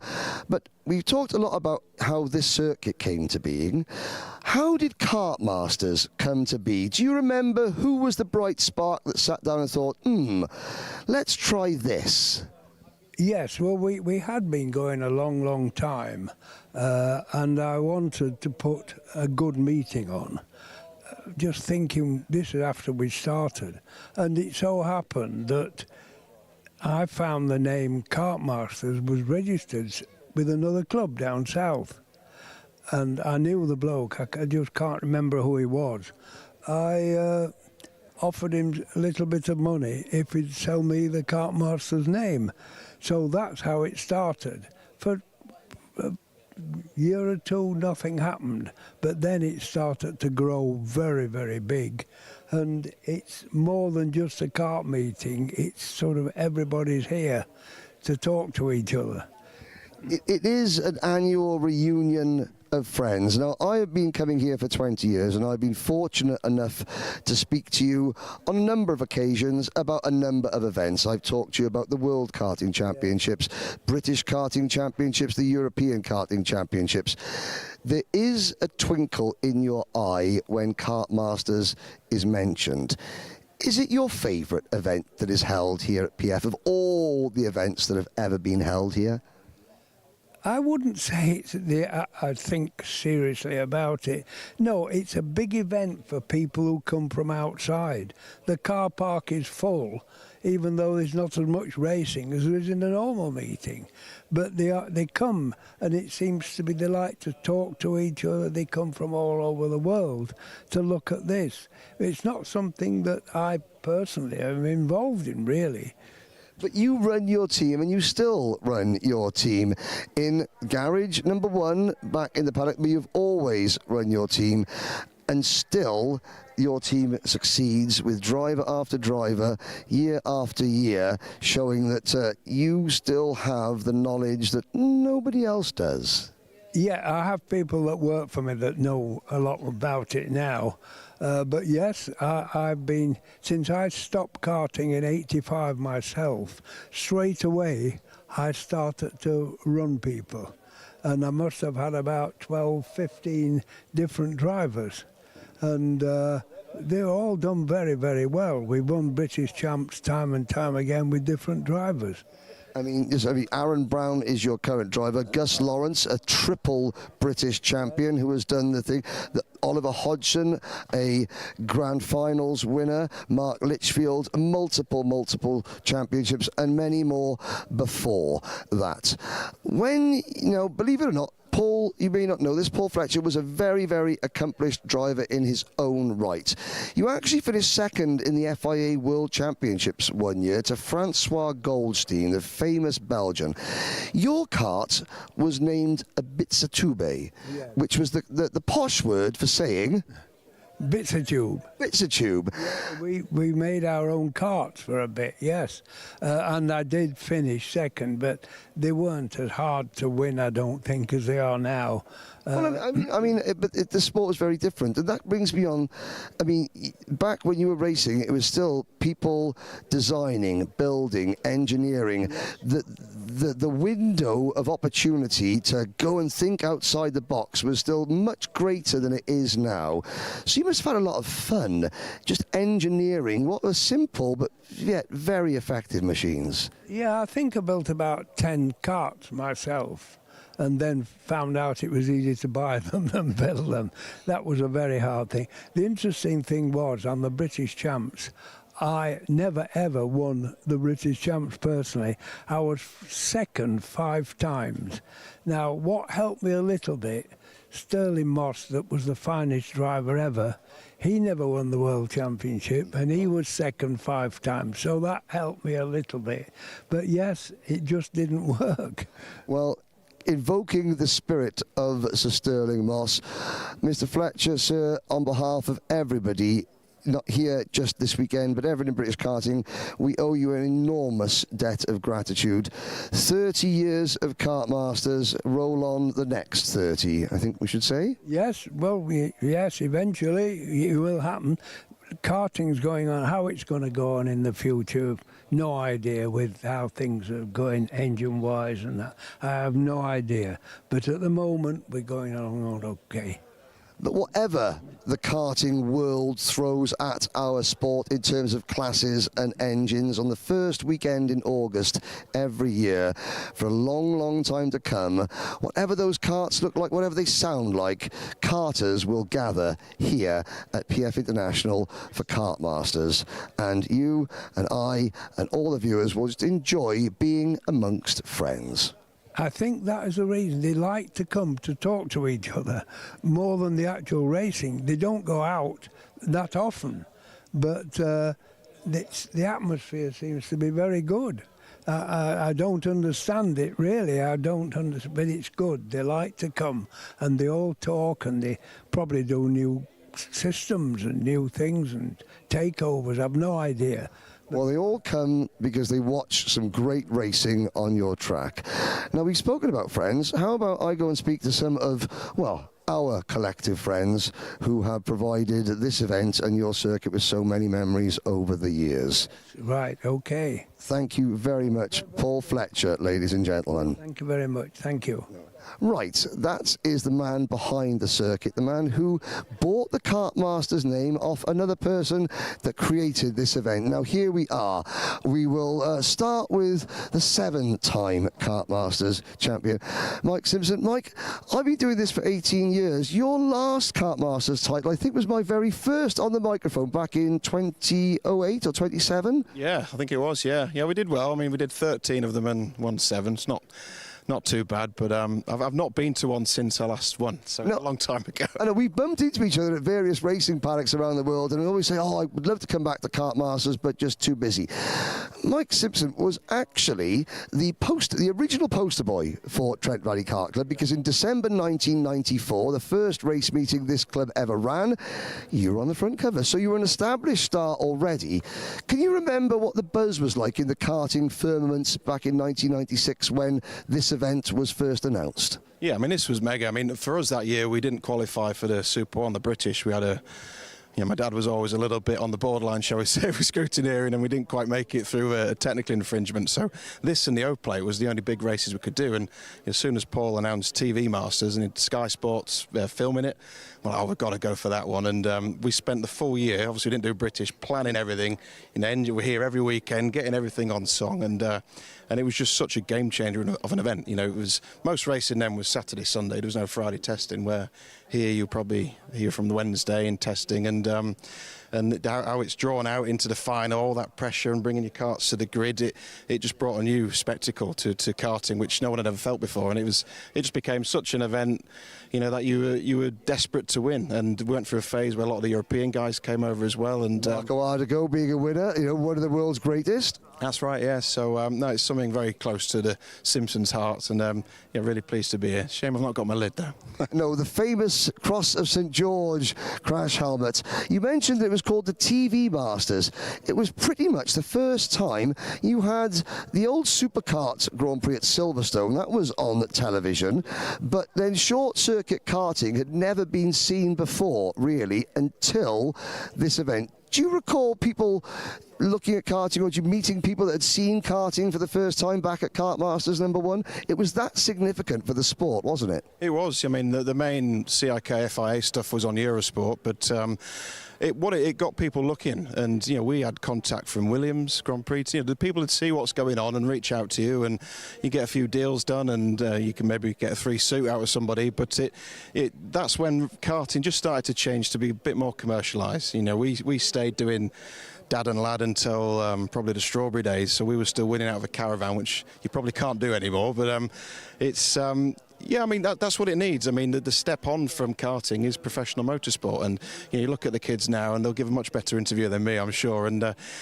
people are in F1 cars at 16, 17 years old, so you've got to be ready. But this is it. There's nothing more exciting than karting. I don't even think F1 is. This is it. You got your full family here. Everything's so close. The track everybody knows inside out. They're here testing all weekend, and this is where stars are born. It really is. It really is. And thank you very much, Mike. You were the winner of the first 4 senior Rotax GPs ever held, starting in 2000. That is still the longest winning streak in Kartmasters history. Ben Barnicoat might have broken the 7 titles, but I don't think we'll ever see anybody do 4 in a row in a single class. So your position in the Kartmaster Hall of Fame is secure. Brilliant. No, great memories, and yeah, really proud to be back. Thank you very much, Mike Simpson, a 7-time champion. Now, going back to 1996, we've got one driver, the only non-Kartmasters champion on here, but, sir, you are the champion. Yeah, I did win that first final. The first one, the pre-final. The pre-final was one. Now, you were up against a certain Lewis Hamilton in that pre-final, weren't you? Yes.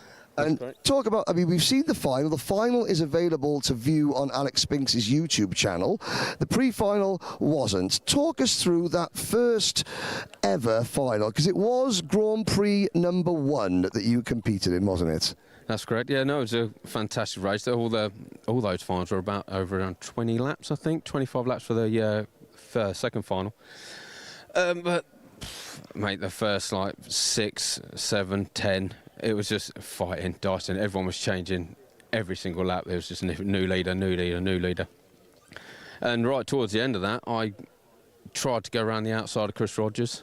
Took me out, sent me wide going out of the first corner, but then managed to get him on the outside to turn 1 into the first hairpin, sorry. And just managed to get on the back of Lewis's bumper coming into the second hairpin and done him at the top. And that was it. History was made. And of course, back then, Lewis was just another kid on the grid, who was to know what he would go on to achieve in terms of making motorsport so significant. What was your name again? Give us a full name so people can look you up in the Kartmasters Hall of Fame. I'm Evan Hopkins. And yeah, that year, Lewis was British champion in '95. And yeah, from that day, we've been very good friends ever since. Excellent. And obviously Chris Rogers, you mentioned, Chris currently running the Fusion Motorsport team. You stepped away from karting though, didn't you?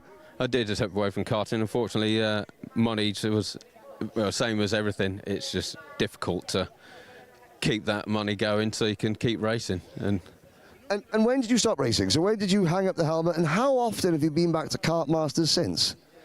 Last race we did was in the end of '99. and I've been to 3 or 4 Kartmasters since. The last time I was at PF, though, was for the World Champs a couple of years ago. Okay. I imagine that the facility for you coming back for that World Championships a world away from what you experienced as a driver.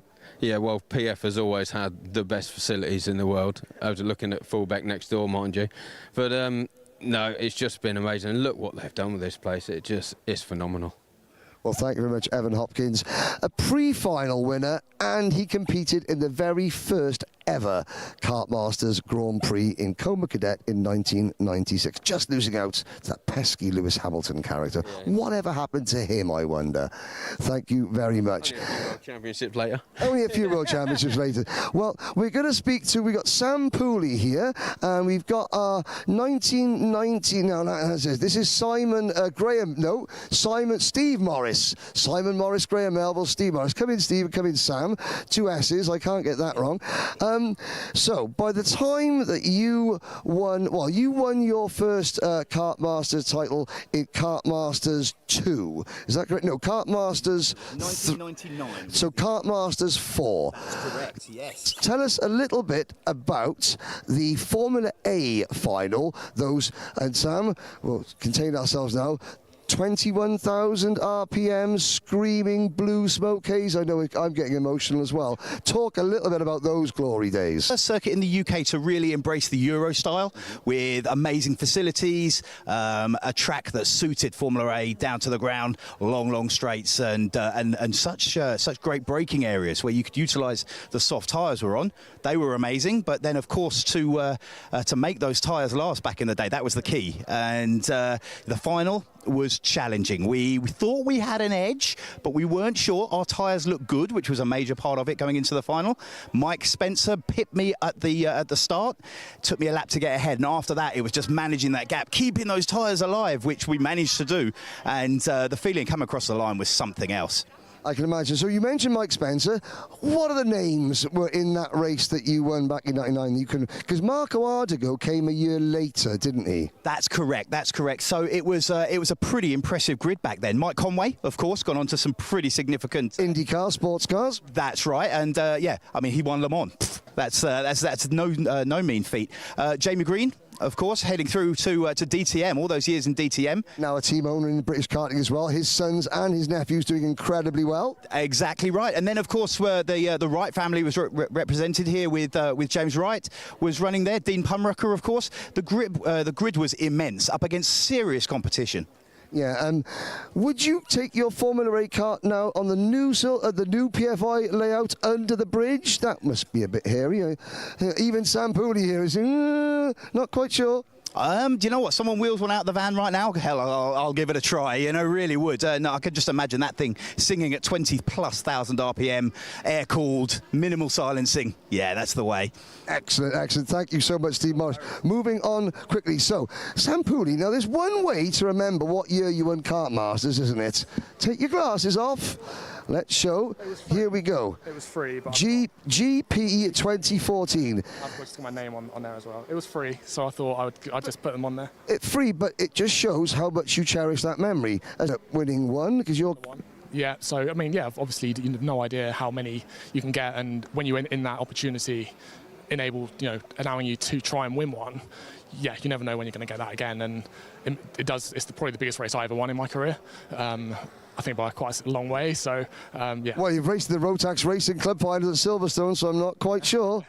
Yeah, not quite. I think obviously rental karting with JV and Club 100, so maybe not quite the same level. I wouldn't class it as the pinnacle, but high level nonetheless. High level nonetheless. You keep coming back every year, Sam. I see you time and time again. Yeah, we've got some other drivers here that weren't even born when you were racing. Does it make you feel old? But it seems like only yesterday, though, doesn't it? I'm not that old. I'm 25, Henry. So. Oh, sorry, that's just me. Yeah, but yeah, no, it does. 12 years ago now. Definitely makes me feel older than I probably should be. But still plenty of time. You've got 6 years before you get into Masters kart. So we'll see you in Senior Rotax very soon. Hope so. If someone's willing to give me a drive, then hit me up. Well, speaking about drivers, thank you very much, Sam. Now, only 2 drivers know what it's like to win 2 in a single day. Noah, you're one of them. Noah, you have partnered with this event, and you've had with the Offset and the Fens brand, because that's one thing that Kartmasters has developed over the last few years, the corporate sponsorship. Now, my first Kartmasters, 2008, it was the Janetta Kartmasters Grand Prix, and we actually raffled off a car. It was a Citroën C1. It was red, and Ollie Morris Jones won it. I'll remember that forever. Just turned up at Kartmasters, won a car. You partnered with this event for some time, Roger. You must be very proud of what Noah is doing on and off the track, especially this morning. Absolutely, yeah. I mean, it's an amazing event, as we've mentioned before. It's got a big part of our history with what he's achieved and the general club racing here as well. And yeah, the Offset project started really because of Noah. He got hold of a pair of their gloves, said, "Dad, these gloves are amazing. How can I get some more?" We reached out to Chris, who's the founder over in California. It's a huge brand out there. 85% of the market is Offset over there in suits and everything. And then that developed into, okay, well, why don't you sell them? So we then picked up that contract, and we now represent Offset in the UK and Europe. And obviously it's fantastic to have Noah and the ambassador program that we have. So we have a number of drivers here, Simone Kira, Aaron Richardson, Tom Reed, a number of other drivers that we support who are all part of the development process of not only the suits, but we've also got the boots coming. So yeah, it's a huge opportunity, and we're very proud to support something that we've been involved with for years. But of course, like every big brand, they need a driver up at the front to promote it, and that happens to be you, Noah. We're going to be playing the national anthem very soon. What I want you to do, we've got Harrison Mackie, we've got Cian Bernard, Alfie Garrett, Blake Ticehurst here. Now, Blake is in a sort of a semi-retirement. We're still racing karts. For Harrison, for Alfie, and for Cian, if you have got, and the 15 drivers that are here doing double duty, if there's one sentence that you can give them of what it takes to win 2 in a row, what you need as a driver up there, the old grey matter, to win 2 of these events on a single day, what would it be? If you win the first one under your belt, you feel on top of the world, and for me it was impossible to lose the second one, because it was like, I've won one, it doesn't matter, you go and have some fun now. You race with no regrets, and that's why I made smarter decisions in the second race. I controlled the second race a lot more than the first, and if you win the first one, honestly, you'll have so much more confidence and help your driving. Okay, thank you very much. We may not get time to speak to all you guys because Noah mentioned the first one. The first Grand Prix is coming up very soon. But before then, we would like to ask everybody to stand to remove their hats for the playing of the national anthem.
Very much.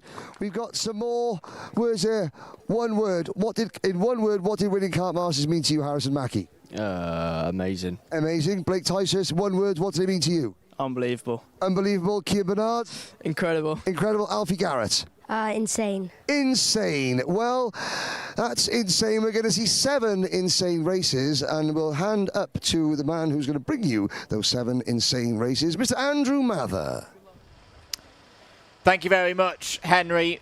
Once again, welcome everybody to Paul Fletcher International, the home of British karting. And there's no bigger day than this in the British karting calendar Sunday Grand Prix Day, the afternoon ahead of us will tell us the full story for 7 drivers across the 297 who started the week with us.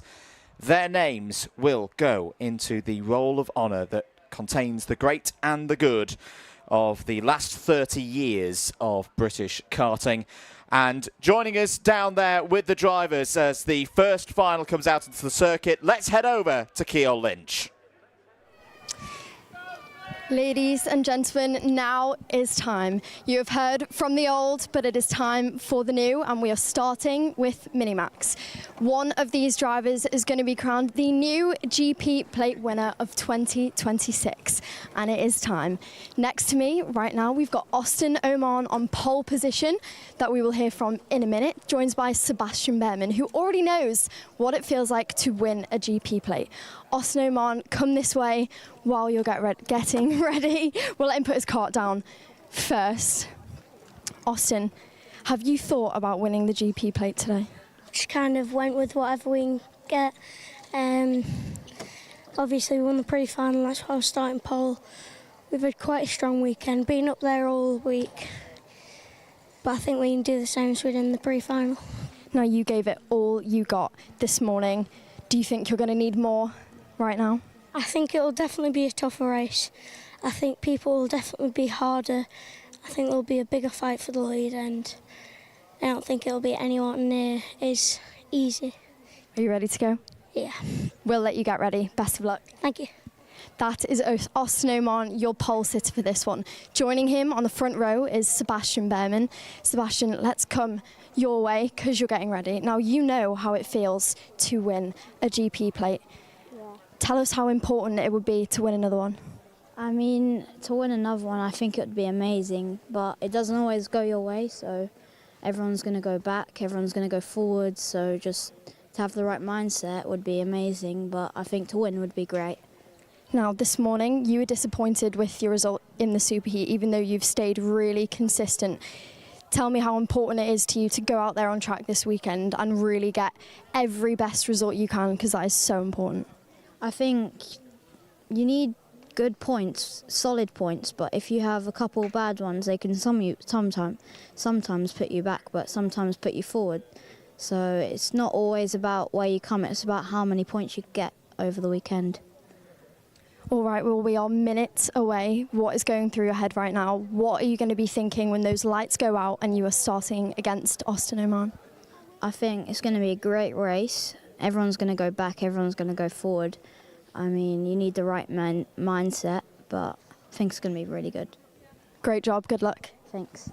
That's it from our front row. Let's head this way down the order. Further down the order, we've got James Roots, who took a win in his heat yesterday. We've had a really consistent front few rows. This is how the drivers have got themselves to this point. However, we're going to take a little skip. And just like that, whistle has blown. The 2026 British Kart Grand Prix is underway. Let's get going.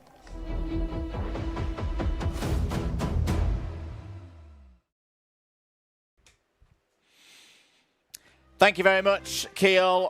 Here it is then, race number 52, the first of the Grand Prix finals at Kartmasters 2026. Austin Oman has never won one of these races before. He starts on pole position. Sebastian Behrman has. He won the micro race in 2024. James Roots and Maximilian Eberhardt are on the second row of the grid. Joshua Cook and Otis Cleary go from row 3. Dean Singh Pahal and Logan Rolfe, they've never been in this position before. They start on row number 4.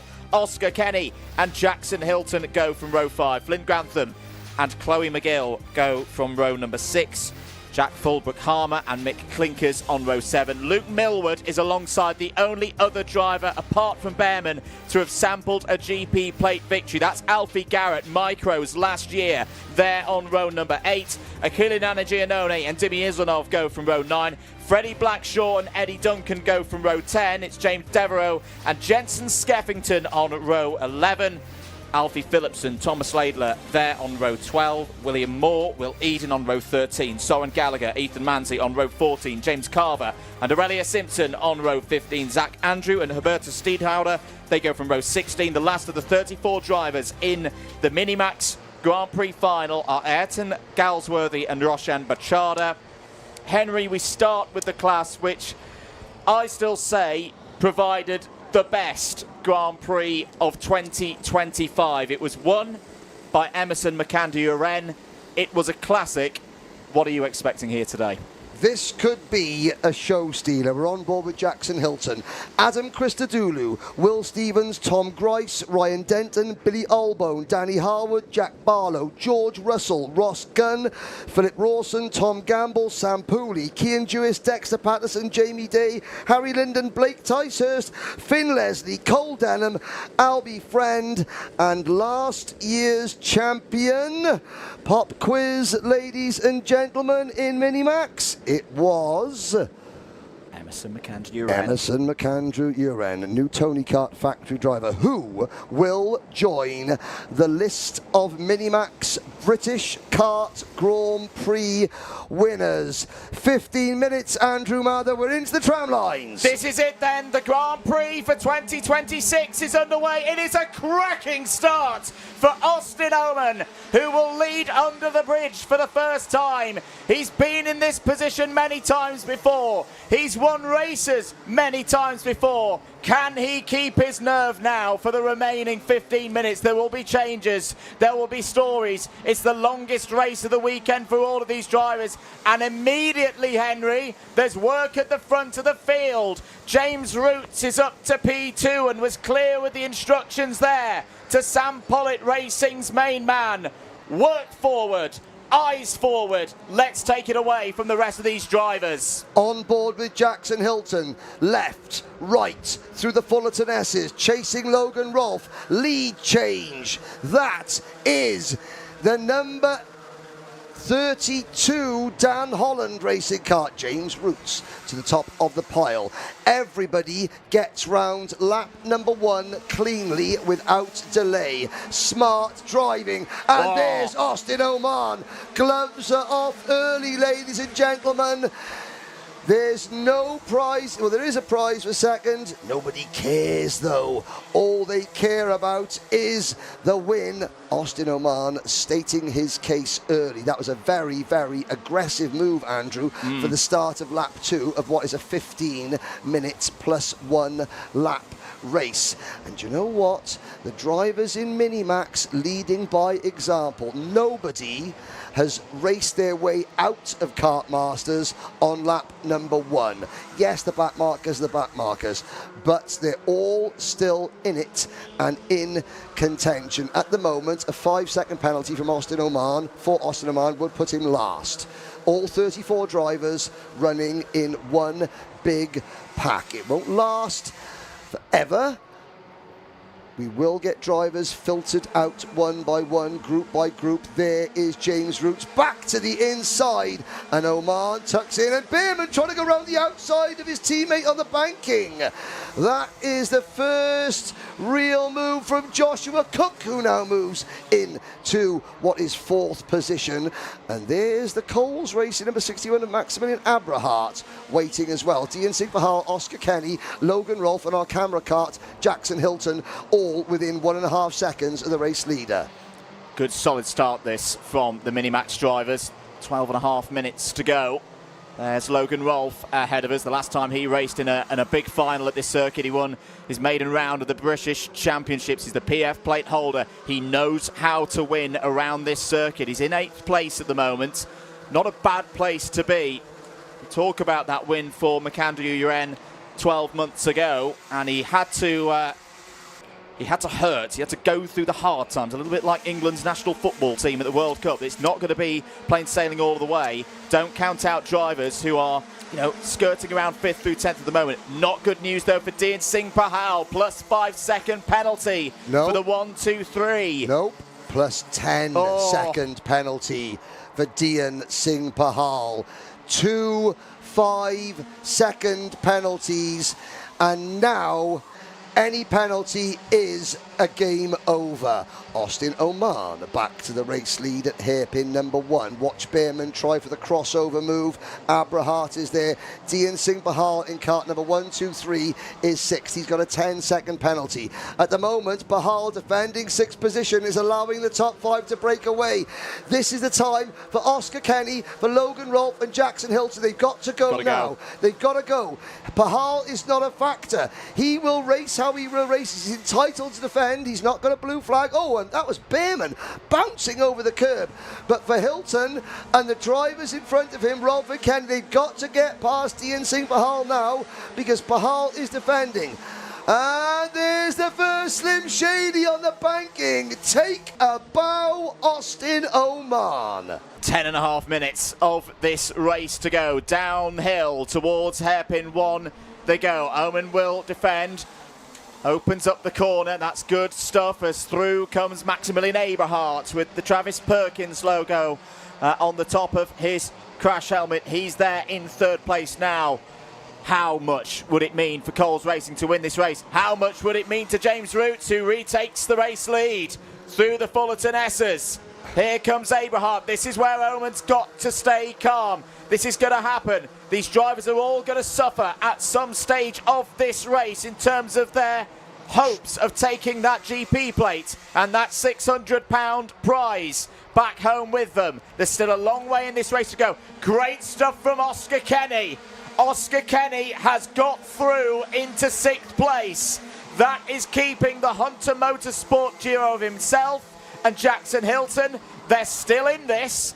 They're in 6th and 7th places at the moment. 8th at the moment for Logan Rolfe. They've got to stop racing side by side if they want to stay in it. They've got to stop defending and battling against each other, which is what they're doing. There they now, the 2 Hunter Motorsport karts. Pahal has fallen down to 18th on the road. Alfie Garrett slides at the inside. So it's now the 2 Hunter Motorsport teammates with in tow. Oh no! Oscar Kenny, 5-second penalty. And he is the 4th driver because Hubertus de Hooder's also got a 5-second penalty, but Hubertus is down outside the top 25 at the moment. 2 potential Kartmasters champions. Penalties in the Grand Prix. Kenny and Pahal, they will not be Minimax GP plate holder 2026. Joshua Cook moves into 2nd place, but as they're all squabbling, look up the road, ladies and gentlemen, because James Roots, it's his birthday and he is trying to clear off. What a birthday present that would be. The Roots is on fire, ladies and gentlemen. We're 3 wide into the 2nd hairpin. Maximilian Abrahart does a 3 wide naughty cutback coming out of hairpin number 2. And here comes our camera cart, Hilton. And quite sensibly, I don't know if word has got to Oscar Kenny or if there's been a signal, or if he's seen on the big start-finish board that he's got a penalty, but he has let his teammate Jackson Hilton go. And do you know something? Kenny might even be acting as a little bit of a rear gunner, because Kenny has now got Austin Oman trapped behind him. He's now got Otis Cleary, Logan Rolfe, Eddie Duncan, Alfie Garrett, Luke Millward and Mick Clinkers trapped behind him. This is important now for Austin Oman. Austin Oman's got to go, and he's got to go now. It's got to go indeed. It's not done yet. I've got to be honest, Henry, this is a very different kind of final to what I was expecting here for Minimax. I was not expecting one driver off the front of the field by over a second. Eberhardt clearing the mind there with Joshua Cook. This is not the time to fight. This is the time to put rivalries aside. Nobody remembers who finishes 2nd in a Grand Prix final most of the time. They've got to work together to close that gap down. Wow. Now, the question is, what's the setup like for James Roots? This is really good pace in the middle phase of the race. Is he taking care of the tyres? The temperature's good for today, 18 degrees Celsius, not too hot. But if James gets a little overexcited, brings the temperatures up a little bit too much, on that 32 machine. He could start to fade in the second half of the race. Abraham's looking down the inside of Joshua Cook, who knows how to win the big race as a Rotax Grand Finals champion a few years ago. Up to third now, Hilton. Jackson Hilton, who's been the surprise so far this week, was a heat winner back on Friday. Could he have the longevity in this race to challenge Cook and Roots ahead? This is proving that all the hard work that Reese and Kai Hunter put in up at Karting Northeast at Warden Law to get the team right, to get the power right from the Venator Racing engines, Hilton is still got a chance for the Hunter Motorsport team. Here he is. He's got Josh Cook in front of him. He's going to try and lean. He's not close enough to actually push Cook through the Bruno Ferrari S's. James Roots' lead, 1.16 seconds. Hilton gets a great drive. Hilton's kart is handling very well. Look how little track he was able to use. The kart didn't wash out up the banking. It didn't bog down and grip up on the inside line. He was able to maintain the same amount of momentum as Joshua Cook was. And even though Joshua Cook was running a higher and in theory freer line, all 34 drivers still in this race. Chloe McGill's picked up a 5-second penalty. There won't be Kartmasters glory for the young lady from Scotland this year, but it's been a commendable effort on her debut in Minimax. She'll be back for more in 2027. Less than 5 minutes of this final to go now. Lap times, we're going to have a look at them here, Henry, because this is going to be telling for James Roots. James Roots comes over the line, does a 60.83. Josh Cook turns in a 60.67. He was 0.2 quicker than James Roots that time around. That is good news for the chasing pack. That gap that was around 1.25 seconds is coming down. They've got 4.5 minutes to go. If they can keep the momentum up here, there's still a very good chance they catch the race leader. Yes, because you know that Jackson Hilton, if Jackson Hilton can get to Josh Cook, he will not try and pass him. Hilton knows if he tries to pass Josh Cook, that's it, game over. He must push Cook up to the race leader. Sebastian Behrman, likewise, must work with Jackson Hilton. Oscar Kenny is still there in the number 148 kart, 5th overall, but with a time penalty. So he is, we don't know what to say. He's an outlier. He can affect the results of this. If he can try and help his teammate, he will, but he doesn't want to hinder anyone else's race too badly. Abrahart 6th on the road, Rolf 7th, Cleary 8th, Eddie Duncan 9th, Alfie Garrett 10th, Austin Oman 4.2 seconds off the lead, P11.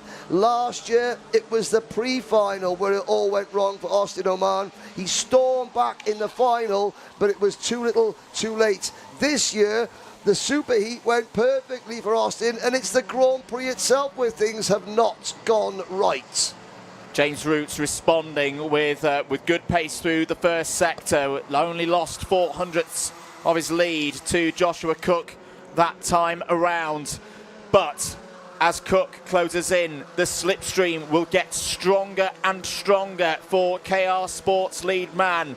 These big teams, these talented drivers, they're closing in now on James Roots. Can he hold on for another 2 minutes and 40 seconds of this race? The lap times that time around 60.96 for Roots, 60.72 for Cook, 60.68 for Jackson Hilton. There's a move for 4th place on the road. Oscar Kenny's got ahead of Sebastian Behrman. Does Oscar Kenny get to the back of his teammate Jackson Hilton and go, right, if I can't win the Grand Prix, I'll help you, Jackson, to take the GP plate back up to Warden Law, to Karting Northeast. Jackson Hilton's got good pace as well. He just needs to be a little bit closer. This is going to be an interesting phase of this next lap or so, Henry. This is where we see how important team signals are. Have Hunter Motorsport got a signal for Oscar Kenny to say, you've got a penalty, so push your teammate? And if they do, will it get delivered in time for Oscar Kenny to read, copy, understand, and do the job? Joshua Cook. Before Joshua Cook won a round of the British Karting Championship, he had won a British O-Plate title. He'd won the International Rotax Trophy. He'd won the Grand Finals. He'd won the Golden Trophy.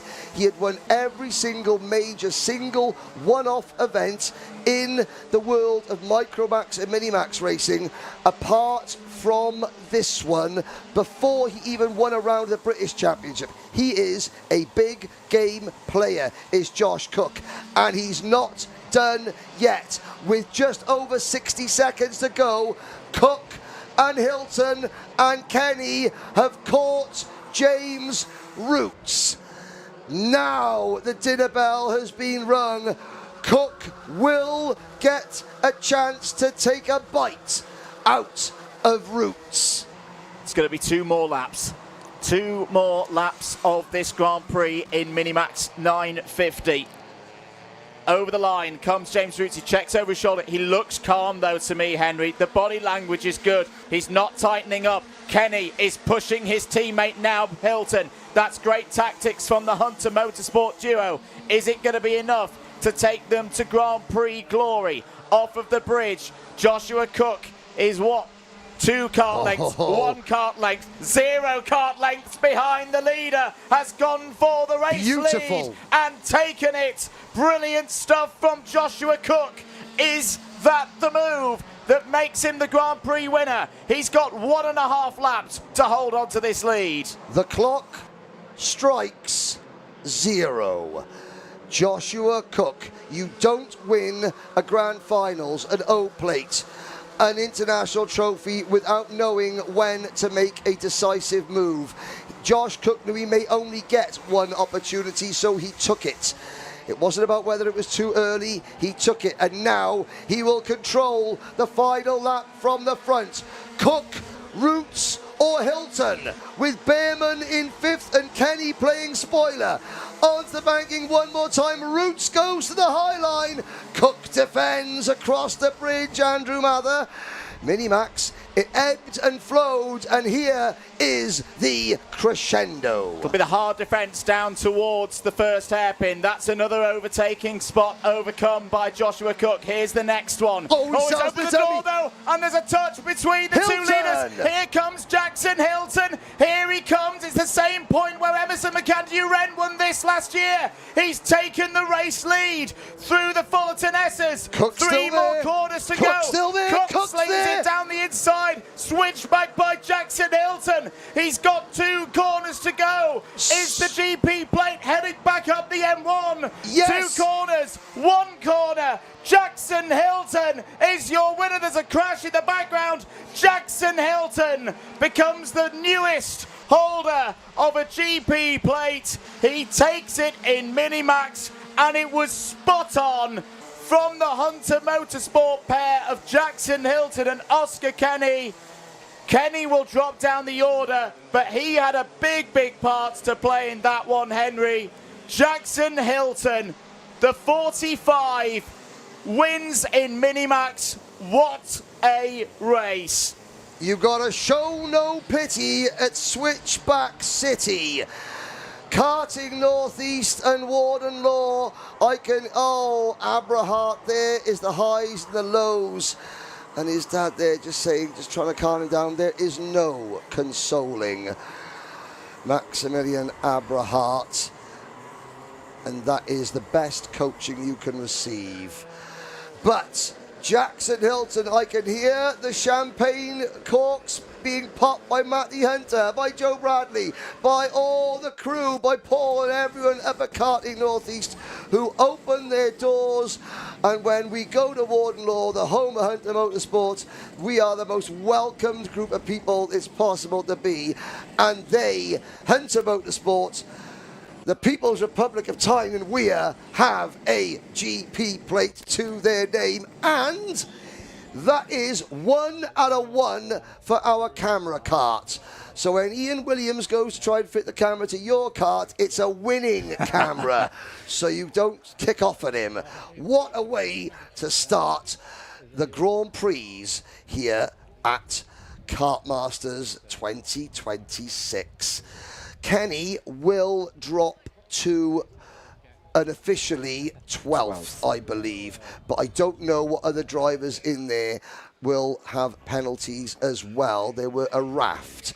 But what we do know, Andrew, is that subject, of course, to post-race scrutineering, Jackson Hilton for Hunter Motorsport is your 2026 Minimax Uptonsteel Kartmasters British Kart Grand Prix champion. What a roller coaster for the young man from Halifax. He started on Friday on pole position in timed qualifying. He took one of those early heat wins, but we said the drivers in Minimax at some point in that final across the whole week that they'd have to suffer. That was yesterday for Jackson Hilton when he had a P25 in his third heat, and it looked like it was just starting to unravel, but he brought it back at just the right time. And now this will be a very special moment. Henry Beaudette, he's just been told by David Manchester to drive out the repair area, not at the back of the field. That's normally how you take that little bit of tarmac, but to make this beautiful drive through the Mike Wilson complex and down to that big gold P1 board. Just ride on board. This is what a Kartmasters winner sees. A horde of press, photographers, camera ops. Dan Ashton.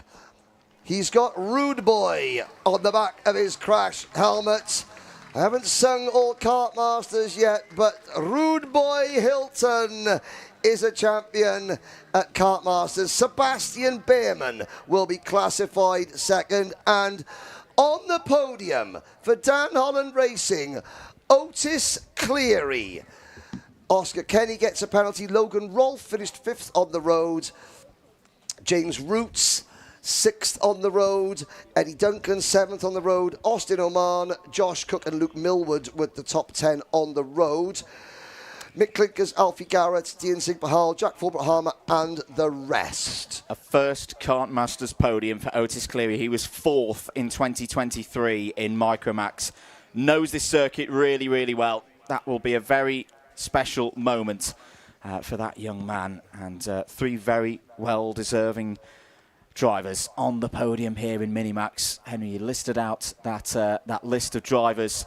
Many of them have gone on to great careers. What will we see from Jackson Hilton in the future? Well, let's find out how he feels first. Ceol Lynch, over to you. And just like that, our first 2026 GP plate has been won, and it goes to Jackson Hilton. If he has a second for us, Jackson, tell me how this feels, because the commentary team called you the dark horse this weekend. You've kept it consistent. You've been where you needed to be. You kind of flew under the radar. How does it feel? It feels good. I mean, from the start, obviously, I knew everyone in the head was going to battle, so I knew I had a very good chance to obviously get on and join in with the battle. And that moment in Hairpin 2, where about 5 of you all came together, please tell me what was going through your head in that moment when it was really possible for you to win this GP plate. I was really just thinking to hold my place in third so no one would overtake me, and then see what I can do until the chicane in the second half. Now, what is left for you for the rest of the year, Jackson Hilton? What is this going to take you on to do? Loads of things. I don't know. How are you going to celebrate? He doesn't know right now what he's going to do in the long future. In the near future, how are you going to celebrate with your family? I don't know. Whatever they want to do. Oh, that's lovely. Well, I have a gift to give you.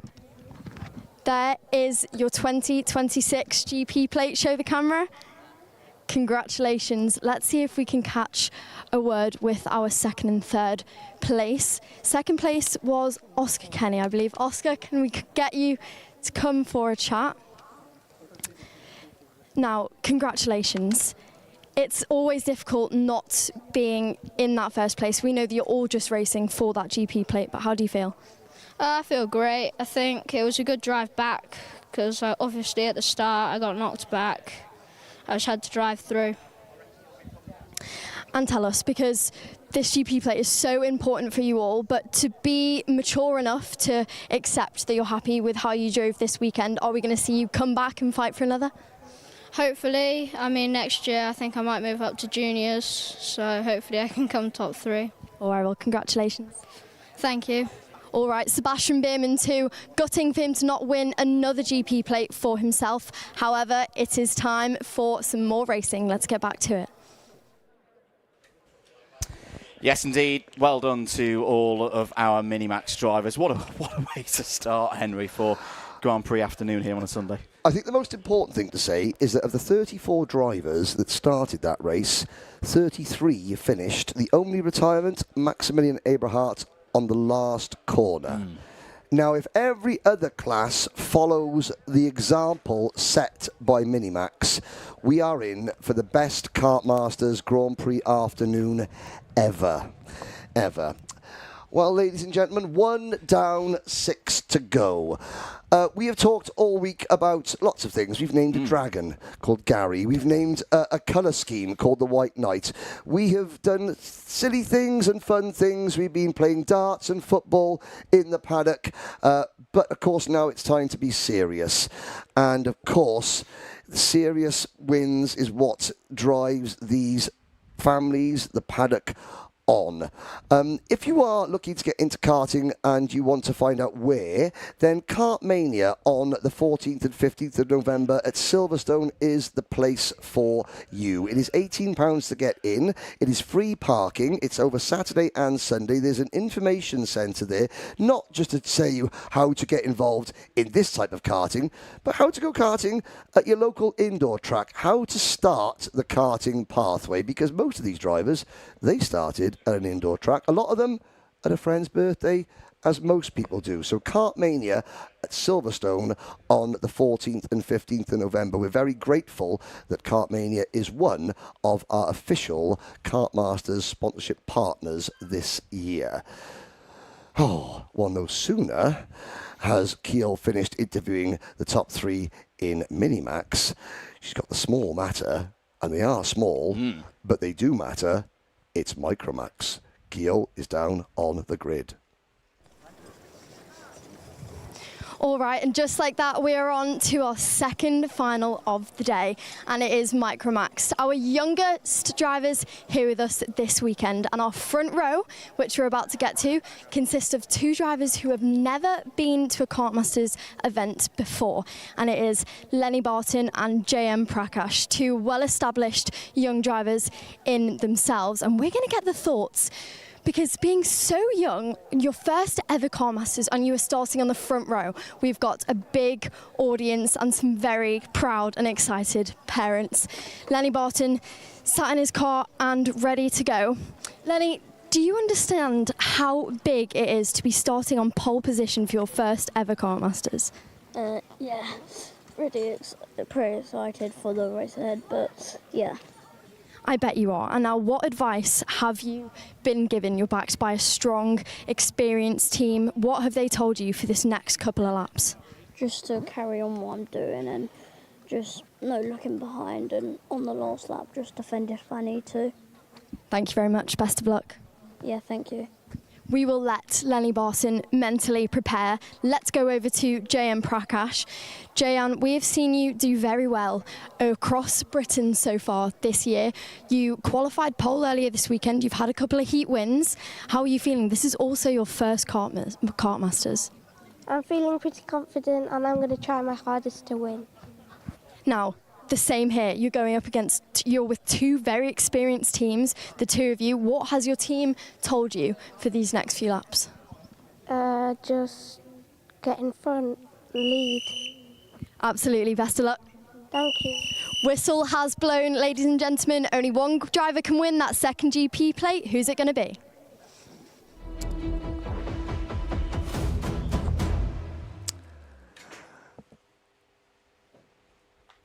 Thank you, Ceol. In 2023, Cian Bernard became the first Micromax GP plate winner. In 2024, it was the turn of Sebastian Bierman. Last year, Alfie Garrett claimed the 3rd Micromax GP plate title. Who will claim the 4th? It will be one of the next 22 names that you see on your screens.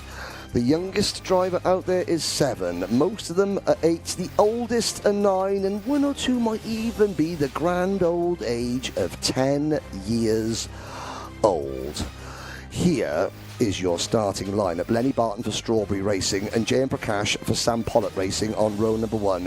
Prakash is the international trophy winner and the current British Championship leader, Arthur Rhodes, whose grandma Lindsay is watching back home with the rest of the family. Starts the number 82 Dan Holland racing kart from P3 alongside the White Knight, the Tommy Weir racing kart of Hendrix Falat. Oliver Woodall and Ronnie Allen are next. From Bosnia-Herzegovina, the Sana racing kart of Benjamin Schlever and Arthur Bowers. Will Wainwright, who celebrated a birthday earlier this week, will go for position number 9. And from Brazil, Caio Vieira. 1 round of the British Championship completed for Caio, 1 podium. Wraith Owen and Sawyer Henderson on his debut in this class starts 12th. If you want an underdog story, go for Sawyer Henderson. Cian Hay and Jensen Darlow, whose dad Tim helped save the day when we had a power cut here on Friday. Harry Riley, the leading privateer, another privateer driver, and Luca Bicocchi on the British-built Apollo karts. Apollo karts are built at Karting Northeast, Warden Law. Where has the first GP plate gone? Karting Northeast, Warden Law. Rio Pocock, Freddie Drury, young Robbie Lyons from Ireland for the Daily Motorsports team, Lani Eden, 7-year-old Hardy Hibbert, and Otley Simpson. Round out your 22 kart field. On the back, Hendrix Falak's helmet, the tribute to his godfather, Joe Thompson, who sadly passed away, a professional footballer for Rochdale FC. Our pole sitter, Lenny Barton, has it. Oh no, and who was that who was stopped? That is Freddie Drury. One of the 2 British-built Apollo chassis has been grounded before takeoff. Our camera cart is from pole position. We have never been able to show you what a Kartmasters Grand Prix start is like from an onboard camera before.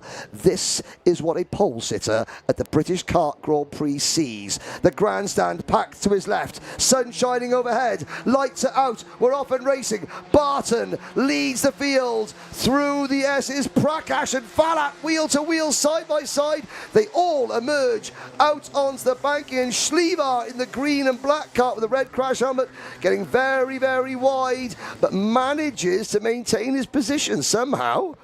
Good start for the Micromax drivers. All of these drivers are looking to win their first GP plate, the highest rank for any of them in a previous final. There's only 3 or 4 drivers who have raced in one of these Grand Prix before. It's 15th, so it's uncharted territory for all of these drivers right now. It's a little bit wide in the background there for, I think that was Jensen Darlow in the Jax Motorsport machine.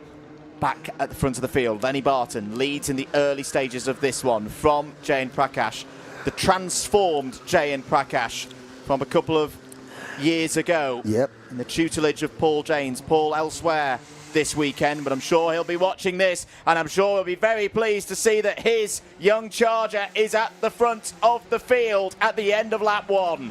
And at the end of lap number 1, we have got a breakaway. We've got a 9-kart breakaway, because you saw Cian Hay in the KR Sport number 27 and Sawyer Henderson in the all-white MJR Racing number 127. There they are. They were battling and defending against each other, and it has allowed Prakash, Rhodes, Barton, Woodall, Allen, Falat, Wainwright, Owen and Vieira to escape to the tune of 3 seconds. 3 seconds. There's Barton. He's fallen back by a couple of positions. He now tries for the crossover coming out of hairpin number 2. I think that is Oliver Woodall alongside him through the Fullerton S's. And you can see the bumps. Lenny Barton's left foot there bouncing on and off the brake pedal. That shows how physical these karts are to drive, because, Andrew, since the superheats, the temperature has gone up. You mentioned an air temperature of 18 degrees. When I was standing out during the grid interviews, it was more like the low 20s, if not mid-20s. The circuit's getting hotter, the racing's getting hotter. Arthur Rhodes is your new race leader. Good move there from Arthur Rhodes. Here comes Oliver Woodall down the inside. Takes P2 away from his teammate for this weekend, J.N. Prakash.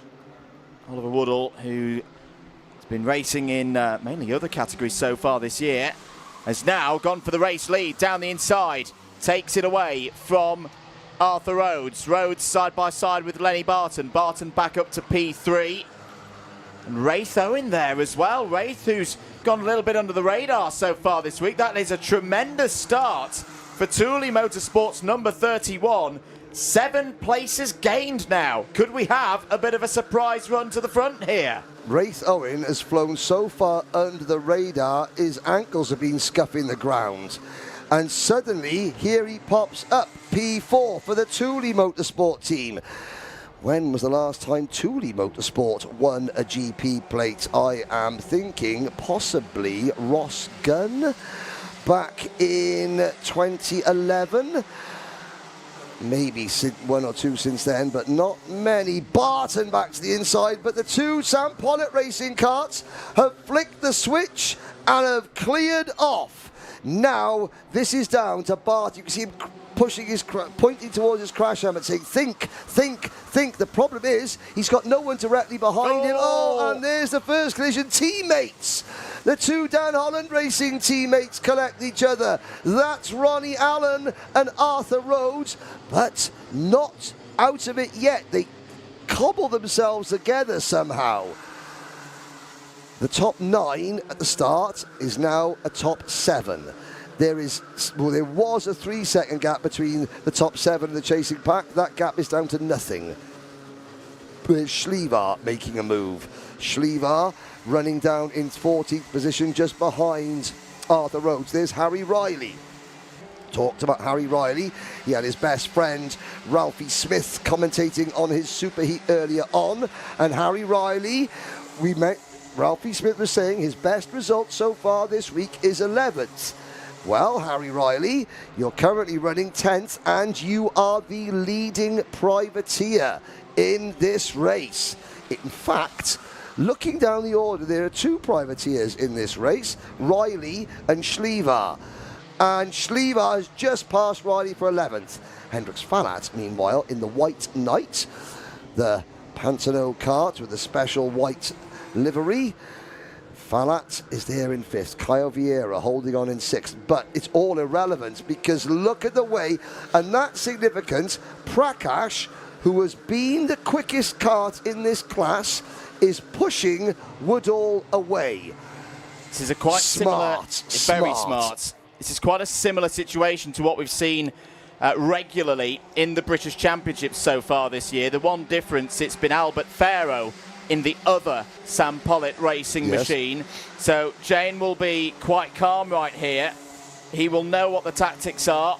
Oliver Woodall has built and built and built in terms of his speed, his confidence across the course of the season so far. I'm not surprised at all to see the number 40, the young man from Leeds, marching on together with his teammate right now, Jayan Prakash.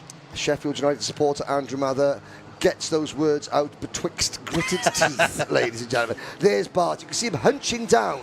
That's how much of... Now, look at his pedal. Look at his left foot there, bouncing over from curb to curb. Literally, that OMP race boot getting thrown back and forth. You wonder why these drivers come off with bruises and bumps all over them. That's why, ladies and gentlemen. Fantastic viewpoint from the Alpha Live onboard shot. Just giving you an idea of what these 7, 8 and 9-year-olds are going through. Oh, yeah, and they're travelling at 50 miles an hour through the Bruno Ferrari S's. Prakash, 104.5 for Prakash. Lenny Barton matches it though. Barton matches it. Is it too late? Well, 8 minutes to go. On Track Marketing, who run Jackson Hilton's PR and Hunter Motorsports PR. Fantastic results for him there, supporting and congratulating our provisional Minimax champion. Arthur Bowers moves into 7th position. Wainwright is 8th. There is Kyle Vieira and Lenny Barton. Well, Barton, the 8-year-old with Callum Hardgrave on the spanners for Strawberry Racing. Barton has decided there ain't no one that's going to help me from behind, so I'm going to do it by myself. He has set off after the 2 Sam Pollitt racing karts, and he's just in a purple middle sector. Matches the leader's times that time around. He's still got 1.2 seconds to make up, but Andrew, We saw 1.2 seconds get made up very quickly in Minimax. Prakash, though, when you're going to, Jay and Prakash, you can see he's starting to move round a little bit. He's not directly following his teammate anymore. Searching for an opportunity. Letting Oliver Woodall know that he's there. That he is a friend now, but in less than 6 minutes' time, he will be a foe. He will indeed. Right now, though, they're continuing this this work together. Last year, it was the red and black attack of SFR Motorsport that had the grip on the Micromax category. Took Alfie Garrett to the race victory. 6.5 minutes of this race to go. I'd keep an eye on that number 15 cart of Hendrix Fallat. Hendrix Fallat is like that knight in Monty Python and the Holy Grail. He doesn't know when he's beat. And he's very, very quick in the second half of races. Right on cue. Thank you, Hendrix. Was the holder of the fastest lap of the race. That's just gone to Harry Riley. And there is the move from Hendrix Fallat up to P4. This is a big lap now for Hendrix Fallat and the Tommy Weir Racing team. The driver from Cottingham is at the front of this group now. Kaya Vieira looking for a move aboard the 118. Not that time ahead of Raytheon, but that might be a significant moment. Fallat now with a bit of clean air to run into, unless Raytheon gets back down the inside. No, tucks back into the Fullerton S's.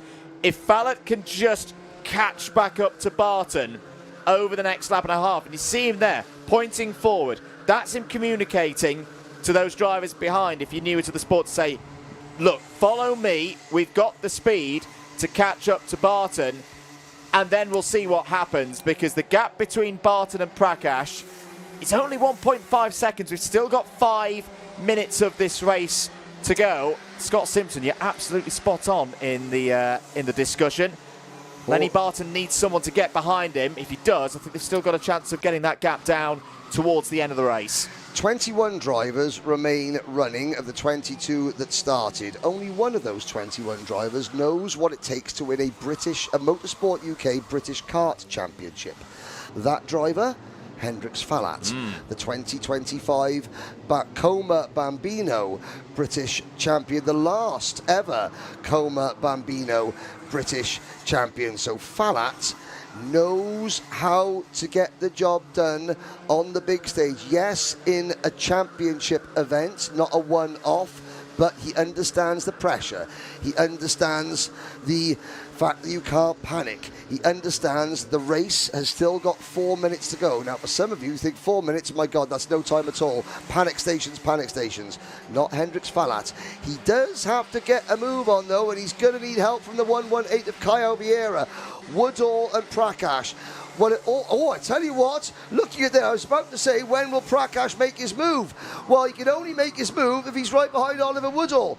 Woodall has just laid down a 64.33, and suddenly there is clean air between the top two. Prakash and Woodall, they can fight amongst this between themselves if they keep it steady for as long as they possibly can. Barton is not making an impression at the moment. He is able to stay clear of Fallat and Vieira and Wraith Owen, who is still having a storming drive in 6th position, by the way.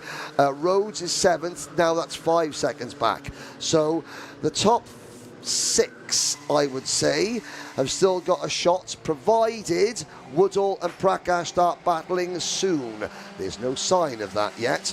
Behind Raytheon, these drivers, they are now fighting over the minor placings. Rhodes, Wainwright in the 21, Bowers, Harry Riley, Sawyer Henderson, Schlevar, Ronnie Allen, Kian Hay, Pocock, Lyons, Eden, Bikoki, Hibbert, Darlow and Otley Simpson. 2.5 minutes of this race to go. This is a big lap for Jane Prakash. It was a very good third sector. He regrouped and took about a 10.5 out of Woodall through that third sector. A lot of corners to deal with. Down the infield straight. There's Hendrix Fallat, 4th on the road at the moment, ahead of Caio Vieira. What is the pace like between those two right now? trying to get back towards Lenny Barton. There are two leaders for Sam Pollitt Racing.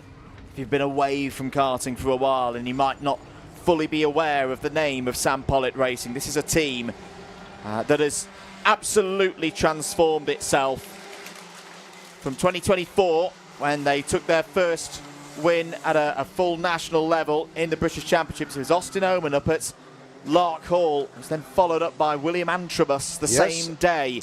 And since then, across these Rotax categories, they have become one of the biggest forces up there with your KR Sports, your Strawberry Racings, your Dan Holland Racings.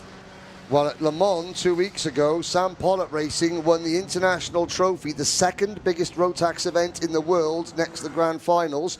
They won both Micro and Minimax. So arguably in the little karts, Sam Pollitt Racing, best Mini and Micro Max team in the world in 2026. Prakash has just eased his way back up to the tail end of Woodall.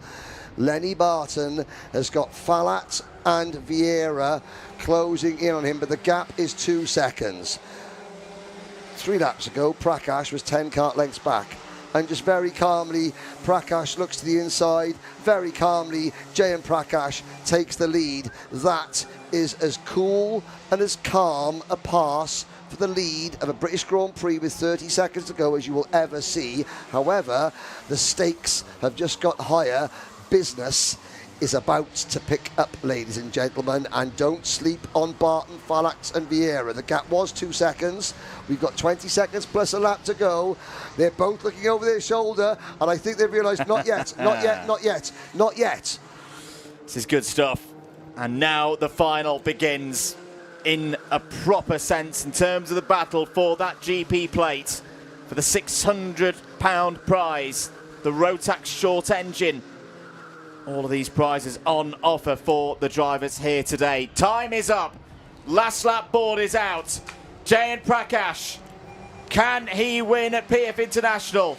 Can he take a first GP plate? Can Oliver Woodall cut to the inside? Yes, he can, to take the race lead. Naughty cut back for Oliver Woodall. It was very calm. It was two teammates racing each other to the limits, but not beyond. Can they stay within the limits for the last half a lap? Prakash is going to get a run. He's going to be on the outside. He can't cut across the front of Woodall. Woodall needs to squeeze Prakash now. He can't. Prakash on the crossover again. Woodall, smart driving from Prakash and Woodall. They're giving each other racing room, and they're side by side into the Fullerton S's. Prakash with the lead. Woodall has got 2 chances left. Make that 1 chance left. This is his final chance into the left. He can't make the lunge. Prakash is going to continue his season-long dominance in the world of Micromax racing. International Trophy champion, British Championship leader, and Grand Prix winner, Jayan Prakash. And Ceol Vieira celebrates passing Lenny Barton and Hendrix Falat on the last lap. I have seen Ceol Vieira race twice, the young Brazilian, or the young Brazilian heritage driver. He has finished on the podium both times. I sat with Ceol during the quiz. That young man is as bright as a button. He went, Henry, how do you spell Cartodromo Internacional de Algarve? Because that was one of the answers to the questions. He knew the answer. He knew the answer. He just didn't know how to spell Cartodromo Internacional de Algarve. Ceol Vieira, another driver. British karting has a gem there in lots of ways. I just want to make a big point here about this victory. For anyone who has taken up the sport in the last few months, last couple of years, and may feel like they're not up to the task, that they're towards the back, seconds off the pace, and feel like, well, this isn't the sport to me. This isn't the sport for me. Yes, it is. Just look at what that young man in the number 44 kart has achieved, not just this year, but last year and the year before that, and the year before that, because you will see a driver who hasn't been winning for 3-4 years. He has worked tirelessly with Paul Janes, Yes, Sam Pollitt Racing Paul Team. Janes and Ambition Motorsport deserve an awful lot of credit, because when we started working together at the start of 2024, Andrew Mather, J.M. Prakash had to miss a few races, didn't he? He did. Because he broke his arm. He did. He broke his arm. Or his shoulder at Shenington. And it cost him virtually the entire season, because when he came back, he didn't have the confidence. He lost his confidence. Paul Janes then took over and restored J.M. Prakash his confidence, and then when it was time to move out of Honda into the Rotax classes, Sam Pollitt Racing picked him up, and he has gone from strength to strength. Dave Tooley, who is only mechanicked twice for J.M. Prakash, Le Mans and here. That is 2 wins out of 2 for Dave Tooley and this driver together. If I were Jane's regular mechanic, I'd be on the phone. Sam, am I still coming in Monday? There it is. Kart number 44 wins at Kartmasters. How great is that to say? Jane Prakash, who has one of the biggest smiles in the British karting paddock. It's going to be as big as the moon in about 30 seconds when he takes that race helmet off and has a chat with Ceol Lynch, and a 1-2 as well for the Sam Pollitt Racing Team. Oliver Woodall, what a great drive from Oliver Woodall. That's another name to look out for in the final. All of these drivers have done the best they have ever done at Kartmasters. And look at that, how nice is it? And you can see J.M. Prakash, his dad there with the grey hair, just behind Oliver Woodall's dad, who was congratulating Oliver. How nice is it to see 3 drivers all delighted to be on the podium? Quite often, you'd say, second place is the first loser. Does Oliver Woodall look like a loser to you? No, he is running around happy as Larry. And Caio Vieira, his celebration was almost bigger than J.M. Prakash as he crossed the line. So, Prakash, Woodall and Caio Vieira, Evolution Racing back on the Kartmasters podium as well.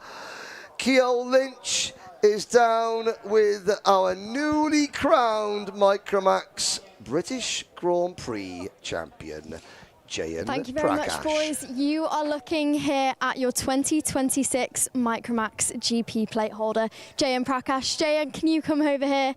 We spoke to you not long ago. You were not a GP plate holder then. You are now. How do you feel? Very happy. Very, very happy. Now, this is your first ever Kartmasters and you've won a GP plate. Do you know how many people race year in, year out to win what you've just won? Yeah.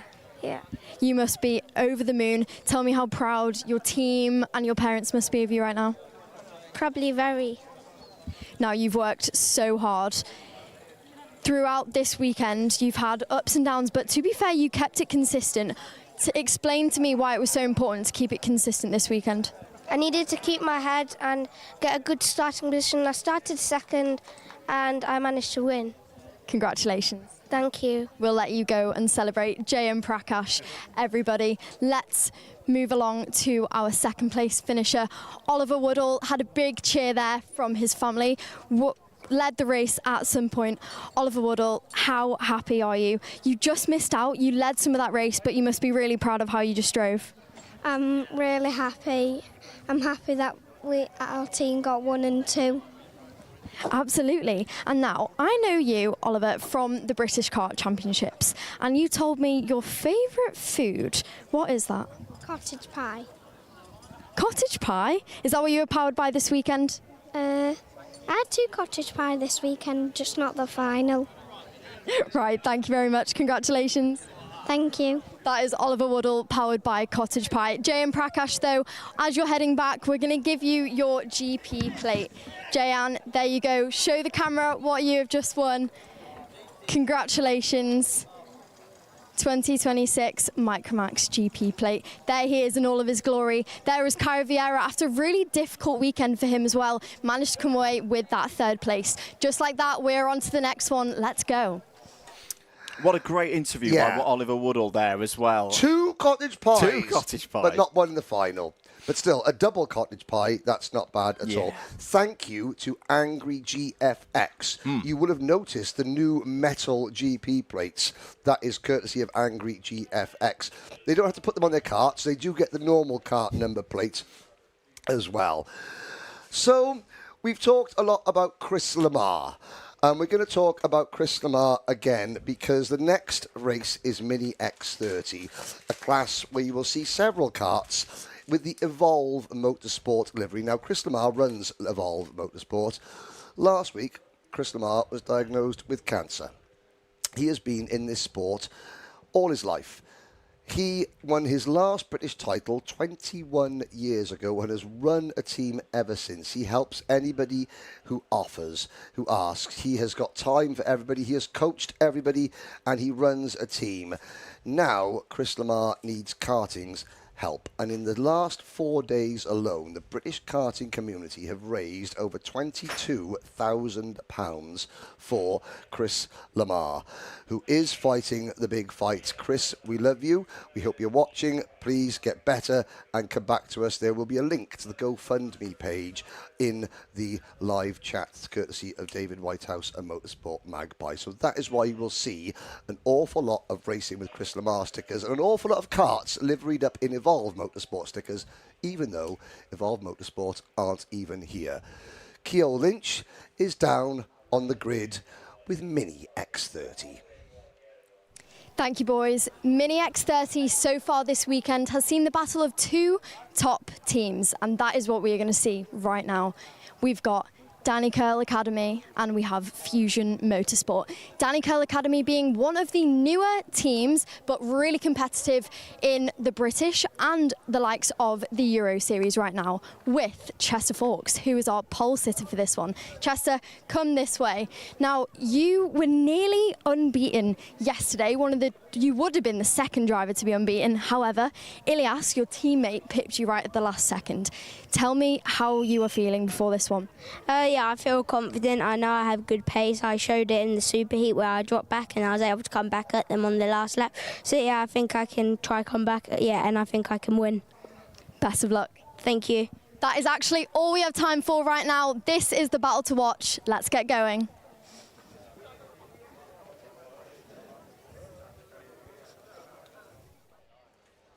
Thank you very much, Ceol.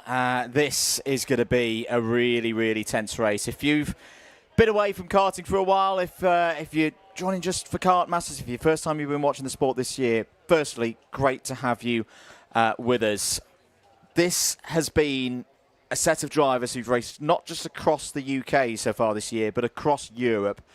It has been a joy to watch this class, and all of the big names are at the front. Big thanks to our friends at RGMMC, because this race also acts as a qualifier for the Miami Winter Cup next year. The winner of this race will go on to the first big race in the X30 calendar for 2027. So big thanks to them. They'll get the GP plate, the £600 prize. They'll also get a ticket to the Miami Warriors Final, the global event for this category. And well, it's quite possible that a number of the drivers in this very race will be racing at the front, but that's for later on in the season. This is right here, right now for this GP plate. I really can't call this one, Henry. There's a look at the top 6. In fact, the top 10 have all been in fantastic form so far this week. And let's not forget those drivers a little bit younger, those who have been racing in Miami Water Swift Restricted so far this year. They're all on one grid for this weekend. Yes, let's do a quick recap. Why are we running a class called Mini X30? Effectively, this is Water Swift and Water Swift Restricted, but running to Water Swift regulations. Minimum age, you've got to be in the year of your 9th birthday to compete. They've combined 2 smaller grids into one large grid. It does, however, create a slight statistical problem for those with a history of Kartmasters in mind, because this effectively is the British Army Cadet class.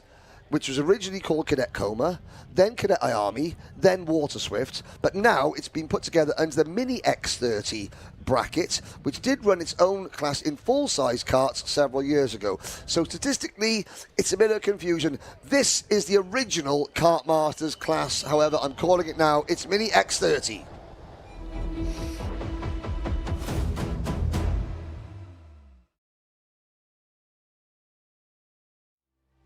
Here's your grid then for Mini X30. Chester Fawkes starts on pole position. Mason Hibbert, the man in form, starts alongside him on the front row. Evan Owen and Alfie Davidson there on row number 2. Ilias Sami and Albie J. Stubbs go from row number 3. On row 4 we find James Roots in his second Grand Prix of the afternoon. Dimi Uzanov as well is doing double duty. He starts on row number 4. Bodie Batch and Harry Chapman there on row number 5. Ollie West and Ethan Robinson go from row number 6. It's Patrick Wood and Ivan Zvoronins, the Dubai-based Latvian driver, starting on row number 7.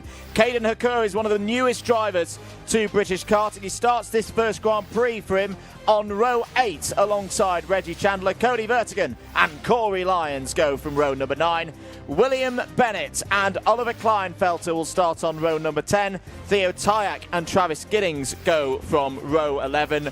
Frank Morris and Gary the Dragon start 23rd, shotgun on the field. This will be a 15-minute plus 1 lap race. Onboard camera with Dimi Uzanov, the Anglo-Bulgarian driver. This is the original Kartmasters class. Grand Prix number 1 in history was for this category.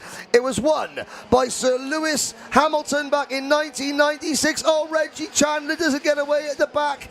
The rest of the field, 2 karts over the grass. Everyone else safely out from underneath the bridge onto the banking. Poor old Reggie Chandler in kart number 47. The kart just isn't running, and the privateer driver with the best combination of race suit and crash helmet design, well, we're not going to see it because he is going to be the first retirement. Everyone else piling around the first hairpin. Chester Fawkes trying to pull away. Mason Hibbert in second. We want to talk about a driver that's recently learned how to win. Step forward, Mason Hibbert. Here is Dimi Uzanov, much further back in the pack than he would have liked to be. That Jade kart, just the Jason Dredge Jade kart, hasn't quite in both classes this weekend. Oh, and a spin. Well, we want to talk about Angry GFX. That's the Angry GFX driver, Travis Giddings, who is now just angry. Yeah, it's a shame there for Travis. Will rejoin this race. End of the first lap then. Fawkes leads from Hibbert, Sammy, Davidson, Owen. That's the top 5. James Roots in 6th place at the moment. Here goes Hibbert. This is for the 2nd place battle. Gets back ahead. Reggie Chandler out. Oh, well, what a shame. Yep. For the most coordinated driver in the paddock, Chandler is 2nd Kartmasters, or is it 3rd Kartmasters? I forget. It's over, sadly. Here comes Alfie Davidson, former British Water Swift Restricted Champion, ladies and gentlemen. Now, the Water Swift Restricted, Austin Gibson and Alessandro Salas were the winners the first 2 years. And last year's Water Swift Restricted G plate holder, we did not have one, did we? Nope.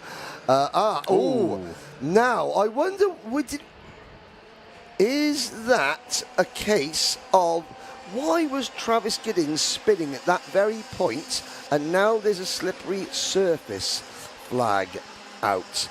Had something deposited itself in liquid form out of Giddings' kart onto the track that caused the spin, or did he come across something that caused the spin? Out of Chandler's, which was slow off the line on the formation lap, perhaps? Oh, Reggie Chandler. I wonder if, well, whatever the liquid is, here we go, and this is the number 95 kart in front of us. That's Cody Vertigan running a bit wide. Now Dimitar Uzanov getting him amongst it. Wheel to wheel, Corey Lyons. Is that Corey Lyons? No, it's not. It is, I think it was Ivan Zvoronins, right to the left, the right-hand side of onboard camera kart just a moment ago. Thick in the pack. Now, everyone is still running apart from Chandler. The slippery surface flag has gone in. I got a feeling it was Reggie Chandler depositing something on the circuit. I think Travis Giddings might have found it, but I think the sun and the heat has now burnt it off, and we're back to a normal, clean racing surface.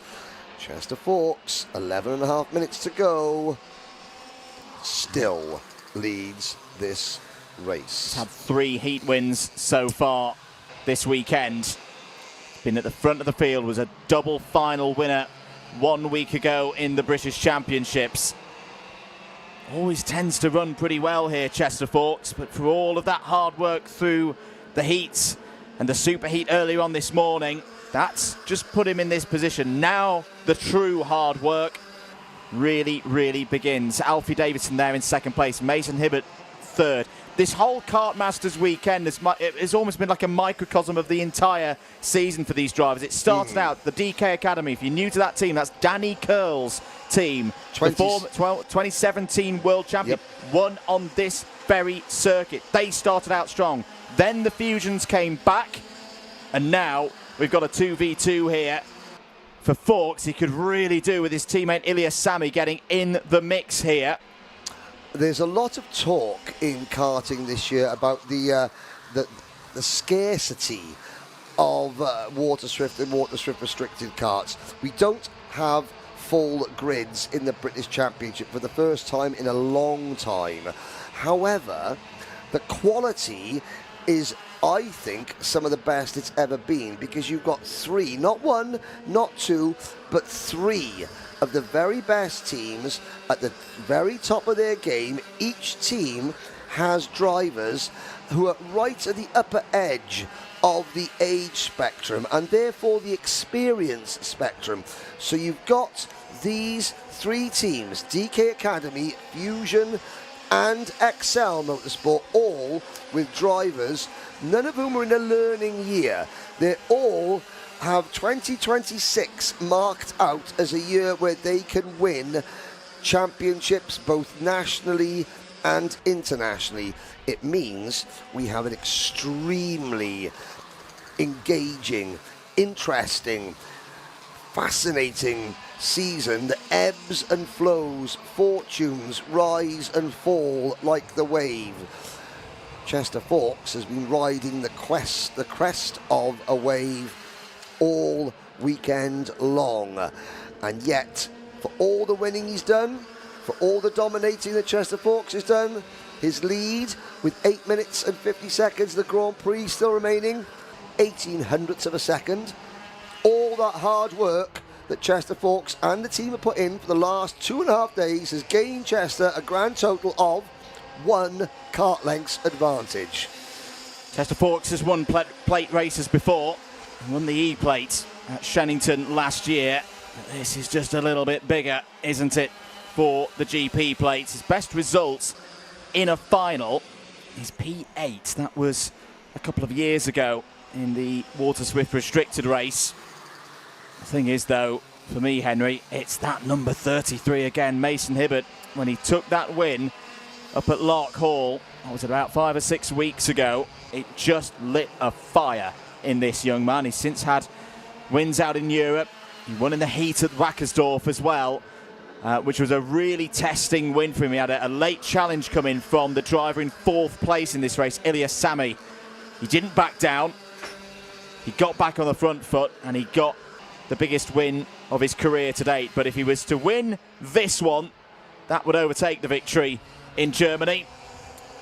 And of course, Mason Hibbert, he not only, at Lark Hall, Mason Hibbert had to win or he would create a very unwanted record. The record for the most podiums in the British Kart Championship without a win is 10. Connor Duncan. Mason Hibbert had 9 podiums without a win until the Sunday final at Lark Hall, where Hibbert, who is your new leader, put on one of the best passes of the entire season to take the victory, and he did it to his teammate, Alfie teammate Davidson, who currently sits right behind him in second place. Chester Fawkes is going to need to think back to 7 days ago. He was in a very similar situation at Raura. There was another Fusion driver right ahead of him. He's got to dig deep now over the next lap or so to make sure he doesn't get dropped out of the pack. Tell you what, James Roots is having a great run as well. He's up to 4th place now, ahead of Evan Owen, and Ilya Sami is the DK train on the move back towards the front of the field. Now what happened there with Davidson? Davidson's lost 2nd place. This is Mason Hibbert's chance now to break away. Was that the curb for Alfie Davidson? The rear of the kart seemed to suddenly hop up in the air. I'm not sure. I mean, unless Chester Fawkes caught him at a very, very strange angle, maybe the kart just stepped out from underneath him. We don't know. Hibbert leads Fawkes, Davidson, Owen. James Roots, here is... I give you an example, ladies and gentlemen, of just how mentally tough these drivers are. About half an hour ago, James Roots was leading in Minimax. He could see. Now let's have a little look at the replay. It was, Chester. That grip, a tap as Alfie Davidson was turning into the corner. A tap from Chester Fawkes put Davidson up on 2 wheels. Now, of course, that was a very minor bit of contact. It could have had very major consequences. Now, we were talking earlier. I will get back to my point later. Yeah, James Roots, half an hour ago, could see a GP plate title in his grasp in Minimax. It got taken away last couple of laps. He gets forced back out of the top 5. I think he finished 8th. That disappointment... For me, that would be crushing. For you, that would be crushing. I'm sure for most of you at home, it would be crushing. Getting within 3 laps of a British Grand Prix and then getting shuffled back to 8th. James Roots, at the grand old age of, I think, 11 now, has to reset, go again, and forget that ever happened. It was a little love tap.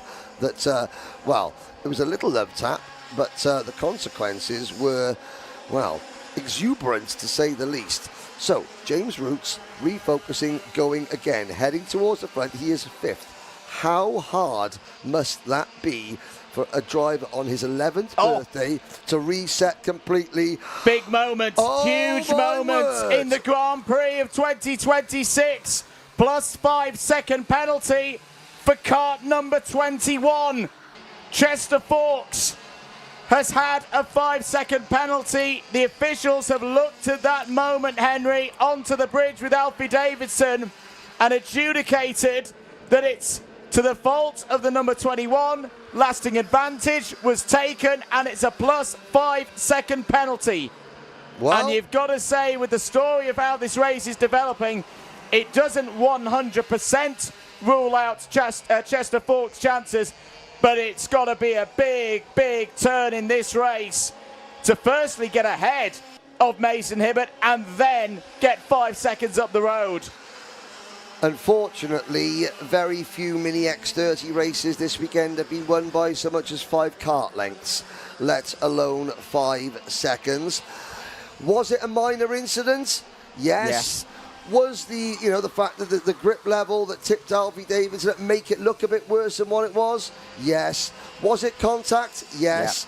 Is this a non-contact sport? Yes. If the officials let the smaller bits go, then you'd be criticising the officials for letting Kartmasters happen, wouldn't you? Yes. So the officials are clamping down. We've had 2 excellent races so far. We've got a 3rd excellent race. Yes, we're going to see time penalties, but it is ensuring that we show our sport off in the best possible light as Timmy Uzanov closes in on Ethan Robinson. This is now for the 9th position. Bodie Batch is up the road. Uzanov for the Jade Racing team into the slipstream. Uzanov is 10 seconds behind this battle. Well, Andrew, earlier on I may have said something that I will live to regret. I said, well, it's strange, Fusion, they're not up amongst it this weekend, are they? And, somewhere back in the paddock, Jake Dalton's tan and teeth went, oh my, spidey sense of tingling. Henry's talking nonsense about us in the commentary box. Let's go to work, boys. And Fusion run 1 and 2. Effin Owen is now the leading driver for the DK Academy. You can see the drivers gesticulating. They may not know, they may not all be aware of the penalty situation.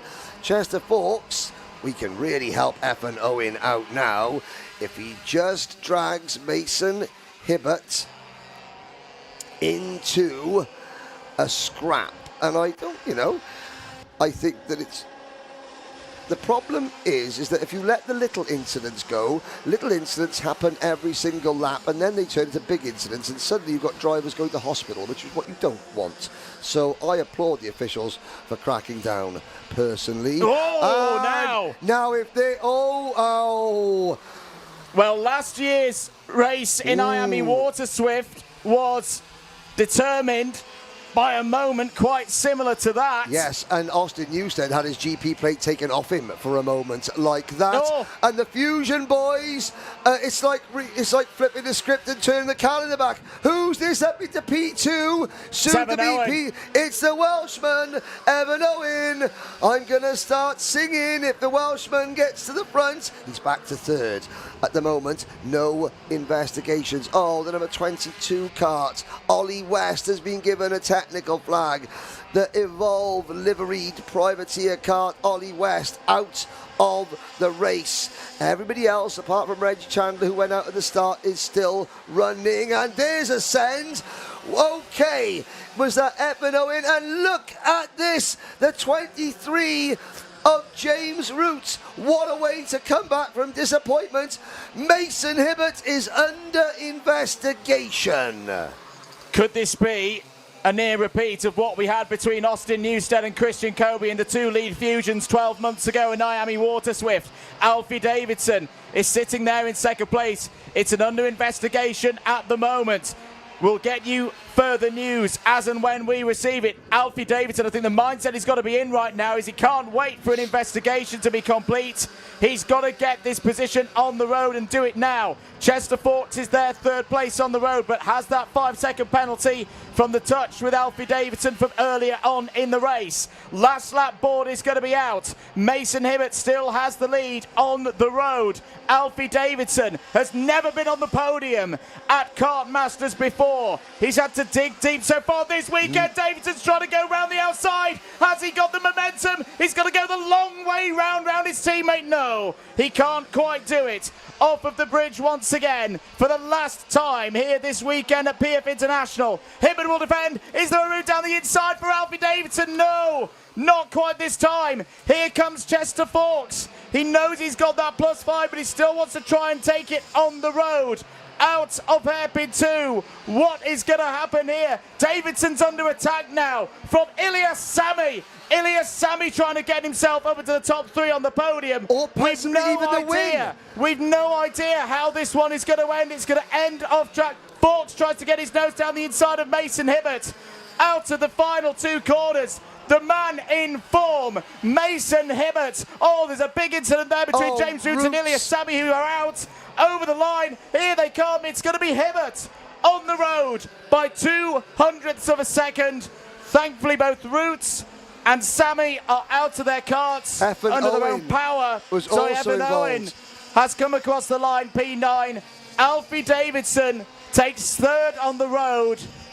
To be clear, there is nothing yet on our screens. Okay, ladies and gentlemen, Mason Hibbert crosses the line first. On that last lap, Alfie Davidson was battling potentially for second place, potentially for the win with Ilyas Sami, James Roots and Effin Owen.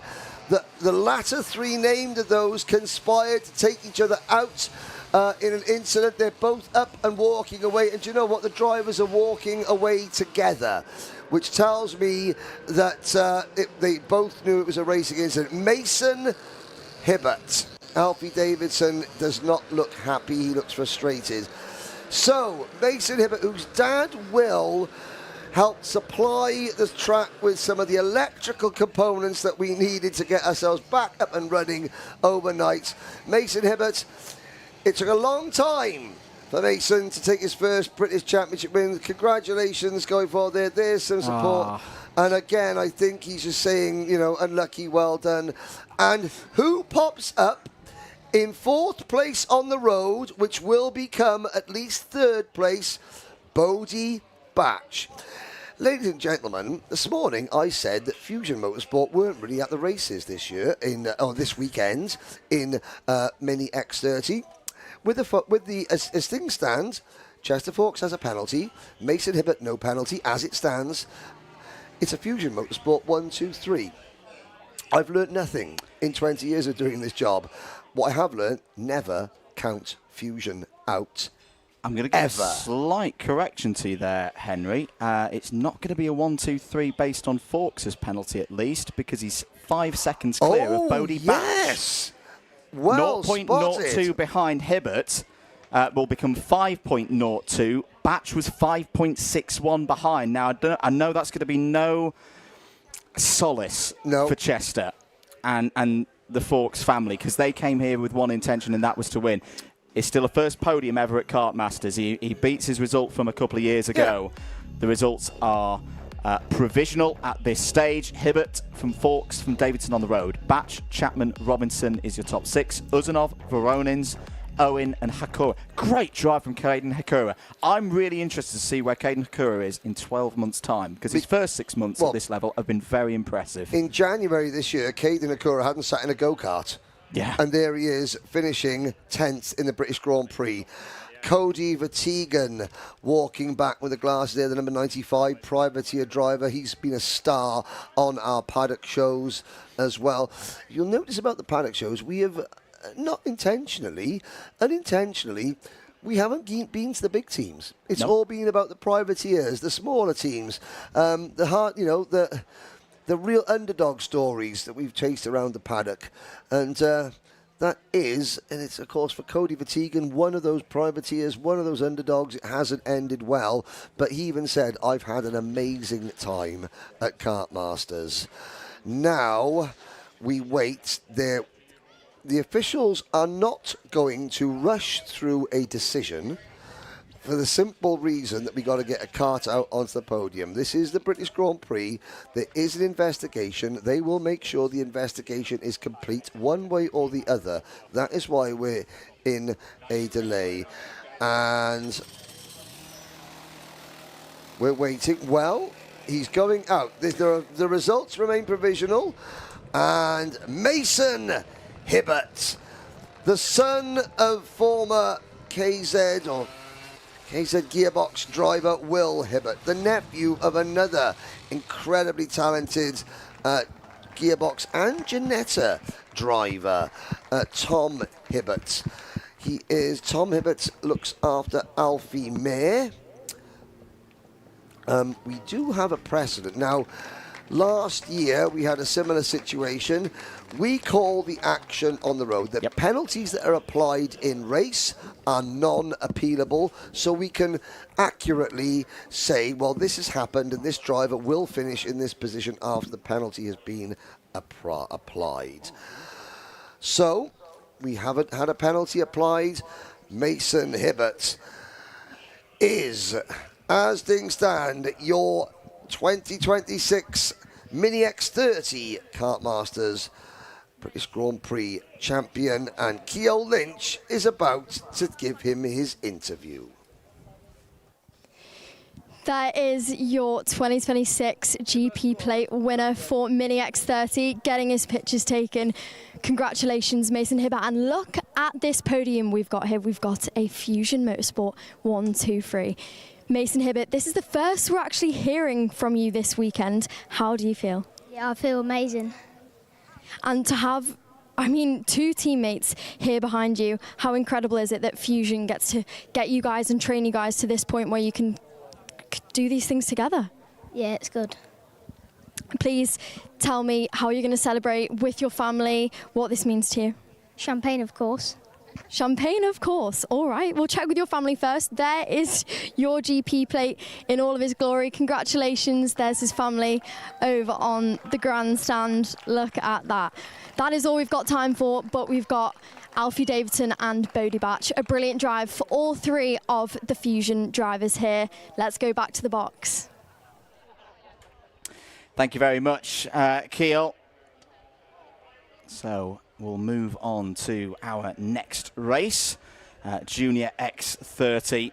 And, well, the story so far in Junior X30 has been all about George Edgar. And could George Edgar break the long run of no Kartmasters victory for the very proud Edgar family?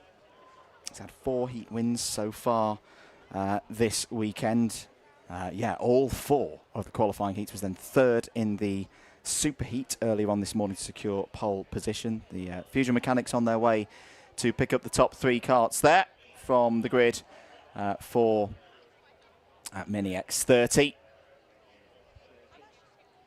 Thank you very much for being with us here this afternoon. If you've missed any of the action across the course of the last 3 days, don't worry, you can watch it back at your leisure here on Alpha Live. Plenty more racing going on in karting today and over the next few weeks. It really is that busy stage of the season for us all working within this sport. My name's Andrew Mather. Alongside me in the commentary box once again is Henry Beaudette. Henry, how's the air out there? Well, the fireworks have created a little bit of smoke in the air, but not too much. Not enough to disturb the More Power team, who are resplendent in their purple and green. And the paddock show pooch. Now, she was on our paddock show last night. She was a little bit timid. They've also got a Pity in there, who is the most excitable 9-year-old pit bull I've ever seen in my life. The Pity is not out there, probably because the Pity would be eating everything at the moment. Ceol Lynch is down, walking out for Grand Prix number 4.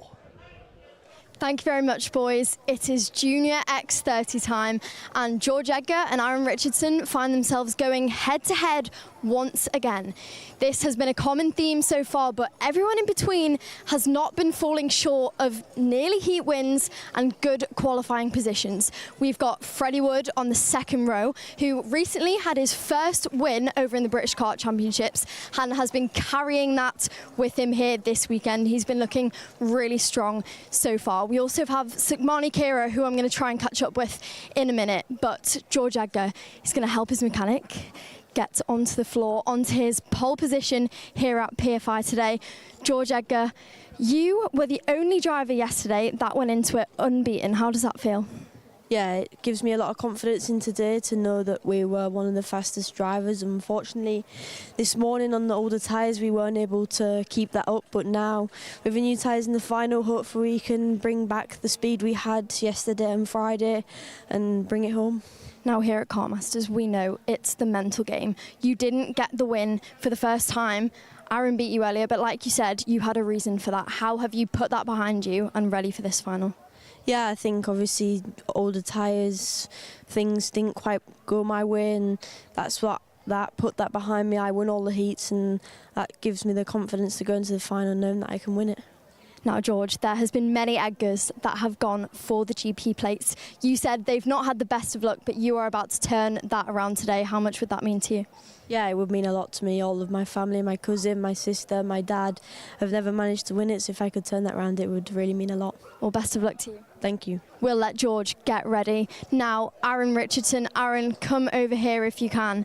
Now, you're coming off the back of a really strong day in general, really strong weekend, but today you won the super heat. Surely you're feeling great. Yeah, I mean, to win a super heat, and obviously on the Friday I had a crash in the first one and finished P15, so I'm really happy to be starting second in the final, sorry. Now, you're on the outside. What is your thoughts going into these first few laps? We know Kartmasters is intense. We always see the unexpected. What's your plan for this? Well, it's a 15-minute race, so anything can happen.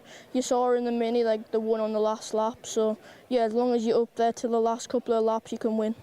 Now, you're leading the British Kart Championships at the minute, and so far your hardest competitor has been that driver right there, George Edgar. Is it like deja vu going up against each other right now? Not really, obviously. Rower, it was a good race, and yeah. Absolutely. Best of luck. We'll let you get ready. Thank you. Now, Sukmani Kira was another one of the key contestants in these heats throughout the weekend. However, she had a really unlucky run and ended up with a DNF. But what we didn't hear from her was why. We're going to run back to her quickly and get a word. She actually had an axle snap, which was the reason. Sukmani, we're really glad to see that you're okay. Tell me how you put that behind you, because you'd been running really well in the heats. You had quite converted it into a win, but that was your chance. Yeah, I mean, it's unlucky that my axle snapped in the last one, but I just have to focus on what I can do now, and hopefully we can win the GP plate. Now, it's Kartmasters. Anything can happen. You're not in a bad position. There's a lot of drivers in front of you. You're starting on the inside. What are your thoughts? Yeah, I just have to make sure I get a good start and then just put my head down from there. And Sukmani, you are representing one of the girls we have out with us today. How much would it mean to you to win a GP plate as a girl, add to the history and the legacy here at PFI? It means so much to me, and I can't wait to get the final started. Best of luck. Thank you. We'll let Sukmani get on her way. We also have George House over there, who won a heat earlier today. This is his first year in junior. Unfortunately, couldn't convert that earlier on, so he's going to have some work to do. Finley Lyons as well, who we've seen in both classes. Let's go, everybody. Thank you, Ceol Lynch. There are 35 drivers in this race. Andrew Mather and I do not care which one of the 35 drivers wins in terms of we don't have our favourites. We do mention some more than others due to the significance that a win would carry for them and for the event as a whole. It was 15 years ago that Gabby Weir became the first and so far only female Kartmasters champion in Cadet WTP. The closest another driver has got to the podium since then was Eva Morris, P4 in Junior Rotax last year.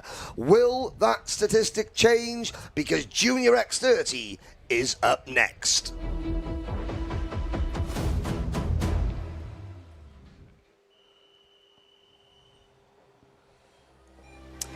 Here's your grid then for the Junior X30 Grand Prix of 2026. George Edgar starts on pole position. Aaron Richardson alongside him on the front row. Can Max Endicott add the Kartmasters title to the Miami Warriors final in Valencia last year? He starts this race from the inside of row 2.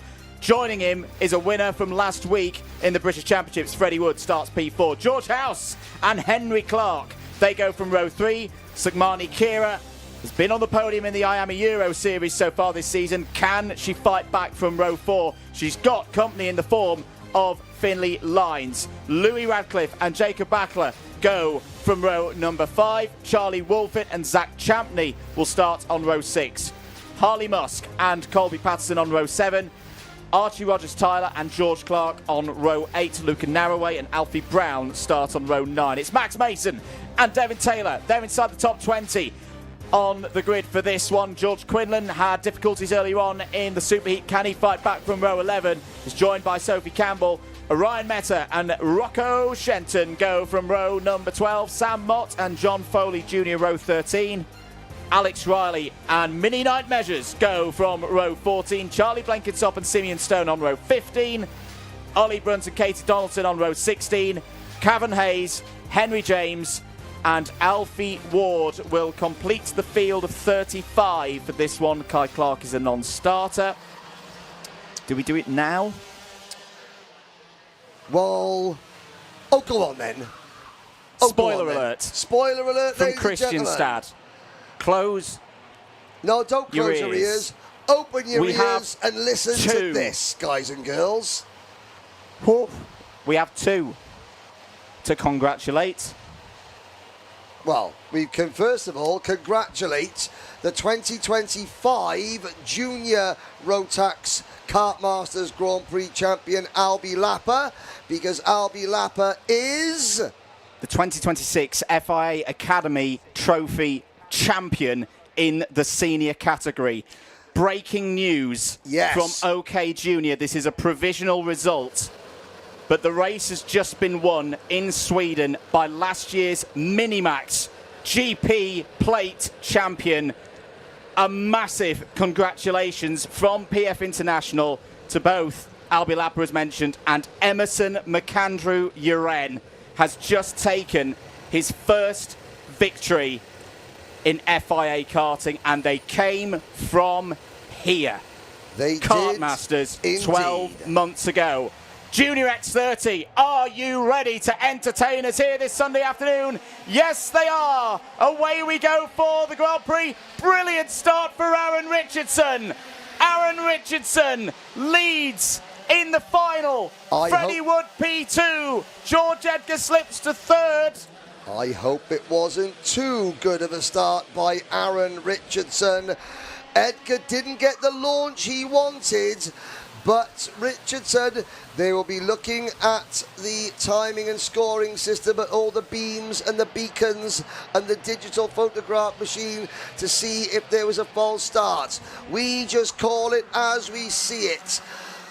Richardson leads, Edgar second, Wood third, and Finley Lines into fourth position. We mentioned Max Endicott. Max Endicott is not only the 2025 Miami Warriors final champion, he is currently at the top of the current FIA rankings for X30. So not only is he officially the best junior X30 driver of 25, he's currently ranked number 1 in the world in 2026 as well, and he's not even in the top 4 of Kartmasters at the moment. Edgar back to the front. Great move there from George Edgar, so he's got over that slightly slower start than he would have wanted to get back to the front of the order. Move there for third place, Aaron Richardson with Max Endicott. Finley Lines has had a good start as well there in the green helmet. Had a difficult start to his Kartmasters week, but he's built and grown in confidence, and he knows how to win one of the one-off races. An O-plate winner from the start of 2024. 13 minutes and 10 seconds of this race to go. We'll count them through at the end of lap number 2. There's a plus 5 second penalty, unfortunately, going the way of Jacob Backler.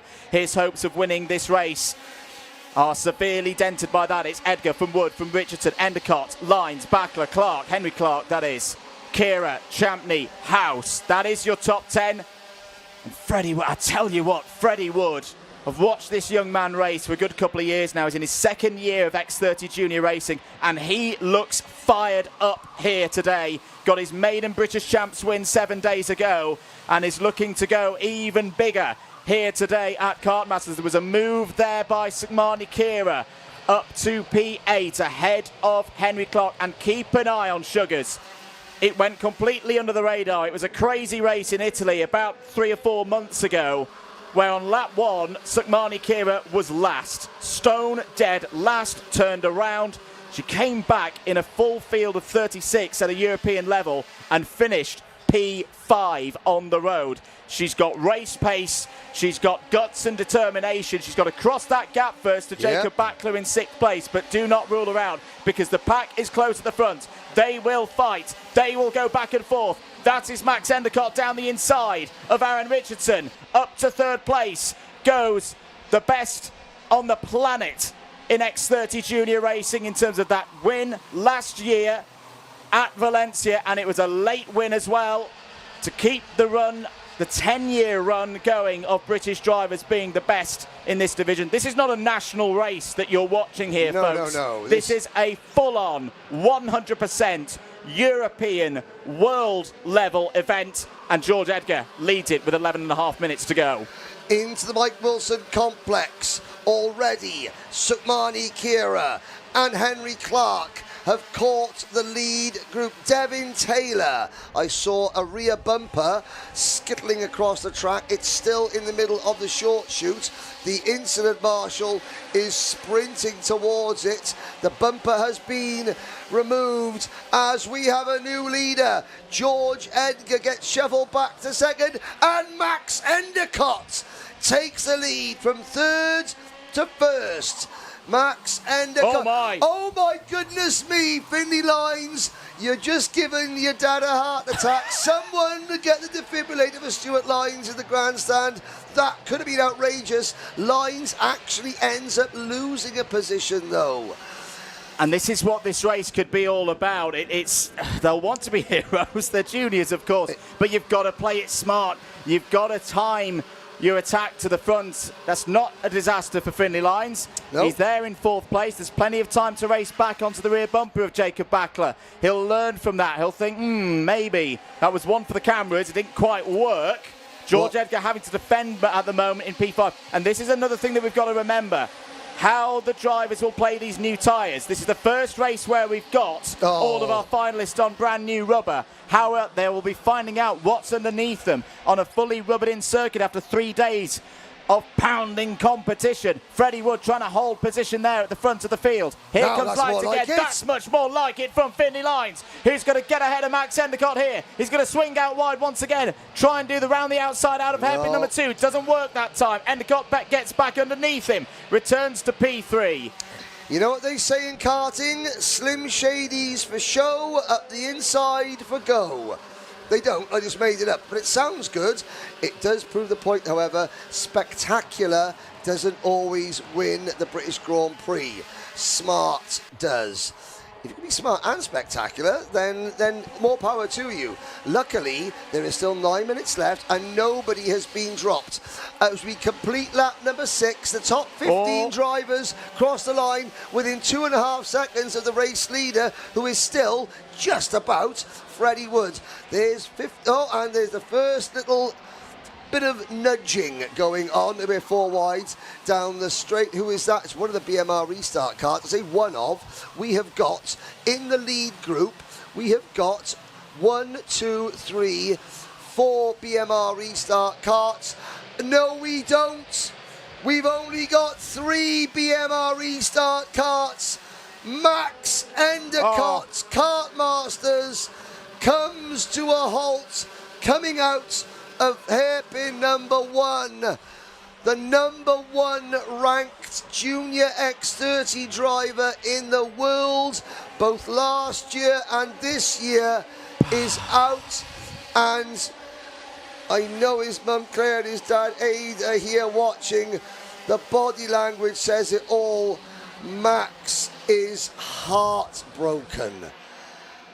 That's not how Max Endicott's Kartmasters weekend deserved to end. No, you're right. But I tell you what, if people weren't putting respect on Max Endicott's name at the start of this week, they're sure as heck putting respect on his name now, because he has been magnificent. He has shown why he is a grand final champion. And you know what? The BMR Restarts team, they're not done yet either.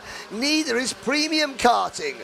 At this point last year, and I will say this now, Finley Lines was on his way home. He was excluded for the event for over-aggressive driving after the checkered flag. He has learnt. He's learnt lots of lessons. He was dominant at Le Mans and didn't quite get it across the line in the final. He's been up and down this week. He's been spectacular, but he has been controlled.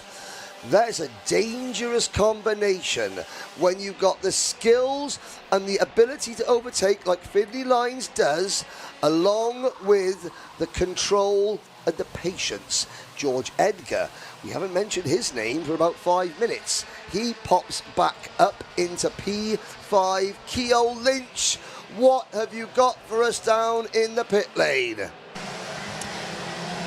Earlier on this weekend, we heard from Freddie Wood's family, and they said how much it meant, boys, to get that win over at Rao last weekend that he got. He is now leading this opportunity for the Junior X30 GP plate, and I think that if there is any driver that this would mean something to, it would be Freddie Wood. This would kickstart that streak that he has got, and I think if anyone is determined right now, it would be him for his family. Fully agree, Ceol. However, Finlay Lines, he wants to win this race, as there's a great move from Henry Clark down the inside of Louis Radcliffe. That was for P6.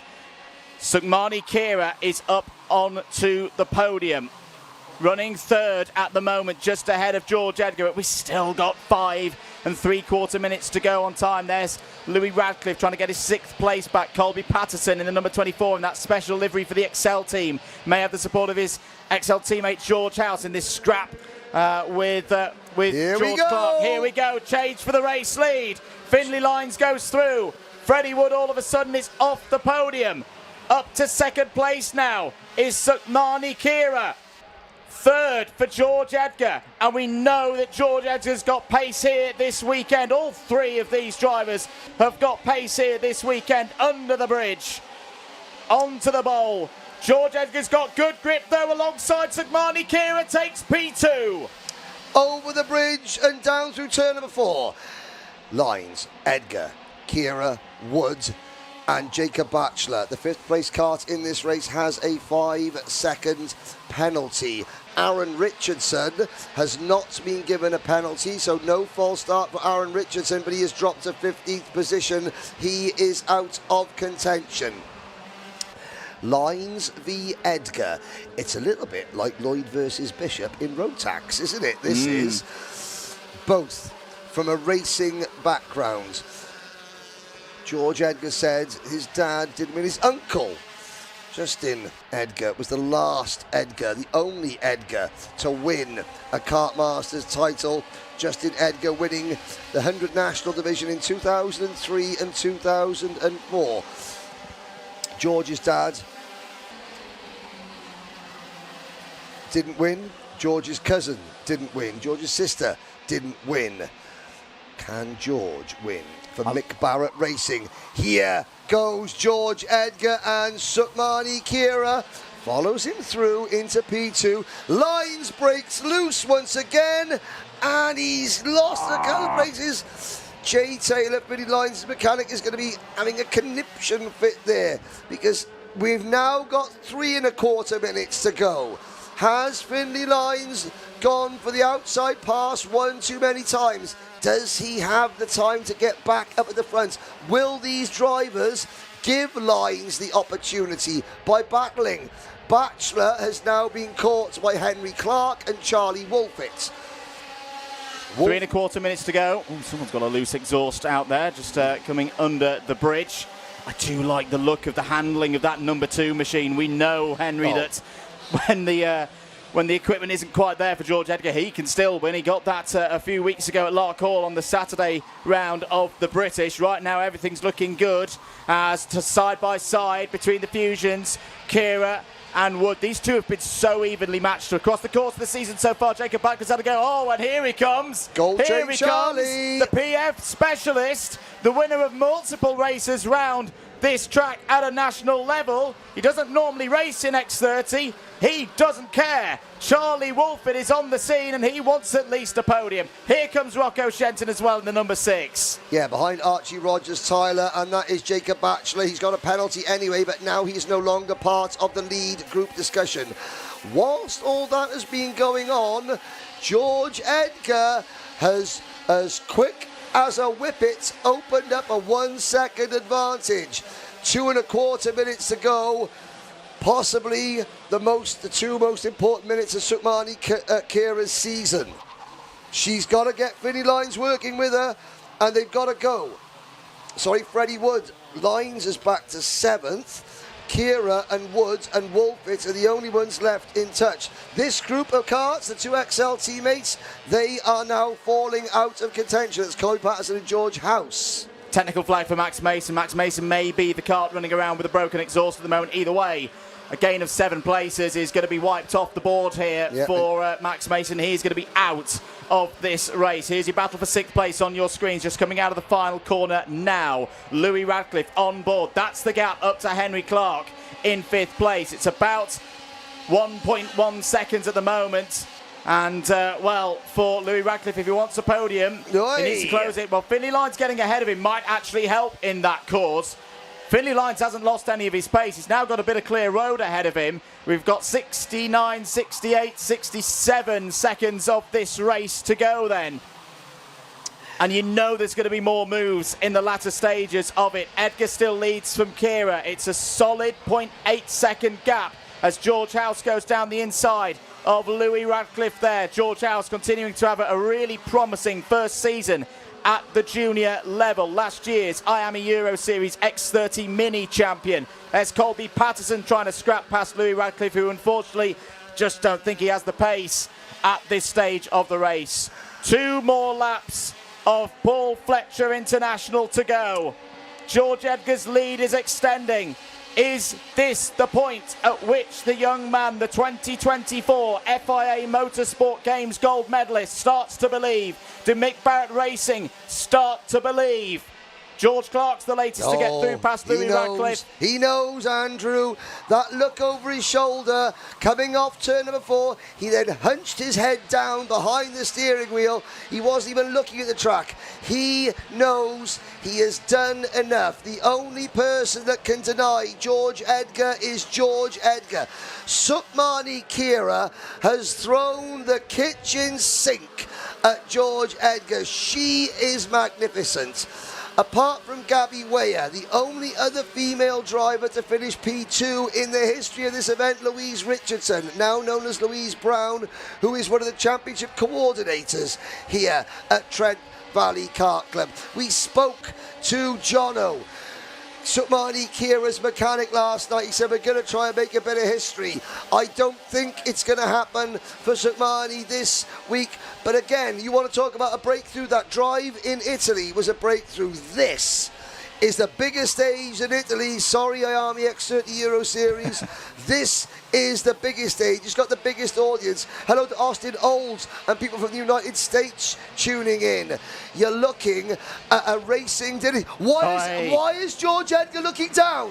Why is he looking down at his car? Why is George Edgar slowing down?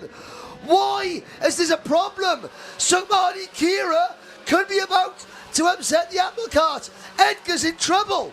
Edgar's in trouble. He's got one more corner. The cart is braking on George Edgar. He holds on, or does he? He does. Oh my goodness, by 800ths of a second, the cart broke 2 corners from home, and Edgar coasts home to win by 800ths. Andrew Mather, pass me my tablets. I'm going to go have a lie down. The 22-year wait is over. The Edgars have a GP plate. Well, George Edgar had a win at Lark Hall earlier in the season, where it's the chassis that broke apart. Has he got a flat tyre? Has he got a right front tyre?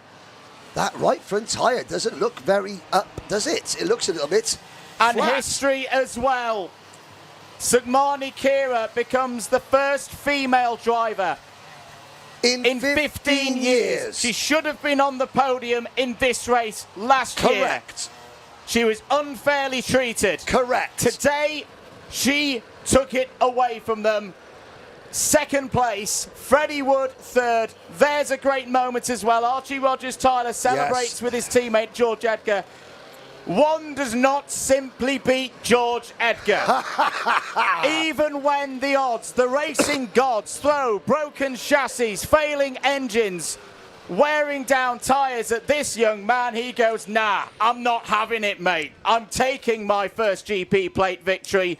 I'm taking that prize back up to Cumbria. It wasn't a win on home soil 7 days ago, and that hurt. That hurt for George Edgar. But he leaves with a GP plate, along with the growing list of achievements Sukmani Kira second, and there's a great... I've been saying it all season. These two drivers, Sukmani Kira, Freddie Wood, both in their second year of junior racing, they have stepped up for Fusion Motorsports, and they can both be very proud of their results. For Freddie Wood, that is an equal result to what he got in Water Swift in 2024. It's a second Kartmasters podium for him. I am absolutely ecstatic, Henry Beaudette, for all three of those young people. They are three of the nicest people, good people that you would find in a karting paddock. They are all winners in my eyes. So Terry Edgar started the Edgar Racing dynasty up in Cumbria at Rowra back in the 1960s. Throughout the 1990s and the early 2000s, George Edgar's father, Jason Edgar, and George's uncle, Justin Edgar, were two of the very best kart racers in the country. Justin Edgar won 2 GP plates. That's George's uncle. Jason Edgar, George's dad, didn't win any. Then you go to the next generation, Johnny Edgar, George's cousin. He might be a Le Mans class winner. He may have got to the Red Bull Academy in Formula 3, but he didn't win a GP plate. George's older sister, Jessica Edgar. She was a multiple race winner in the British Kart Championship, racing the W Series. Never won a GP plate. 22 years. Edgar has finished 4th in this race twice before, and now he's a champion. But I want to know what was going wrong with that kart. We saw it coming down the short chute on the last lap. Suddenly, George Edgar looks down at the engine where the airbox is, and his pace slowed. He had a 1 second lead. He ended up with an 0.08 of a second advantage. And no, that wasn't nerves. No, that wasn't George being very, very careful and suddenly getting overcome with emotion, because George Edgar, he is softly spoken. He is analytical. He is a very quiet, polite young man. He does his talking on the track, and he does not get flustered. He heads on to the weighbridge now, and how must Mick Barrett be feeling as well? This is going to be the oldest team boss in British karting, official.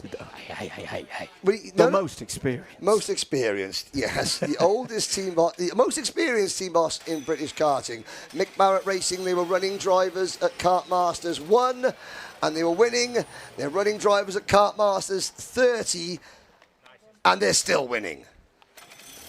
George Edgar must be thinking, you're going to make me drive even further with this car. Well, it's still running. Something tells me this will be going in the Mick Barrett Racing shop, and probably not another metre once it gets down well, maybe they'll get it back out again, because George's next quest will be to try and win the British Championship. He's got some work to do. Not on that frame. Not on that frame, and not on that engine. That frame needs to do, it's done all the laps it ever needs to do. It has broken a 2-decade-long curse of the Edgar family at the GP plate. That chassis, it has done its job. So has that driver. And again, what's going on, ladies and gentlemen? We've got happy drivers on the podium shaking each other's hands and high-fiving. It's incredible to see 3 happy faces. Well, 3 happy faces, 1 slightly relieved face. I do want to know what was going on with that kart. Andrew? Layla Bell, absolutely spot on. Excellent driving standards. Correct. That is how juniors should race. There's been some things happening in other places today that are not good enough. That not here. That was a tremendous display from every single driver on that grid.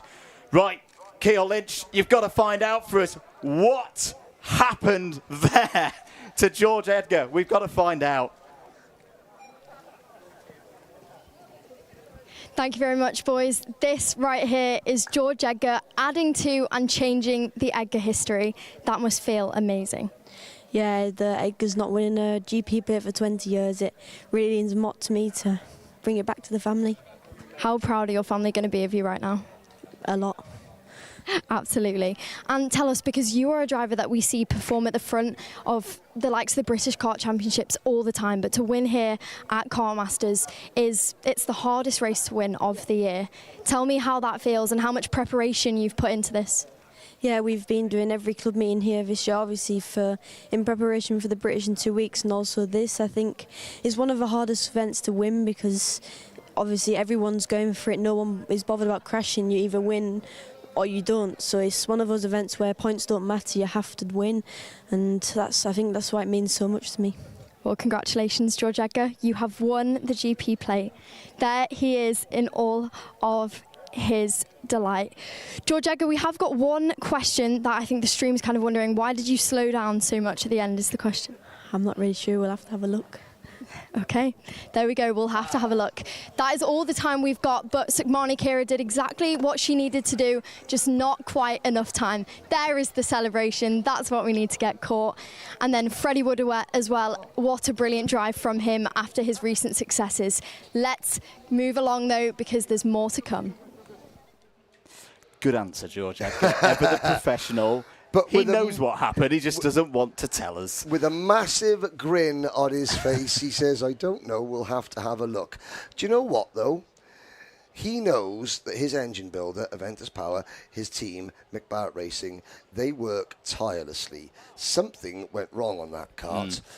He, at the age of 15, is so professional. On a live TV interview, he doesn't want to say, oh, this broke. Oh, that broke, because he doesn't want a single member of his entourage to feel as though they made even the slightest of mistakes. That is professionalism. How many other sports breed young men and women with that level of media savvy and professionalism? And that was after, he broke a 20-year curse. Well, I hope we're keeping you all entertained, ladies and gentlemen, unlike... Oh dear. Hello, Mr. Black T-shirt, having a little nap with your feet out. Next to your son, who's on his phone, probably watching the live stream. He's going to nudge his dad, go, Dad, wake up. The commentators are talking about you. Maybe not. One thing I have noticed, Andrew, the lack of wasps this year has been a pleasant distraction, a pleasant lack of distraction. Tav Kirk, the wonderfully hard-working Chief Operating Officer, Commander-in-Chief of PF International, I think they've had the pest control in, because I'm looking at the banking, which is full, and not one person is swatting away a wasp, which is really, really unique. 4 down, 3 to go. If you thought Junior X30 was good, how about Senior X30? Ceol Lynch, down to you. Senior X30. There is many stories within this grid right now, but let's start right at the front, because we've got Freddie Lloyd, who is dominating the British Senior X30 right now, joined by Noah Wolf. Now, Noah Wolf is one of the very few drivers to ever get 2 GP plates in one go. He's trying to add to that this weekend, and we're going to hear from him in a minute. Let's speak to Freddie Lloyd, though. We'll come to you. Now, Freddie, you've done all you can so far this weekend. You've been strong, you've done what you needed to do, but now is where it all counts. Yeah, I mean, it's been a very good weekend so far, put on pole, but, well, the final's the final. I guess we'll see what happens. You've been in this position many a time, starting on pole. Kartmasters isn't really like any race ever. You were here last year. How much would it mean to you to win that GP plate today? I mean, it would mean a lot to me. Like last year, obviously, I went on track, but then obviously I got 5 seconds, which I didn't know about, really. That was heartbreaking, but see what we can do now. Absolutely. Best of luck. Thank you. Thank you, Freddie. We'll let Freddie get ready. Freddie's on double duty, so that's not the last of him we're actually going to see today. But Noah Wolf, let's catch a word while he's putting his suit up. Noah, we've heard from you already this weekend. You want that 3rd GP plate. You are the closest you have ever been. How does it feel? Feels amazing. No pressure, just go and have some fun and see what the outcome is. Now, after the Super Heat today, things got intense. You're used to the intense environment. Tell me how important the tunnel vision is before this. Just concentrate on the things in your control and just have some fun, really. It's no pressure. Like I said, and we'll just see how it goes. Absolutely, congratulations. Best of luck and well done for where he's got to so far. That is it, whistle is blown. There is a lot of people on this grid to look out for. Let's see what happens. Thank you very much, Ceol. Before we get into this Senior X30 final, we do have an update for you. We did say that we would bring it to you as soon as possible, and it is from Mini X30. After review, 10-second penalty for Mason Hibbert, which makes Alfie Davidson this year's winner of the Mini X30 Kartmasters Grand Prix. Congratulations to Alfie Davidson, Chester Fawkes, and Bodie Batch will be on the podium with him later on this afternoon. That was in the past. This is for now. Next up, Senior X30.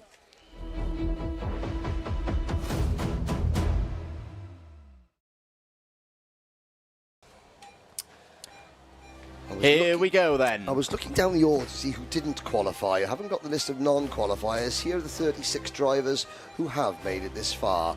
Freddie Lloyd and Noah Wolf go from row number 1. Harry Bartle and Macaulay Bishop start from row number 2. Yes, go and get your popcorn now, ladies and gentlemen. They'll have 2 rolling laps because they got brand new tyres on. Nat Stappen and Gabriel Stilp are on row number 3. Morgan Moore and Aaron Brown, Paul Fletcher's driver. We spoke to Paul earlier, looking sprightly at 92. He starts 8th. Harrison Mackie, Max Ewell, Sam Lewis and Hayden Eldridge for S8 Racing. Your top 6 rows the grid. Bomber Smith and Archie Owen, Ryan Gill and Dylan Patel, Joey Brown and the Charmander, Ewan Charman. Then it's Scott Riley from Ireland, Harry Cottrell, Monty Brathwaite, Oliver the Bear Meek, Caden McQueen, P23. What can Caden do after... well, it wasn't a retirement, but it was a problem in the superheat that dropped him to last. Dorian Malik rounds out the 12th row of the grid. The rest of the qualifiers, Reece Newman, Underdog, Ben Cuts-Bland for Vismo International. Second race of the year for Ben Cuts-Bland. Watch for the bright purple cart. Henry Carter, Mayan Patel, Aaron Lask and Tristan Powell, whose fan club online is rivaling only that of Mikey Walker. Cameron Edmonds makes it in after a DNF in the superheat. So does Lewis Bird. So does Dominic Parabok. He raced his way in, along with Alex Wiley with a stunning drive. Alfie Gallagher and Bailey Brooker is your last starter. Sadly, Liam Carabellon, Piotr Jurovic, Laith Khan, Antonius Haddad, Ethan Woodward, George Quartermain, Jose Halfon from Panama, CJ Bennett, the number 9 seed of the country, Daniel Bridgeson, Ethan Higgins, Jensen Buckingham, Joao Castro from Brazil, Sam Horton, Max Cooper, Harry Hurst-Grover, Oscar Cole, Daniel Kiahov, Charlie Phillip, Katie Ashman, George Wang and Bradley Heath. They have not made it this far. What a sight. Karting is and can be and should be a spectator sport. And the spectators, Charlie Charman was right at the very end there, hanging over the fence. That's Ewan Charman's dad. But this is the moment. Wolf versus Bartle versus Bishop versus Lloyd. The rest of the world can sit in envy because they are 4 of our best of British. Into the tram lines. Oh, this cart's going... And it's a false start, which is very, very lucky for, I want to say, Ewan Charman, who had all 4 wheels off the track, let alone outside the tram lines. We go again. Deep breath, ladies and gentlemen. Freddie Lloyd on the road took P1 last year. He did. But had a 5-second penalty which dropped him off the podium. Fred Green was your winner ahead of Gus Lawrence and Harrison Mackie. Oh, they're limbering up. David Manchester about to read the riot act to our drivers. They've had 2 rolling laps, all on brand new tyres. Reigning British champion Freddie Lloyd, former reigning Grand Finals Rotax champion Macaulay Bishop, last year's Rotax Championship runner-up Harry Bartle, and the driver who is on course to become this year's British KZ2 champion Noah Wolf. Ooh. Hang on. Was that Bishop? Who is that pitting? And it's Bishop. He's got a problem. He's into the repair lane. Now, if he gets that car out into the repair lane and fixed, he can join the race. It's catastrophe for Macaulay Bishop from P4. That's going to move Nat Stappen. It's going to move Gabriel Stilp up. Bishop, the Dan Holland Racing bandwagon. Well, someone's just snapped a guitar string on the bandwagon. Here we go, Andrew Mather. 15 minutes plus 1 lap for us to find out who's going to be our Senior X30 Kartmasters champion. Noah Wolf has had an amazing start. Takes the race lead. Bartle up to second. Freddie Lloyd not up to speed on that occasion. Is fighting with Aaron Brown straight away, trying to get back into third place. Out is one of the Crocs. It's the number 57. Cameron Edmonds who squeezed into this Grand Prix. It's over for Edmonds on lap 1. Technical problems yet again. He sees 2 engines so far this weekend. They probably cobbled something together for this, and it went pop for a third, final and decisive time. Chuck it in the skip. She done. Now, here is our onboard kart. It is one of the KX UK. Is that Joshua Smith, the number 15 kart? It is Bomber Smith. Has got the camera car on board. Out of the final corner they come. Look at that high-speed cornucopia of colour and noise. And I have to say, one of the TB karts, the S8 racing karts, I think it was Harry Cottrell. When you look back at the first corner of that race, Cottrell was sideways through turn number 1 and number 2 and somehow saved it and stopped everybody else piling into him. Now Lloyd is up to speed. Now Lloyd finally dispatches Gabriel Stilp, and now Freddie Lloyd can set off after Noah Wolf and Harry Bartle.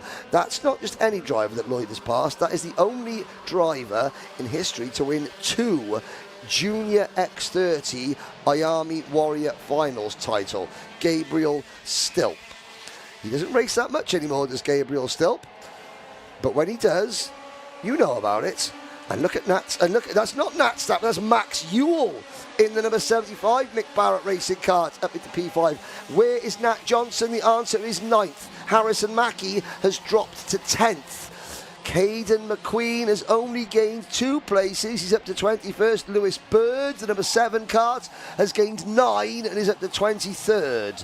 And there is the number 8 kart, Morgan Moore. Who was that? Was he up and over the side of Ewell? Max Ewell. Well, there's 2 more gone from contention. Wolf has been thinking to himself, Henry, I've been listening to you go on about Bishop v Lloyd all week, and quite frankly, I've had enough of it. And Wolf is now putting on a clinic at the front, too wide into the final chicane. Here comes Harry Bartle being passed by Freddie Lloyd. Freddie Lloyd's got Gabriel Stilp in tow.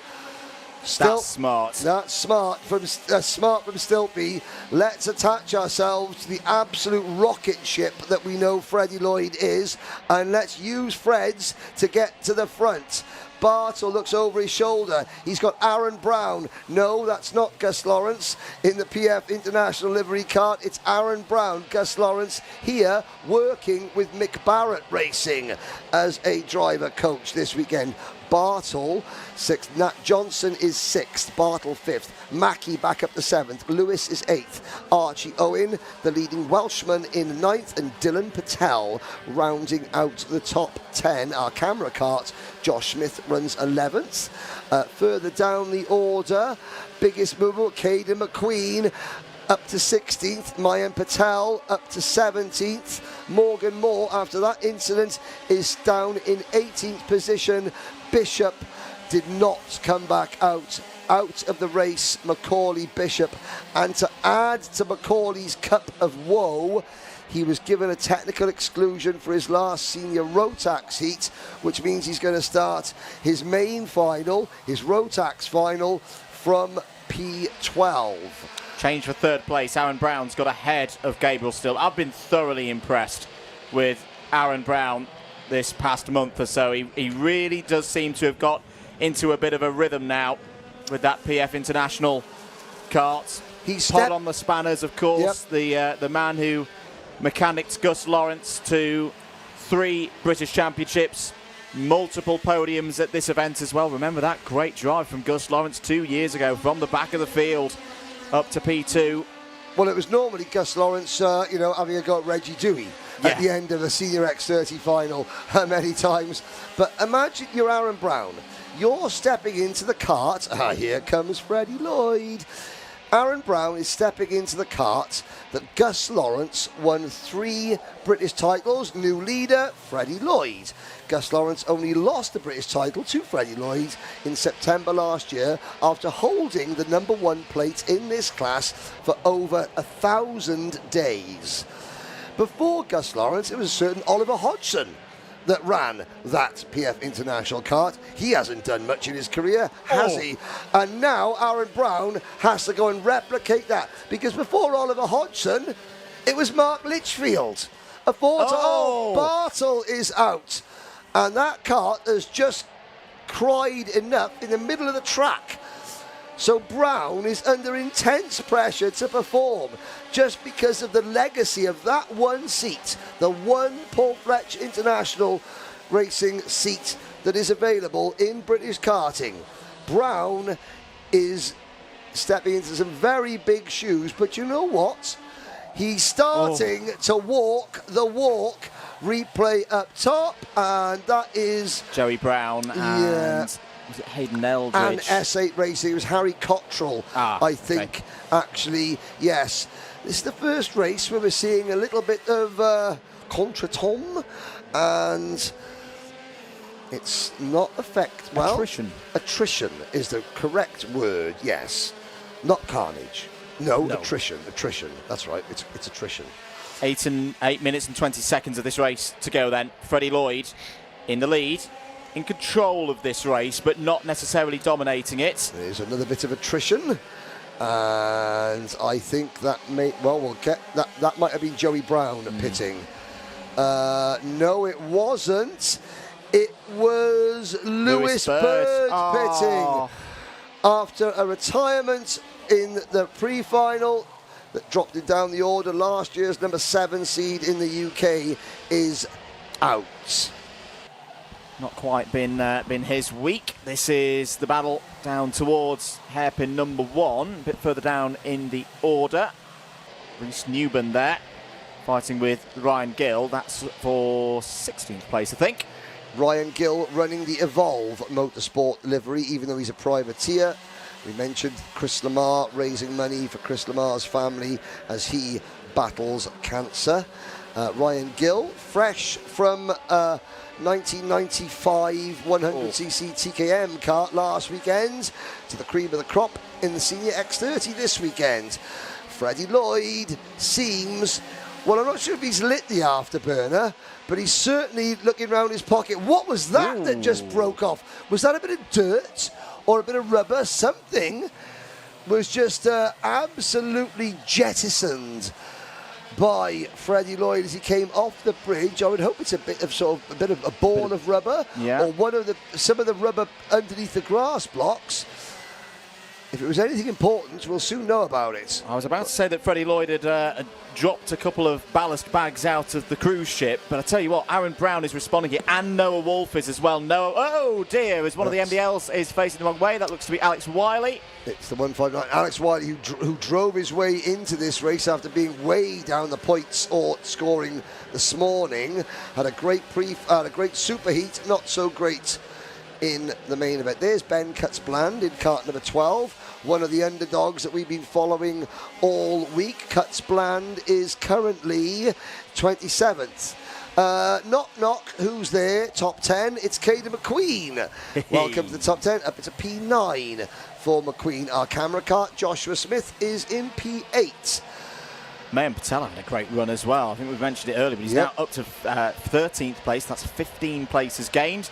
Now, That's the view on board with Joshua Smith. Are we going to see the 142 cars appear very soon from either left or right? Because McQueen is right there. No, he's not. He's not right there yet. He's still got a little bit of work to do as Smith chases down Sam Lewis in the number 124 kart. Now what's Lower Wolf fiddling with there? A little adjustment there. Trying to find some extra performance. Oliver Meek in a tricky spot here. Loses out to Dorian Malik. It's all around just the outskirts of the top 20 at the moment. 5 minutes and 10 seconds of this one to go. If you're just joining us, you're watching live coverage of the Uptonsteel Kartmasters Motorsport UK British Kart Grand Prix for 2026. One of our big ones, Senior X30. And at the moment, reigning British champion Freddie Lloyd is 2/3 of a second clear of Aaron Brown. Aaron Brown, who's never been on the podium before at Kartmasters. Last year, P8 is his strongest result to date. No, Wolf's been on the podium before, 2 times a GP plate winner. I am not going to over-egg the pudding, or I am not even going to cast any foreshadowing. But I will say this. Freddie Lloyd's older brother Alex Lloyd is the 2018-2017 IAMI X30 Euro Series champion. Alex doesn't race anymore. He is back here at the circuit today. I'm not sure if Alex was on at Wilton Mill last September when Freds won his British Championship. For a long time, Freds Lloyd was the younger brother of Alex Lloyd. Alex Lloyd, I know you're listening, you're about to be known as the older brother of Freddie Lloyd. Brown and Wolf haven't given up yet. Other drives up through the field, just to note them, Reece Newburn up 9 spots into 16th. Tristan Powell, TP Fan Club's out in force. Well, your man's up into the top 20 now. And from one 30th. of the lead Good drive. MDL drivers as well, second of the MDL drivers on the road at the moment. Great to see Alfie Gallagher moving up the order as well, and all the hard work that he's done. His team will be back in action next weekend at Wilton Mill for the latest round of the Rotax E10 Electric Cup. We'll have that on your screens on Alpha Live and Karting UK. Here's a good scrap. This is Morgan Moore and Scott Riley.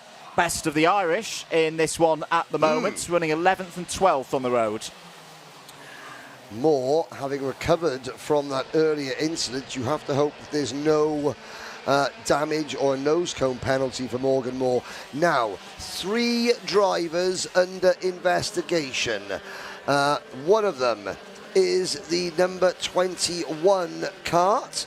The number 21 of Harrison Mackie. Another driver under investigation is the number 11 of Joey Brown. And the 3rd driver under investigation, the 388 of Tristan Powell. I think that Tristan Powell is under investigation for being simply too good for the rest of the class. Which is understandable, according to his fan club anyway. But they are all under investigation. No news of any penalties yet. Just over 2 minutes of this race to go. Freddie Lloyd has, well, if we thought that he'd dropped the sandbags before, I think he has now, ladies and gentlemen. Oh, he's just gone and put another purple sector number 2 in. Freddie Lloyd he's just in that state. I don't know what to call it, whether it's Zen or whatever it is. Just Defcon Lloyd.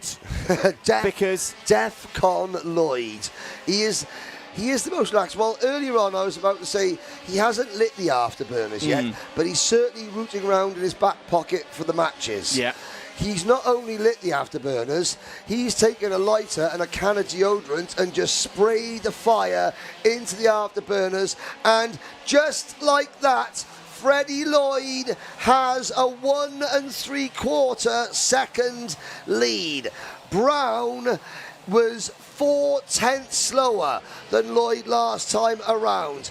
Wolf, half a second slower. Johnson, who we're looking at now, 7/10 of a second slower. Freddie Lloyd is putting one of the finest senior X30 fields you will see anywhere this year outside of the Army World Finals themselves. Freddie Lloyd is putting them to the sword. And I can't even say I'm surprised, because he's been doing this every single time I've seen him race in Senior X30 this year. Before we go into the latter stage of this race, I just want to note, as we're looking at this battle for fourth place, how well has this young man from the Cotswolds driven this week? Nat Johnston, the least experienced of the top 5, and by quite a margin. This is his first year in seniors. Yep. This is a young man we need to keep an eye on in British karting and beyond over the next 18 months. He's never had a top 10 before at Kartmasters. Last year in juniors, P13 is his best result to date. Well, he's going to smash that if he can get through the next lap and a half. He's got Stilt behind him. He's got Harrison Mackie behind him. Then Caden McQueen. This is exalted company for Nat Johnston, who, in my opinion, is now an A-tier driver in Senior X30. He's not going to win today. He's probably not going to get a podium, but he has massively impressed me so far this weekend. I went to I presented the British Karting Awards back in 2023, in November 2023, and I brought my son with me, and we were sat on the same table as Nat Johnson and his family, who on that year had won a prize in Army Cadet, as it was then. And here he is in seniors. It seems like yesterday that Nat Johnson was a cadet, and now here he is in senior. In fact, he went from cadet to senior. He had 2 years as a junior and then to senior. But, ladies and gentlemen, the man of the moment, the man of the hour, the man of the year, the man of Kartmasters 2026, your Senior X30 British Grand Prix winner is Fast Freddie Lloyd. And his family and his older brother are here to witness it. And I think having his older brother here to witness it will be more than Freddie Lloyd will ever admit on camera.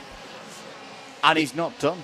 He's not done Could yet. he become the 3rd driver to do a double? We'll find that out later on today, but right now, well, he's now got the number 1 and the GP plate in Senior X30. The emotion comes out. Freddie Lloyd confirms his place as the man in form in Senior X30 here in the UK. One of the strongest in Europe as well. One of the strongest anywhere. It's his first GP plate, which boggles my mind that that's the first one. Last year, he thought he'd had it, and then a 5-second penalty took it away. And I don't No one's going to be taking it away from him here today. That was another smooth, clinical, professional, brilliant drive from Freddie Lloyd. Continuing to be professional by picking up grass on his tyres just to help him get through the weighbridge. And Freddie has done something else that Big Brother never did, because Big Brother never won a GP plate. That's where Freddie Lloyd will be heading in a few moments' time. 2.5 seconds clear. And I know this time last year really hurt him. I think, in a way, the result here, when he won it on the road, again by a goodly margin, it spurred him on to then hit that 6th gear to then take the British Championship. Because he won on the road in this. There's a picture there's a clip that Alpha Live were using to promote this event of Freddie Lloyd doing a nice little pirouette in the other races. He did Rotax as well last year, I believe. That, I think, was the catalyst for Freddie Lloyd, whose first ever interview I conducted with as part of the paddock show, the British Kart Championship. I went to Fred, how's day been? He looked at me and went, I've binned it in a wall, and then ran off. From that, I binned it in the wall, which is I binned it in the wall, for those of you that don't speak Fred, to speaking with, I am sure, he's going to have a sparkle in his eye, he's going to have some emotion, he's growing in to the fact that he is the man. He is the leader of our sport in this country. And I say this with the greatest respect. I am Rotax through and through. You know this. KZ2, the Premier class. Global Karting looks at the British Senior X30 champion as the number one in Britain. That's Freddie Lloyd. He's still, I think, just 17. He's inherited that mantle from one of the most professional karters you will ever meet, Gus Lawrence. He's doing it with a lot of pressure. He's trying to win in both Rotax and X30 in his first season as a British Championship, under the watchful eyes of Alpha Live every step of the way. And of course, there are people that are waiting to see him make a mistake. As we do in the UK. We build people up, and then when they're on the plinth, we try to knock them down. So Freddie also knows he has to deal with that, which every sportsman at the top of their game has to deal with, no matter what sport they're in. People will always want to knock the top players. Don't hate the player, though. Freddie Lloyd gets out. I wonder what gems we've got in store for us here. Be very careful, Ceol Lynch. This could be a very fun interview. I've got a question. Go on, then. What's he going to run in the next round of the British? Is he going to keep the number one, or could he use the GP? He'll probably go and run number 74 or something like that. No, yes, he would. He'll probably just turn and go, no, what was I Freddie before? Lloyd does what he wants. Yes, he does what he wants. He does what he wants. His name's Freddie Lloyd. He does what he wants. His mechanic, Marvellous Marv, has got some headgear that maybe won't make it onto the camera. What a great effort by Aaron Brown. There he is. Another podium for the Paul Fletcher International team in this race. I think that's 4 years on the spin now. 3 for Lawrence, 1 for Aaron Brown, his first Kartmasters podium. Can you see the invisible weights being lifted off his shoulder? Ceol Lynch, go and speak to our Senior X30 Grand Prix champion. Well, Freddie Lloyd, you have missed out once. You did not let that happen again. Congratulations. Thank you. Yeah, it was a really good race. Dropped back a bit, but kept my head cool. And once we got to the front, just kept doing purple laps and just stretching the gap. Now, you're no stranger to winning in this class. You've won on many levels, but you have yet to had a GP plate. How does that feel? Does it feel different? Honestly, it's just payback for what happened last year. Yeah, I won it on track, but now officially got it, so I'm happy with that. Now, am I right in saying you might have another job to do? Yeah, I do, unfortunately.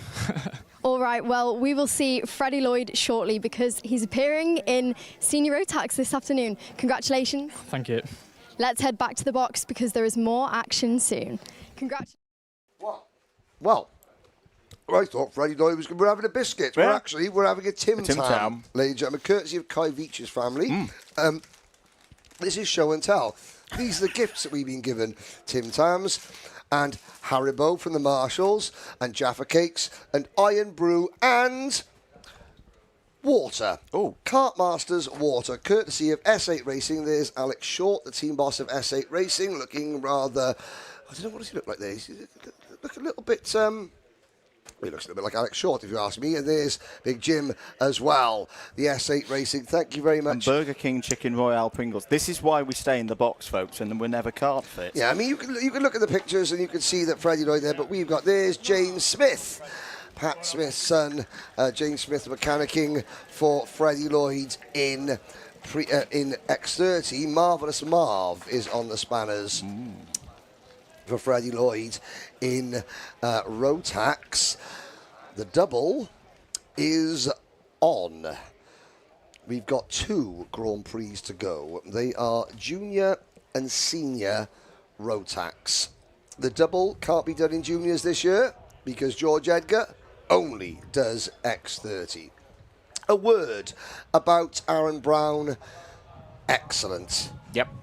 A word about Noah Wolf. Statesman. Noah Wolf is rapidly becoming an excellent spokesperson for our sport and showing every time he gets on camera, he oozes professionalism because he knows he is a role model, as are so many of our senior drivers.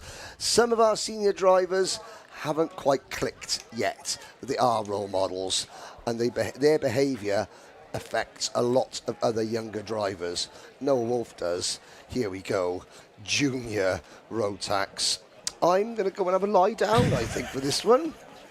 Not sure. I'm not sure my heart can take it. There we go. Let's see if Ceol Lynch, no. Sorry, Olivier. Ceol Lynch is down on the grid. Thank you, boys. Back on the grid once again, and this time it is Junior Rotax, known for its bold moves and crazy action. Our pole sitter is going to be familiar from earlier on today. It is Finley Lyons for KR Sport. Finley, we didn't get to catch up with you ahead of the race in your last class. This is your last chance. Are you ready? Probably. I don't know. Let's see how it goes. Obviously, it's a really big race. But it doesn't matter where you start. It's Kartmasters. It's called that for a reason. We're trying to change that name out here today. So please tell me, what have you and your team suggested? You've done one of these finals already. Does that make it more intense? Does that make it less intense for you today? It's just another final, another shot at it. Obviously in the X30, we did well. We got to the front and then made a couple of mistakes, which led us a little way to the back. But we've got another shot at it. We're off pole. High hopes. We'll give it a go. Okay, thank you. Just another shot for Finley Lyons then. Finley Lyons is joined by Albie Friend on the front row. Now, Albie Friend is no stranger to performing at Kartmasters. Albie, you know how it feels to win a GP plate. For someone viewing right now that hasn't maybe watched the Kartmasters before and doesn't understand how important it is, tell us what it meant to you the first time you won. It's a race I've always wanted to win, and when I won it I was over the moon because it's a dream come true. You also know how it feels to come second. You know how it feels to just miss out. What are you going to do to make sure that that hopefully does not happen ahead of this race? Hopefully we can just get into the lead, manage it from there, and then come across the line first. All right, best of luck to you. Thank you. Thank you very much. Now let's hear from someone on our second row. Zach Turner poled it and had an unstoppable day, and then has been so far consistent overall. You're starting on the inside, right behind the pole sitter, Finley Lyons. Are you ready for this, Zach? Yeah, it should be good. It'll be a massive hack, so here we go. A massive hack. Says all the junior Rotaxes about Kartmasters. Tell us what goes through your mind when those lights are red, because that is going to happen in no time. Everyone's watching. Well, you just got to stay calm and try and go for it. So. All right, thank you very much. That's all we have time for. Let's head back to the box. Junior Rotax, let's go. Let's go indeed. This is the penultimate race of the day. Thank you very much for being with us. Let us know where you are watching from. Keep your messages of support coming in for our drivers. And big thanks once again to all of our officials and marshals here with Trent Valley Kart Club, the Orange Army. We could not go racing without them. The grid clear. This is the view on board with Ewan House, who will start this race from 6th place on the grid. And, well, he's performed really, really well today. The Jacks Motorsport team have been in great form as well. I have just seen the greatest comment in the history of comments. Congratulations, Wickerbill173. You have just described Junior Rotax better than any other person in the world. We'll talk about that. This is hormones meets horsepower. It's Junior Rotax.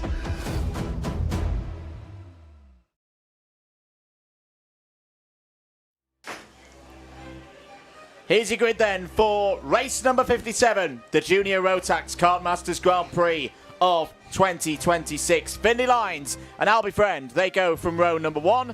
Zach Turner and Charlie Wolfett behind on row number 2. Fletcher Jameson and Ewan House start on the 3rd row of the grid. Behind them, Luca Holmes-Ballack and the up-and-coming Blake Southern starting P8. Harry Holland and Sebastian Chan Clark go from row number 5.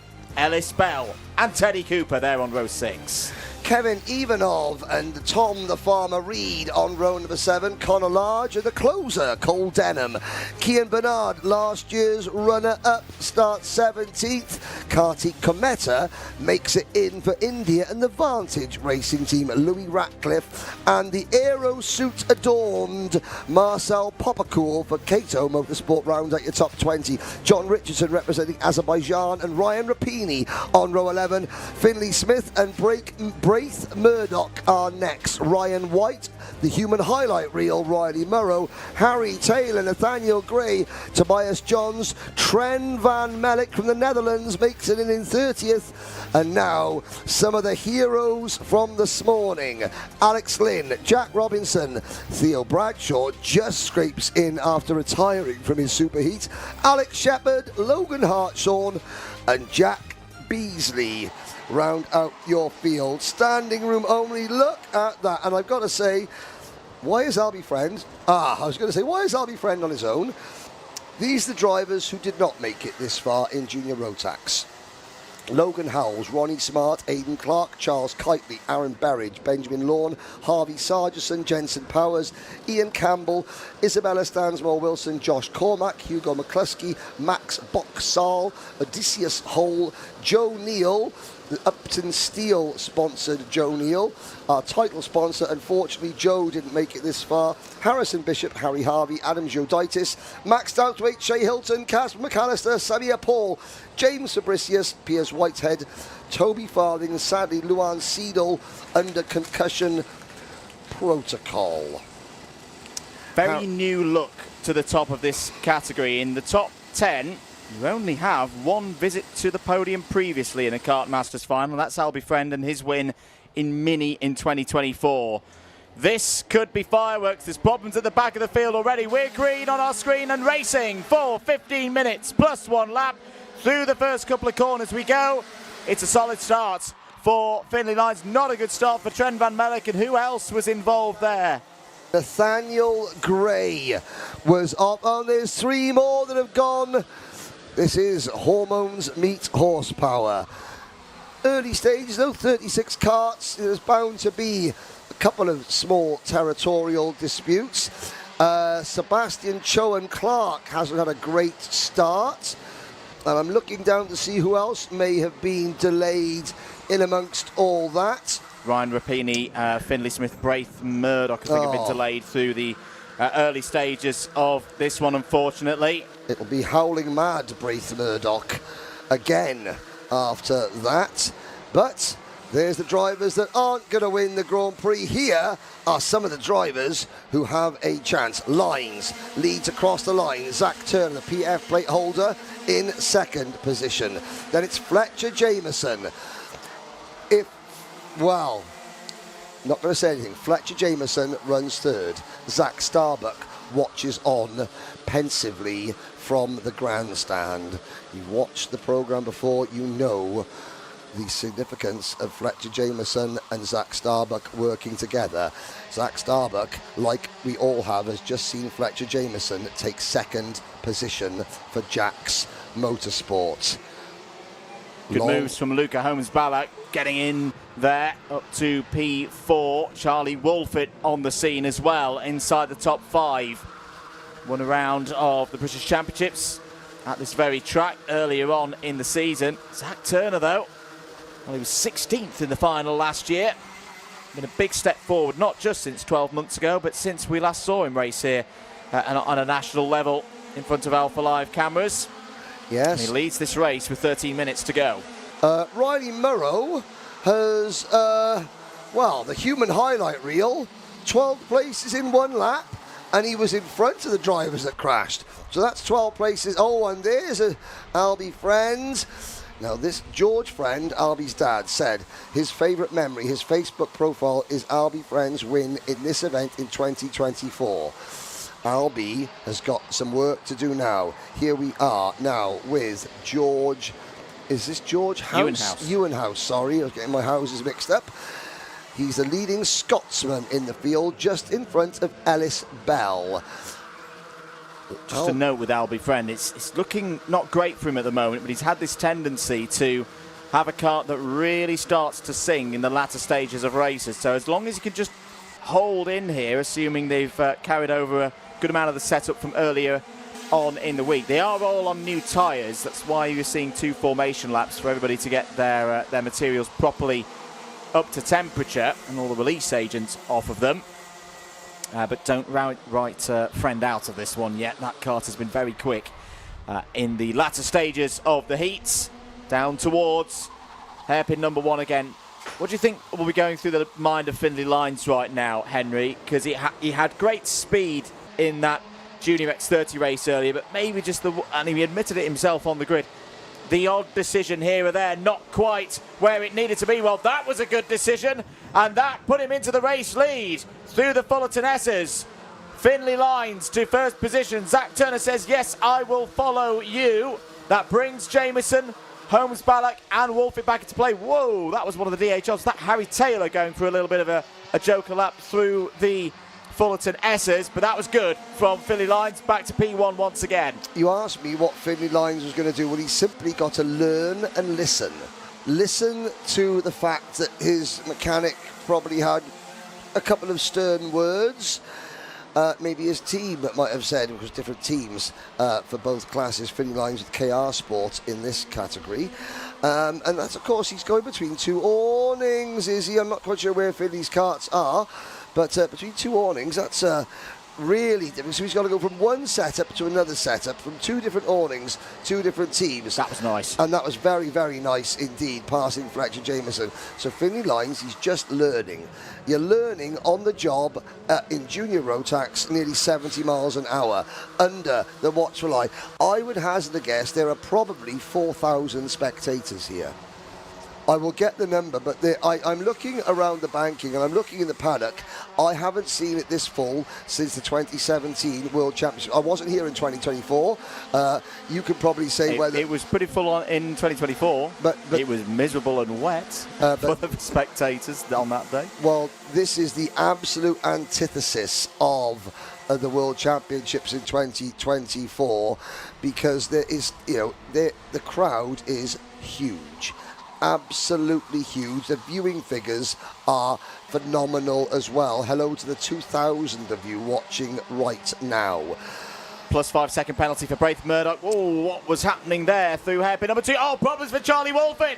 His front fairing is locked behind his front right wheel. That's him going to be out of contention. Yeah, because and out of this race. He can't kick it out either, or else he'll get excluded from the event like Enzo Butterazzi did in juniors earlier on this weekend. Now, I didn't see where, while Wolfit is in. Wolfit has retired. The gold chain Charlie will not be a Kartmasters champion this year. He tried 2 classes and has come up holding a big bag of sand. Henry, yes? I'm getting deja vu. Okay. There's someone coming through the field. Yes.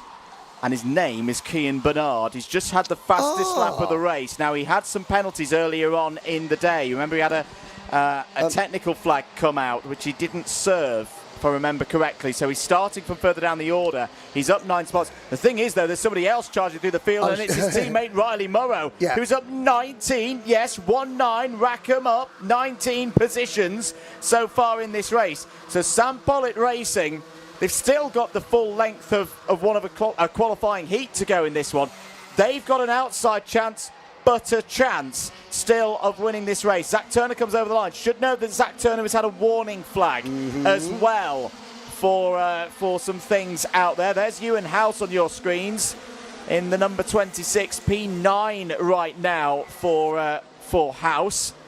But this race could be about to go into a changing phase. Luca Holmes-Ballack is under investigation. And Friend there as well. Friend looking down the inside. This is where he starts to get the motor running. Yep. This is where he starts to pick the pace up. That was a nice clean move by the 2024 Minimax GP plate winner up into the top 3. You know, when Albie Friend was being shuffled back to about 9th or 10th place in the early going, did he panic? No. No. Why? Because he knows how to win this race, and he knows that 15 minutes is an awfully long time, and he knows that the leaders will not be running 100% pace all the way through, because they will be passing each other, they will be slowing each other down. So he just keeps his head, waits for the karts to come on, and then does the rest. Cian Bernard, new fastest lap, put last year's runner up, P7. Pray tell, Andrew Mather, can you recall where Cian Bernard started the Grand Prix last year? I want to say it was about 25th on the grid. Oh, well, It was a long It was a goodly way back. Yes, we started 17th. 27th. So he's okay. So 27th to second, 17th this year, and he is already into 7th position with just under half the race to go. You've got the front four on your screens now: Turner, Lines, Friend, and Jameson. Then a gap back to Sebastian, Chowan, Clark, and Ellis Bell with Cian Bernard there. There goes Ellis Bell, and that's a smart move. Let's pick another one up for Cian Bernard. That's right, Cian. Let Ellis do the work, and Cian picks up the pieces. And we shouldn't forget with Bernard 12 months ago, it wasn't a case of him coming through and he just ran out of time. He did lead the race last year before Albi Lapper just beat him to it. So at this rate, Bernard will go, well, I know what this situation is. It's exactly the same situation as last year.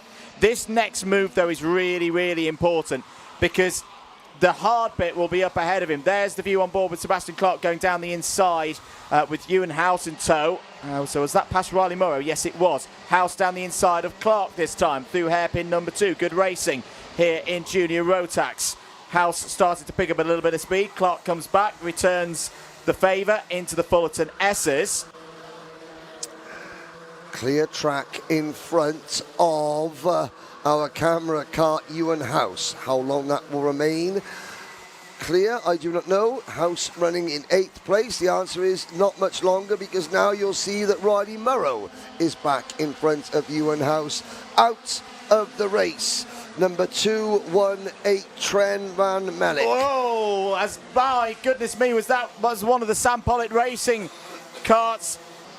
Hit the wall under the bridge, but got away with it. I think it was Riley Morrow. Got wide out of the Bruno Ferrari S's. That's one for the highlight reel. The wall with his rear right and gets away with it. Someone go and get Riley Morrow's parents a very stiff drink. But Riley is absolutely A-OK. Bounce off a wall at 70 miles an hour and just carry on like nothing's happened. In fact, Riley Morrow only lost 2 places. Now, 4 minutes to go. Turner, Lines, and Jameson. Albie Friend falls the back. Fletcher, Jameson, this is the race of his life. At the circuit, and I'm not being dramatic. Here we go. So watch Riley Morrow in the 222 here. So it's side by side, catches the curb, skirts a little bit. How on earth has Riley Morrow saved that and kept that out of the wall? That is incredible. Incredible kart control. We call him the human highlight reel, normally for his overtaking. That one goes right in the top 5 Riley Morrow moments here at Kartmasters, and he's still in this race, and he's still looking forward as well. Now he's going to try and get back ahead of Tom Reed for 12th place. Best save I've seen since Saved by the Bell. Into lap number 12 we are running. There's our camera cart. No, that wasn't our camera cart, sorry. Or was it? Louis was earlier. Yeah, Louis was earlier. Leaving the scene of the crime was also Riley Morrow. They're still learning, and they were teammates. They will continue up to learn. P2 now. Henry has got ahead of Finley Lines. 2 3/4 minutes to go. Friend's back part of it. Turner defends to the inside into the first hairpin. Friend trying to go around the outside of Finley Lines. Nothing working at that stage. This is good for Ellis Bell and Cian Bernard. Cian Bernard's up to P5. Cian Bernard's going to join the chase pack. Are we going to have another classic in Junior Rotax? It was a brilliant race last year between Albi Lapper, who has just become the FIA Academy senior champion out in Sweden. This was the race that launched him on the path to representing the United Kingdom and Motorsport UK in that championship. Who is going to succeed him as Junior Rotax Kartmasters champion? This is a great chance, though, for Zach Turner. Fletcher Jameson having a few problems on that last lap and now losing second place to Albie Friend. Here comes Cian Bernard. He's up onto the podium. He's done it again, the same as 12 months ago. Zach Turner tucks his head down. We've still got the best part of 2 minutes of this race to go. Bernard. Oh, a little bit deep there from Friend. That causes a little bit of a concertina back through the order. Here comes Ellis Bell in the middle, 3 wide into hairpin number 2. This is proper racing here, Henry Beaudette. Fletcher Jameson fights back with Finley Lines. And we've still got, what, 3 laps of this? Yeah, Jameson's the least experienced runner at this stage of a major event at this level. Yes, he's improved wholesale this year. Jameson is driving an inspired race. Now he just needs to consolidate. Yes, he's dropped back a little bit. We've got a minute to go. Zach Turner. 1 minute, Zach. You've been on a bit of a redemption arc this year. The start of the year did not go well for you. You've learnt, you've worked hard.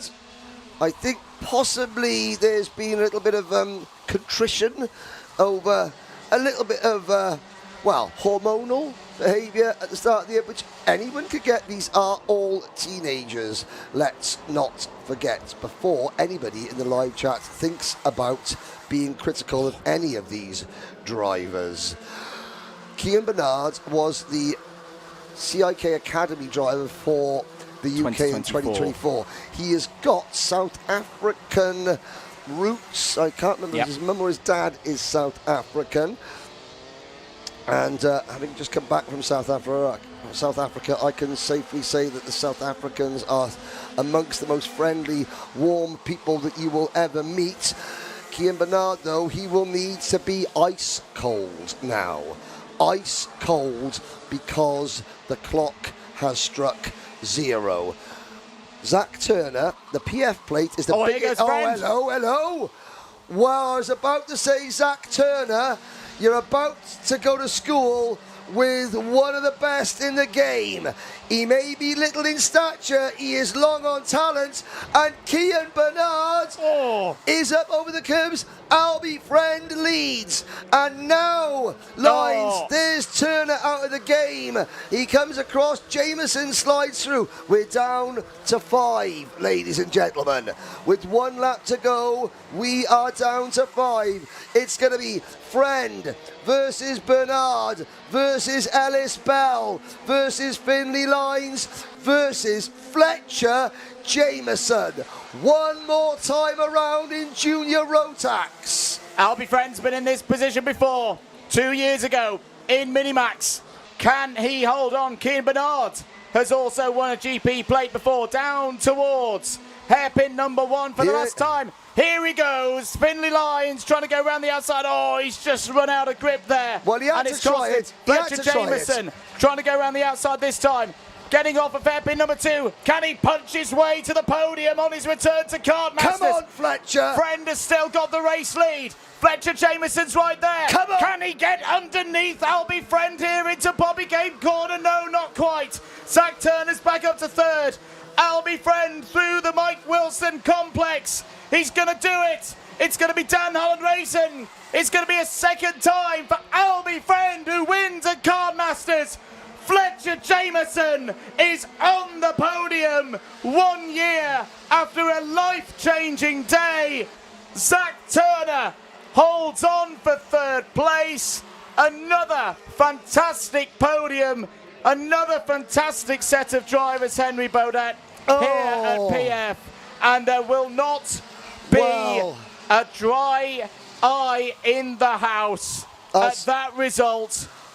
I'm sorry. Well done, Albie Friend. I'm sorry. I know I was cheering for Fletcher Jameson, not against Albie Friend or anything like that. This time last year, Fletcher Jameson was left with a broken neck. The driver that he crashed with was lying in a hospital bed with a head injury that has still kept him out of the kart. Those 2 teenage boys have reunited this year. They have worked together. Zach Starbuck has sponsored Fletcher Jameson's kart. I know we're looking at Albie Friends. Albie Friends is a 3-time international trophy winner. He is a 3-time Rotax Grand Final podium finisher. He is a double Kartmasters champion. He is a British kart champion. Yes, everyone will be delighted. On his only appearance in the UK this year, Albie Friend wins the big one. But, ladies and gentlemen, some stories that even Albie and his dad George won't recognise. Fletcher Jameson had an angel on his shoulder in that race. That was an inspired drive. This sport nearly took everything from both Fletcher and Zach, and I mean everything. They have proved beyond shadow of a doubt, karting brings good people into this sport. It has good people in it. And the second place driver, Fletcher Jameson, that is incredible. Incredible. And you have to think, let's think about the parents. 12 months ago, Fletcher Jameson's parents stood and watched Fletcher being put in the back of an ambulance with a broken neck. And they have had to go through the whole phase of Fletcher getting back in a kart and the terror that any parent goes through when their child almost dies doing something they love, and they have supported the same way that Lee and Scott Starbuck supporting Zach Starbuck. And they have just witnessed Fletcher Jameson with the drive of his life. Albie Friend won at Le Mans 2 weeks ago for the 3rd time. That is the second hardest Rotax race in the world. And Albie Friend has won it 3 times. This is the single hardest race to win in the UK. Albie Friend has won it twice. And he's done it. Doesn't race in the British Championship. He's not actually racing that much this year, Albie Friend. Spoke to George and said he's enjoying being a teenager away from the track, not living from one race to the next. And yet, he absolutely smashed that out of the park in the best race. And I will say this, we had 30 finishers in junior Rotax. And anyone who says anything other than that being a high quality kart race, quite frankly, is in the wrong sport, or they're just trying to do it for some form of clout, and they need to get a clout themselves. If anyone dares say that British karting does not have great drivers, great racing, and there is a truly great driver, Albie Friend. I had the great pleasure, Henry, of watching Fletcher's first race back here at PF at the very start of the year at the Icebreaker Cup, and he drove absolutely fantastically that day. But even and I just thought, ooh, he's not just come back. He's come back with vigour. He's come back with confidence and belief. But I must admit, even I didn't think that he would do this here today, but he's just been on this crescendo across the course of the season. And there were emotional scenes in the paddock last night during the paddock show. Just imagine what it's going to be like in, an hour or so's time for the podiums. And for Albie Friend as well. Well, we've been saying for a while, it's strange looking at Albie Lapper in Dan Holland colours. It's not strange now, because he's heading to that #1 board like so many Dan Holland drivers before him. Now a 2-time Kartmasters champion. What next? He gets a congratulations there from Dan Ashton, as does Fletcher Jameson. And a thought for the officials as well, because... Yes, Dan Ashton was at Fletcher Jameson's side 45 seconds after the impact, when Fletcher Jameson was lying prostrate in the middle of the track with a badly broken ankle, punctured lung and a broken neck. You can imagine the emotion that some of those officials and the marshals who were there on hand. I know it seems like we're talking about the second place driver more than the winner. We will talk about Albie Friend. Albie won't mind. For years to come. He is a deserved winner. Sometimes stories are just bigger than the winner themselves. There is the smile. Ceol Lynch, you have got to speak to a double Kartmasters champion, Albie Friend. Now, Albie Friend, here is the second GP plate of your career. Thank you. Now, doing that once is not easy, but doing it twice in a race like that, please talk us through those last couple of laps and what is going on in your head, because we know that Kartmasters really can beat anyone's, but you managed to keep your cool and come away with it overall. Yeah, I dropped off the front three a bit. I just kept my head. I knew they were going to battle. They started battling and got into third. Picked my way into second, and then good move for first. And then I just had to defend hard, got a gap around the last sector and just bring it home. Now, you are now adding to the list of less than 30 people that has ever had 2 GP plates to their name. What does it mean? Who do you have to thank behind these successes for you? It means so much. I'd love to thank my mechanic, Matt Herbert, all my family and my friends for supporting me, DHR and my TM Russell Carter and Time Racing Engines as well. Well, congratulations. Thank you. That is it from our Kartmasters GP winner for Junior Rotax. Now, someone I feel like we must speak to. The commentary team have done a brilliant job of justifying your situation, Fletcher Jameson. Now, it wasn't the GP plate for you this year, but do you understand how many people were rooting for you out there today? Yeah, and I'm very grateful for everyone who's there rooting for me. You should be absolutely thrilled with what you've done today. And please tell us what it means to have Zach Starbuck cheering you on in the crowd there. It means the absolute world to me just to see he's all right. Like, he's one of my best mates now after the crash and sponsoring my tyres. I can't be any happier with what he's done for me this weekend. Are you satisfied with what you have come back to Kartmasters and achieved? Yeah, I mean, I'm happy I made it past Saturday this time, so... You absolutely should be. Congratulations. Thank you. I'd like to thank Jack's Motorsport and Max Racing Engines for always being there for me and giving me the best they can do. I'd also like to thank Zach Starbuck for a lot of it, and my parents, obviously, and my brother. Thank you very much, Fletch. We'll let you get along. Thank you. That is a special one there, and definitely a Kartmasters memory that will stick. Zach Turner then was your driver in third position. We'll get a quick word with Zach, it would only be right. Zach, it wasn't your time this year. You've had a really consistent weekend. Disappointing, but you have to be proud of what you've done. Yeah, it was all right. Frustrating one. You're going to come back stronger, though. Tell us, are we going to see you competing for another GP plate in the future? Yeah, obviously. Got to better next year, hopefully, so... Absolutely. Thank you very much. All right, cheers. That is it then from Junior Rotax. Let's head back to the box because we have one more event to go. We do indeed. Yes, we do. I know this is only year 2 for me, Henry, but I've got to ask you, can you remember a Kartmasters with this many stories on the podium? Fletcher Jameson, 2 wins for Albie Friend, first female driver on the podium in 15 years, a longer than 2 decades family streak being broken. It just keeps going and going. This event has a long history. The short answer to your question, Andrew Mather, is no. I'm going to say something now.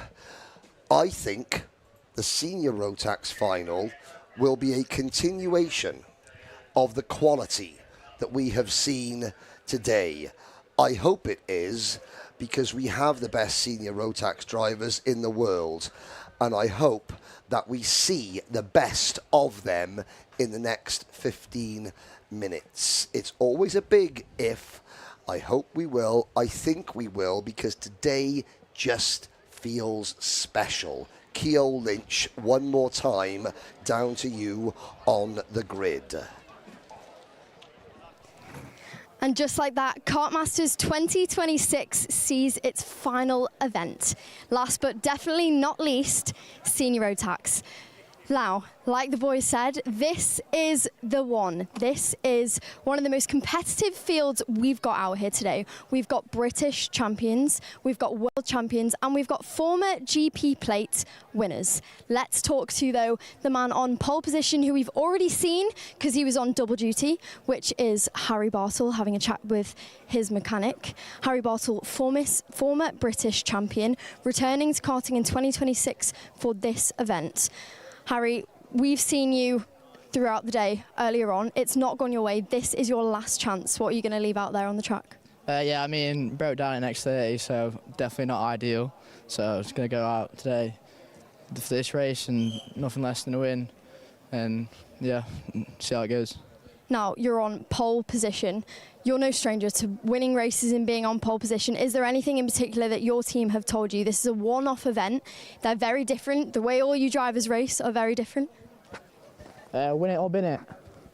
All right, there you go from Harry Bartle. Thank you very much. Cheers. We'll let him get ready. Joining him then on the front row is Joshua Turnbull for Coles Racing. But here we've got Freddie Lloyd then starting just behind our pole sitter. We're going to get a quick word with Freddie Lloyd because he could be making history this weekend. Freddie Lloyd, you've got one chance to make it the third person ever to have done the double on that weekend. Is that in your mind heading into this one? Well, I'd hope to do it, but if I don't, I'm still happy with what happens today, and well, we'll see what happens again. Absolutely, that's good to hear. Thank you very much. Thank you. Now, there is so many faces on this grid that we should be speaking to right now. Let's move a little bit further back because I feel like it's only right that we hear from the likes of Macaulay Bishop and Guy Cunnington. Let's see if we can manage to grab them. It's a very busy grid here at Kartmasters for the final event of the day. The grandstand is filled, and here is Macaulay Bishop, Senior Rotax, former champion and GP plate winner. Macaulay, this has been a roller coaster of a weekend for you, and we continue to see you bouncing back. Is that what we're going to see today? Yeah, hopefully. It's been definitely mixed feelings this weekend. We've had some really high points and then some really low points. So, yeah, this is the last race of the day. Hopefully I can redeem myself. Exactly that. Now, you're not able to do the double duty, unfortunately. You didn't even get to start that one. This is a completely different situation for you. Tell us what you're going to leave out there on the track.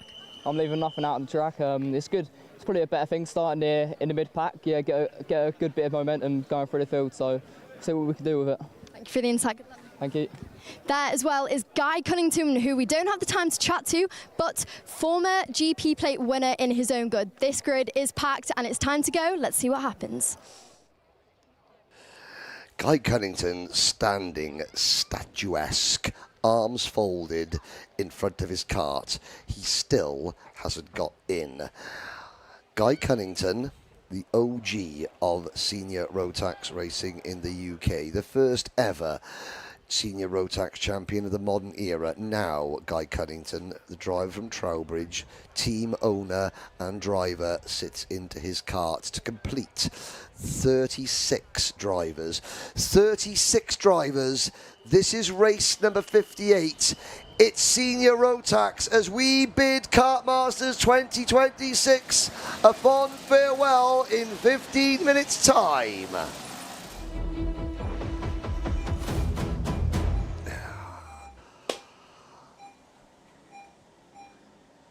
What do we have in store? This race will live long in the memory, I hope for the right reasons, but this is British Rotax racing, you never know. Harry Bartle and Josh Turnbull will start from row number 1. Freddie Lloyd going for a historic double, and Jared Fox-Whiteley on row number 2.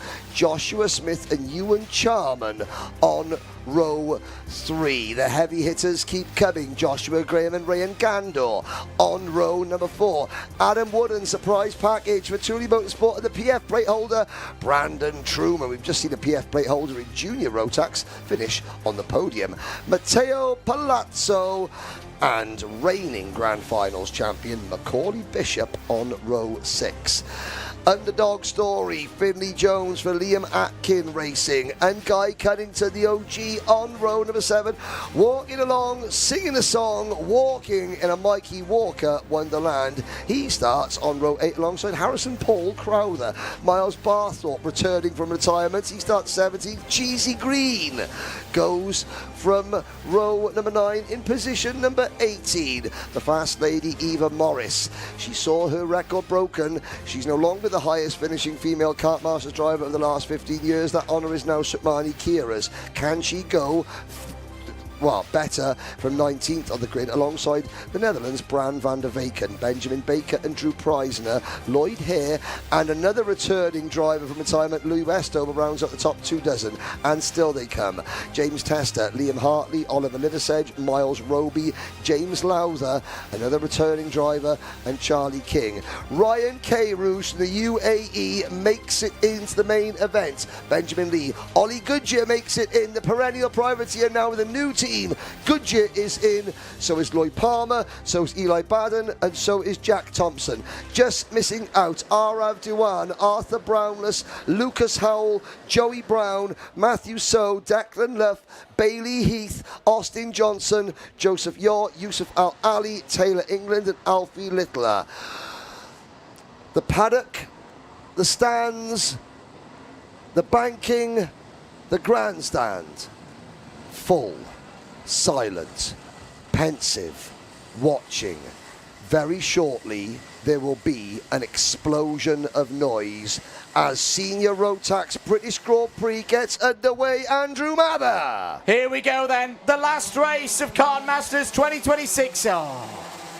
Is not underway just quite yet. It's a falsie, we go round again, but it's okay. That gives us a little bit of time to remind you, we've got a poll going. We've got a poll going. Who's going to win in the live chat? 100 of you have voted so far, and that would be Harry Bartle, Josh Turnbull, Freddie Lloyd, or another.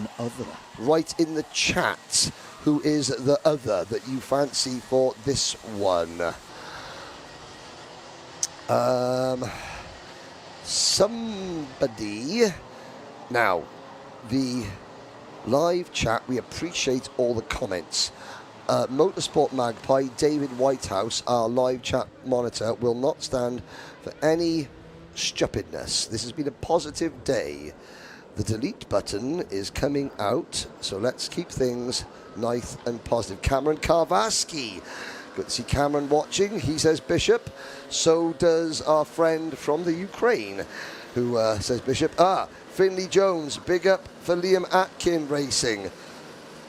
Harry Bartle getting plenty of support as well. Breeze.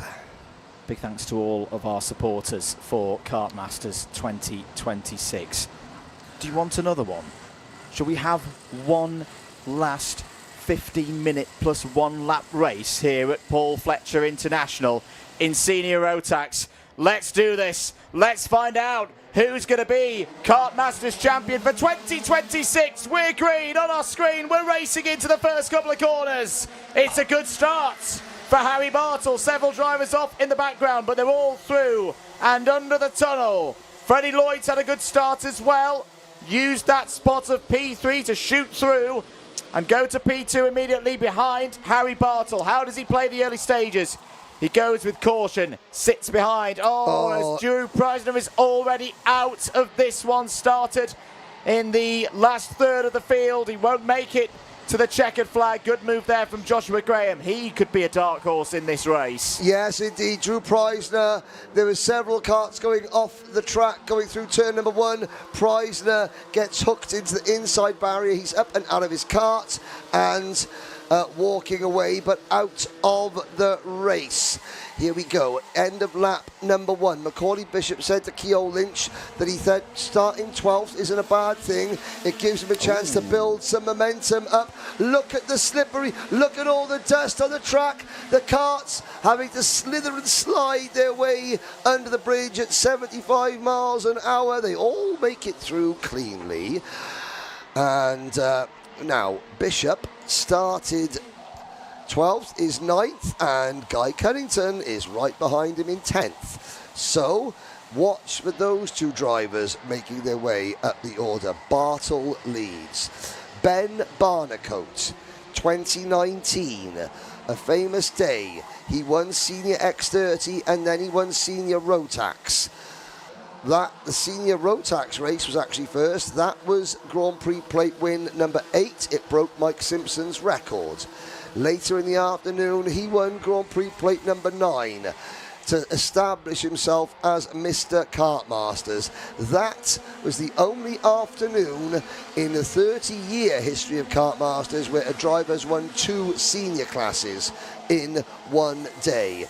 That is what Freddie Lloyd is trying to achieve, and that is what Freddie Lloyd is in a position to achieve as he takes the lead from Harry Bartle. Harry Bartle has to go back to 2022 for his best Kartmasters finish. It was a P3 finish for the young man from Chesterfield. What can he do here? These next few laps, Henry, I've got to admit, I think are really key, because Freddie Lloyd, you spoke to Noah Wolf earlier, didn't you? And you asked about, well, what does the psychology do when you win the first one? How do you then feel for the second one? And Noah said, well, you just relax because you've already had a good day. You've already achieved something that hundreds, if not thousands of karters around the country only dream of. And tens of thousands who have raced at Kartmasters and failed over the last 30 years. And now Fred could take this race away from the rest of it. If we've been saying he's been in a zen state for the last 6 months and unbeatable, well, we might be about to see another stage of Lloyd's performance, but not if Harry Bartle's got anything to do with it. Out Eva Morris in the 332. Lloyd Palmer gone as well. Harrison Crowther's gone. Miles Roby out of the race. Ollie Goodyear is down in 31st, so Eva Morris, Lloyd Palmer, Harrison Crowther, Drew Price and Miles Roby no longer running. I used to say on the live chat, when trying to encourage young drivers to watch some of the experienced men and see how they drove, see their driving style, to pick up tips. I always used to use Mark Kimber as an example. Now look at Freddie Lloyd. Freddie Lloyd takes style out of the equation. Lloyd riding the crest of a wave. Zen state is about the most accurate you can think. He has just done something his brother never did and won a GP plate. He's now in control of this. Forget style, look at his body language. Glance, head down, hold shoulders hunched, not your traditional sort of leading driving style, that hunched over shoulder. You look at the likes of Macaulay Bishop and Albert Friend, for example, they're very laid back in the kart. Not Freddie Lloyd, but he's not hustling it. He's not. And that is the PF plate of Brandon Truman and Mikey Walker getting him on. Walk around the outside. Jared Fox-Whiteley up to second place. We shouldn't forget, this is Jared's first year in senior. He was on the podium last year in juniors. What a tremendous weekend he has had. He's currently leading the Jax Motorsport team in this final. Freddie Lloyd, sorry Andrew, Freddie Lloyd, no toe, up at the front, a 57.45. Fox-Whiteley and Bartle, teammates working together, 57.6. However, the teammates on this lap are closing in. This is a good lap from Jared Fox-Whiteley. I had Whiteley written down. Next to his name, I have got the word Dark Horse written, because he's due a breakthrough win. Yes, he's had a win, I think, at PFI in the British Championship last year, or a podium, and he had heat wins. There was that one race where the top four all crashed at this corner, and Jared Fox-Whiteley snuck through. this could be like the same way that Sukmani Kira has made a massive, massive statement. The same way that Max Endicott has made a massive statement. This could be Jared Fox-Whiteley making his own massive statement. Do I have the budget to race every weekend around the world? No. Have I got the talent to go around the world and race every weekend? Yes. Will a GP plate to my name maybe, just maybe, help, get better deals? And I'm sure Jack's Motorsport are looking after Jared Fox-Whiteley. But, could someone come on board and start helping to fund this young man a little bit more? Harry Bartle behind him, but not pushing him. Joshua Graham and... Beaudette. Yep, Jaws theme incoming. Macaulay Bishop joins the party with a 56.82 second lap, 3/10 quicker than the race leader. Bishop is on rails. We've got 5 at the front, 1 for Evolution, 1 for KR Sports, 1 for Dan Holland Racing, and 2 for Jack's Motorsport. Top table of British karting, I think, has just pulled up another chair. Jack's Motorsport have had a statement weekend. 2 years ago, it was Sam Pollitt joining the big guns. And look at Sam Pollitt racing now. 2 international titles in the last 2 weeks and a GP plate today. Jack's Motorsport, I think the table has been set. I think we can safely say Jack's Motorsport, they are now there on a level with any other team in the country. Change for 4th place. Macaulay Bishop has got through past Joshua Graham. Freddie Lloyd starting to kick again, just extending that gap. And it's his race management has been the thing that I would say he's really, really improved on. That if you compare Lloyd of 2025 to Lloyd of 2026, where has he found the gains?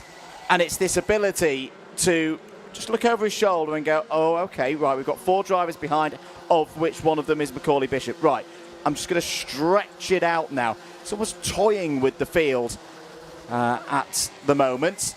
Through the last couple of corners, we've still got 6 minutes of this race to go. Nothing is won yet. Freddie Lloyd comes over the line, sets a 57.22. That's a 10th off his best in this race. Like none of the top 5 setting their best. That's Bishop and Bartle getting together at PF International. Well, we've heard that before. Bishop just ran in a bit too deep onto the banking, understeered in, and there was pods to pods, rear wheel to rear wheel contact there. I was about to say, I don't think Jared Fox-Whiteley has got the pace to beat Freddie Lloyd. I don't think Harry Bartle's got the pace to beat Freddie Lloyd. The only driver I can see with the pace to beat Lloyd is Bishop. The problem that Bishop had was he was 4th. He's now 3rd, but that incident with Bartle cost him a couple of tenths. Michael Simpson Senior. Michael Simpson is the only driver to win 7 Kartmasters as a privateer. Yes. Hello to Michael Simpson Senior on the live chat. Just looking a little bit further down the order, who's having a good race here. Guy Cunnington up 5 spots to 9th. Benjamin Baker and Lloyd Hare up 6 places and 7 places respectively, 15th and 16th. Eli Baden, good to see Eli running up the order. 16 places. Oh! Plus 5 second penalty for kart number 6.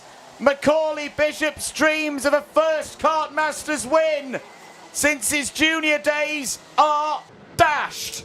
It was only a minor incident, but the officials have been penalising minor incidents all day, and they have remained consistent. That the people won't like it, but consistency is what makes good race meetings and good officiating. We saw a penalty last year for Austin Newstead. The same incident in the same class this year, Mason Hibbert gets the penalty. That's consistency. We saw a little touch for Chester Fawkes. Chester Fawkes, 5 second penalty. we saw a little touch between Bishop. There it is. He understeers in, just runs Bartle a little bit wide. Contact, position gained. It was a little contact, but it's consistent. And the point being that it's in the flow of the overtake. There'll be some people saying, oh, well, he had his front axle ahead. And no, that's not the rule set that this sport is run to. Bishop went for the move. You know he's going to go for the move. It wasn't deliberate. It was Macaulay Bishop going all in. It's just this time it's not come up with his number. 3 minutes and 20 seconds of this race to go. There is Guy Cunnington with Joshua Turnbull. 3 minutes for Pontefract's Jared Fox-Whiteley to do something to stop Freddie Lloyd making his own piece of Kartmasters history. We're not talking, there's the number 27 kart going through your screen further back. That's James Tester rattling with Louis Westover. We've got 29 karts still running. Jack Thompson and James Lowther have retired. Miles Barthorpe is now the last kart running in 29th. Ryan Cairus, with a lot of support online from the UAE, is on course to finish in the top 25. Rayan Gandor has slipped back to 18th. That is what sometimes can happen to Rayan. He becomes anonymous. Guy Cunnington is up to 8th from 14th. Josh Turnbull, it's not going to be for Josh Turnbull this year. He is down to 9th. Jared Fox-Whiteley, my dark horse pick for this class, is all that stands between Freddie Lloyd and history. And you know something? 2 minutes to go, Andrew Mather. Jared Fox-Whiteley was a little bit quicker than Freddie Lloyd, and I've got to say that people are saying, oh, you can't win. You let contact go and people say, I can't believe driving standards, the officials don't see anything, it's Crashmasters. You start penalising bits of contact that keeps the racing as we've seen today, and people like karting gone soft, oh, that's a ridiculous penalty. This is my problem with this front axle nonsense at the top of the sport. This is my problem with some of people in karting. An overtake is not at one specific point of a corner. That's a long corner. You know, what I'm saying... Sorry, I know I may be being a bit old school here. Yeah, no. And karting's a non-contact sport. End of story. Let's talk about the racing, because the racing is excellent. Bishop will feel hard done by, of course he will. Have other incidents in other races... like that same incident have gone unpunished? Of course they have. But the British karting family have spoken. They said they do not want this event to turn into tens of thousands of pounds of equipment being smashed up and nothing being done about it. So the officials are doing something about it. Yep. And the racing has been superb. Have we got another twist in the tail? 30 seconds to go. Bishop's on a flyer. He's trying to salvage something. Right. Bishop. And that's a successful overtake. Will try and drag Fox-Whiteley up to Freddie Lloyd. He knows he can't win it, but he wants to win it on the road. I would be surprised if the last lap of this race is the fastest lap. Unless Fox-Whiteley gets back and forces Bishop to defend. Freddie, well, there's ifs, buts and maybes. Joshua Graham and Ewan Charman. And Josh Smith and Harry Bartle, Guy Cunnington. Look at the old school names that make their way to the front when it matters. Graham, Charman, Smith, Bartle, Cunnington. Then the young guns, Palazzo, Truman, Turnbull, Jones, Hare, Walker and Wooden. Experience counts for a lot, unless, of course, you're a second-year senior driver, just turned 17, by the name of Freddie Lloyd.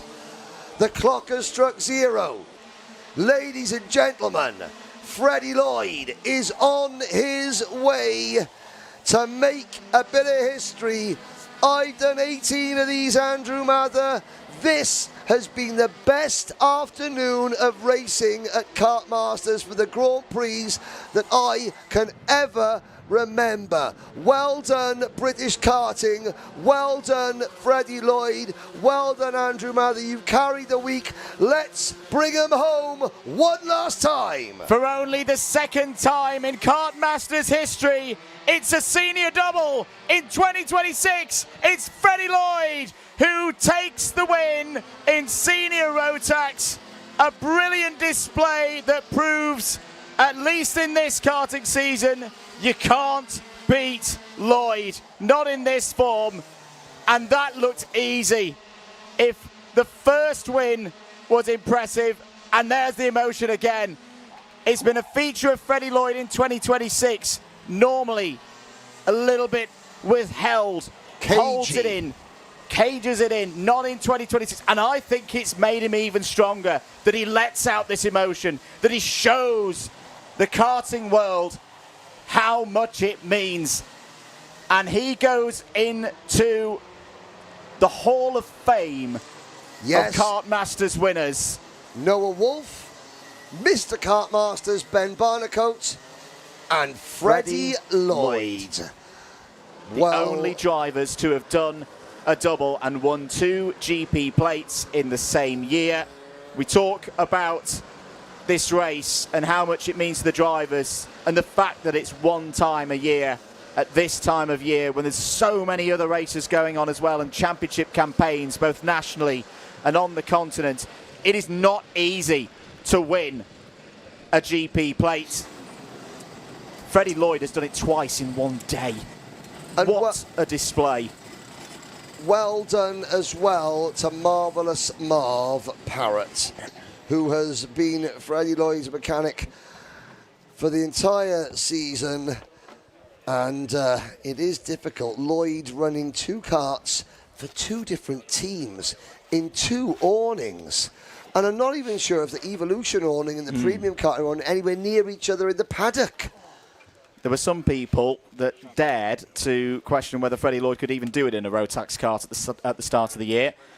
He took the first round victory of the British Championships up at Warden Lawn. It was the most emotional I've ever seen Freddie Lloyd in his life. There were some people that doubt that Freddie Lloyd could do it at all. They said, oh, he's an X30 specialist. Well, he can only do it in that machine. Well, we already knew that that wasn't true, because I always remember back to his World Championship performance here in 2024. He was very unlucky he was one of many drivers in the final that day not to make it to the end, but his performances in a totally different category to X30 had not gone unnoticed. There it is, once and for all. Freddie Lloyd is your 2026 Uptonsteel Kartmasters Motorsport UK British Kart Grand Prix winner in senior Rotax. Macaulay Bishop, you've got to give it to him. That was a tremendous drive from Macaulay Bishop. Unfortunately, that 5-second penalty will drop him off of the podium. To 5th. To 5th place. Jared Fox-Whiteley will move up to 2nd place. Beat his score from last year, his result in the juniors. What does he do next in his career? Joshua Graham, well deserving of a podium here this weekend. He's been fantastic. A top 10 for Finley Jones, the only driver for Liam Atkin Racing. People said Freddie Lloyd couldn't do it full stop. They said they just don't think he's got the minerals. Well, not minerals. He's a full periodic table. 2 wins out of 2. Well done. Further down the order, there's Gary Shield from Jag Rotax. Freddie Lloyd again looking cool, calm. Another group of people that deserve an awful lot of credit. There it is, yellow writing, white E, Evolution Racing. Ashley Whitcroft set up this Evolution Racing team back in the early 2000s, running the likes of Jack Barlow, of Bobby Thompson, and many, many more. Then the team went away, and they reappeared in Germany under new ownership, and then they slowly came back to the UK. Very small time, you know, 1 driver here, 1 driver there, a guest entry here, a guest entry there, and suddenly, without any degree of fanfare, and while still doing everything on a very small scale, Team Evolution have just gone and beaten DHR, Jax, KR, Straubs, Coles, Jack Dex Racing, MLC, Hunter Motorsport, Guy Cunnington Racing, Team Evolution. Well done. You've got a heck of a wagon driver, but you've still got to bolt the wagon together. And not just working at one level as well. They're doing, a lot of racing at the club level in 2026. I've lost count of how many times I've seen a blue, white and yellow Evolution racing machine pull up to a P1 board, but this is a very, very, very special moment in British karting history for that young man. Freddie Lloyd gives his supporters a little wave in that understated manner that he is now famous for in this sport. And, well, what can you say about Freddie Lloyd's performance here this weekend? And what's going to happen next? Because at this rate, it could be only the first double in British karting that he does this year. Here's Marvellous Marv. Well, he hasn't got his water temperature hat on. From Binder in the wall to a double Kartmasters champion. Ceol Lynch, please speak to a history-making Freddie Lloyd. Thank you, Henry, and that is right. Freddie Lloyd, if you didn't make your own history before, you have definitely made it now. Here is your second GP plate of the day. You are the third person to ever achieve this. Yeah, it's an honour. I've been driving good all weekend, pushing it to the limit, and, well, I proved it in both the finals, didn't I? You absolutely did. Now, who do you have to thank? Who is the team behind you that has helped you get to this point, so consistent and clearly capable of what hasn't been done before? Evolution, Laker, who runs it, he's done an amazing job. Marv on the tools, like again, marvellous, always does a marvellous job. Got time, very good power for the weekend, and all my family and Gracie. What's next for Freddie Lloyd? Where are we going to be seeing this GP plate later on in the year? Guess you have to wait and see. Guess we'll have to wait and see. Okay, that's it from Freddie Lloyd. Congratulations. Thank you. We'll let our winner go and celebrate. Let's talk to Jared Fox-Wiley, though. Jared, really consistent weekend for you. You had the pace, not quite there. Is that a bit gutting? Yeah, it's been a really good weekend, just couldn't quite get there in the end. A few mistakes from my behalf, just I couldn't get there in the tail range. So still really good, P2, but not the GP we wanted, but yeah.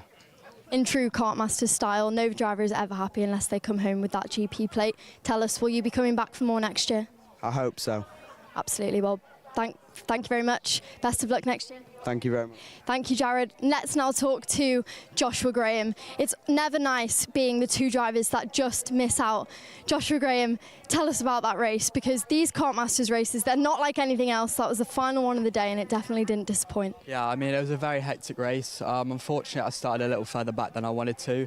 But for me, we were very strong at the start. There was a lot of grass and stuff that was on the track at the middle of the race, and I think after that we just lacked a bit of pace toward the end. But I mean, I felt like I was catching Fred and Jared at the end, but yeah, we just lacked that little bit at the end of the race. Thank you very much. Best of luck for the rest of your year. Thank you. That is Joshua Graham then, there in third position. Senior X30 and all Senior Rotax and all of the races have definitely not disappointed, but behind the camera is our commentary team. We've got Henry Beaudette and Andrew Mather making their appearance on the track for the first time today. Boys, Kartmasters 2026 is over. It is, and it's one that is going to live long in the memory for the right reasons. I think it's safe to say that we've covered a lot over the last 3 days between us. We have been in and out of the paddock. We've been playing football, we've been playing darts, we've been naming dragons, we've been naming graphics kits, we've been talking about some of the really positive things. We've been learning about scholarships that Dave Edwards Racing is putting on, kart competitions, raffling off karts, things to help British karting. And the biggest help for British karting is the end product. And when the end product looks like this, then the future is very, very bright indeed. Well done, British karting. From the very top, Trent Valley Kart Club for clamping down hard on driving standards, to the teams and to the drivers who we put under pressure with all the cameras and all the hoopla. They succeeded on track. It was not Crashmasters, it was Kartmasters. Exactly that, Henry. And on that note, Andrew Mather, Kartmasters 2026. Give us your point. I can't speak and all of that. I can't speak. Andrew Mather is speechless. We have got him speechless, everybody. I think it's not been an easy season for so many of the drivers. It's been a hard first half of the year for us as a media team as well, with all the things that we've been doing new and hopefully transforming the sport and giving everybody at home an even closer insight into what this great sport is all about. A lot of people see it as, oh, it's a ladder. There was nothing ladderish about that today. That was just pure sport. That was pure motorsport here today, across all 7 categories. Big thanks to all the Alpha Live team, because a tirelessly working crew there with early starts, 30 hours of broadcasts, 3 paddock shows, each nearly an hour in length. The effort that goes in behind the scenes is incredible, and thanks to all of you at home for supporting. And we're not done, because now we go back to British Champs action next week. We dust ourselves off, we go again, and we look forward as well to Kartmasters 2027. It's been an absolute privilege to commentate on this with yourself, Henry, and Ceol. You've done a great job on your maiden Kartmasters as well. So yeah, thank you everybody. Thank you Trent Valley Kart Club and all the officials, the marshals, best karting marshalling team in the world, and we're going to tell that story even more and more as the season goes on. It's been a special one. That's right. Another year of history made at the Uptonsteel Motorsport UK Kartmasters British Grand Prix. From myself, Ceol Lynch, Henry Beaudette, Andrew Mather, you'll see this commentary team very shortly. Thank you. See you next year.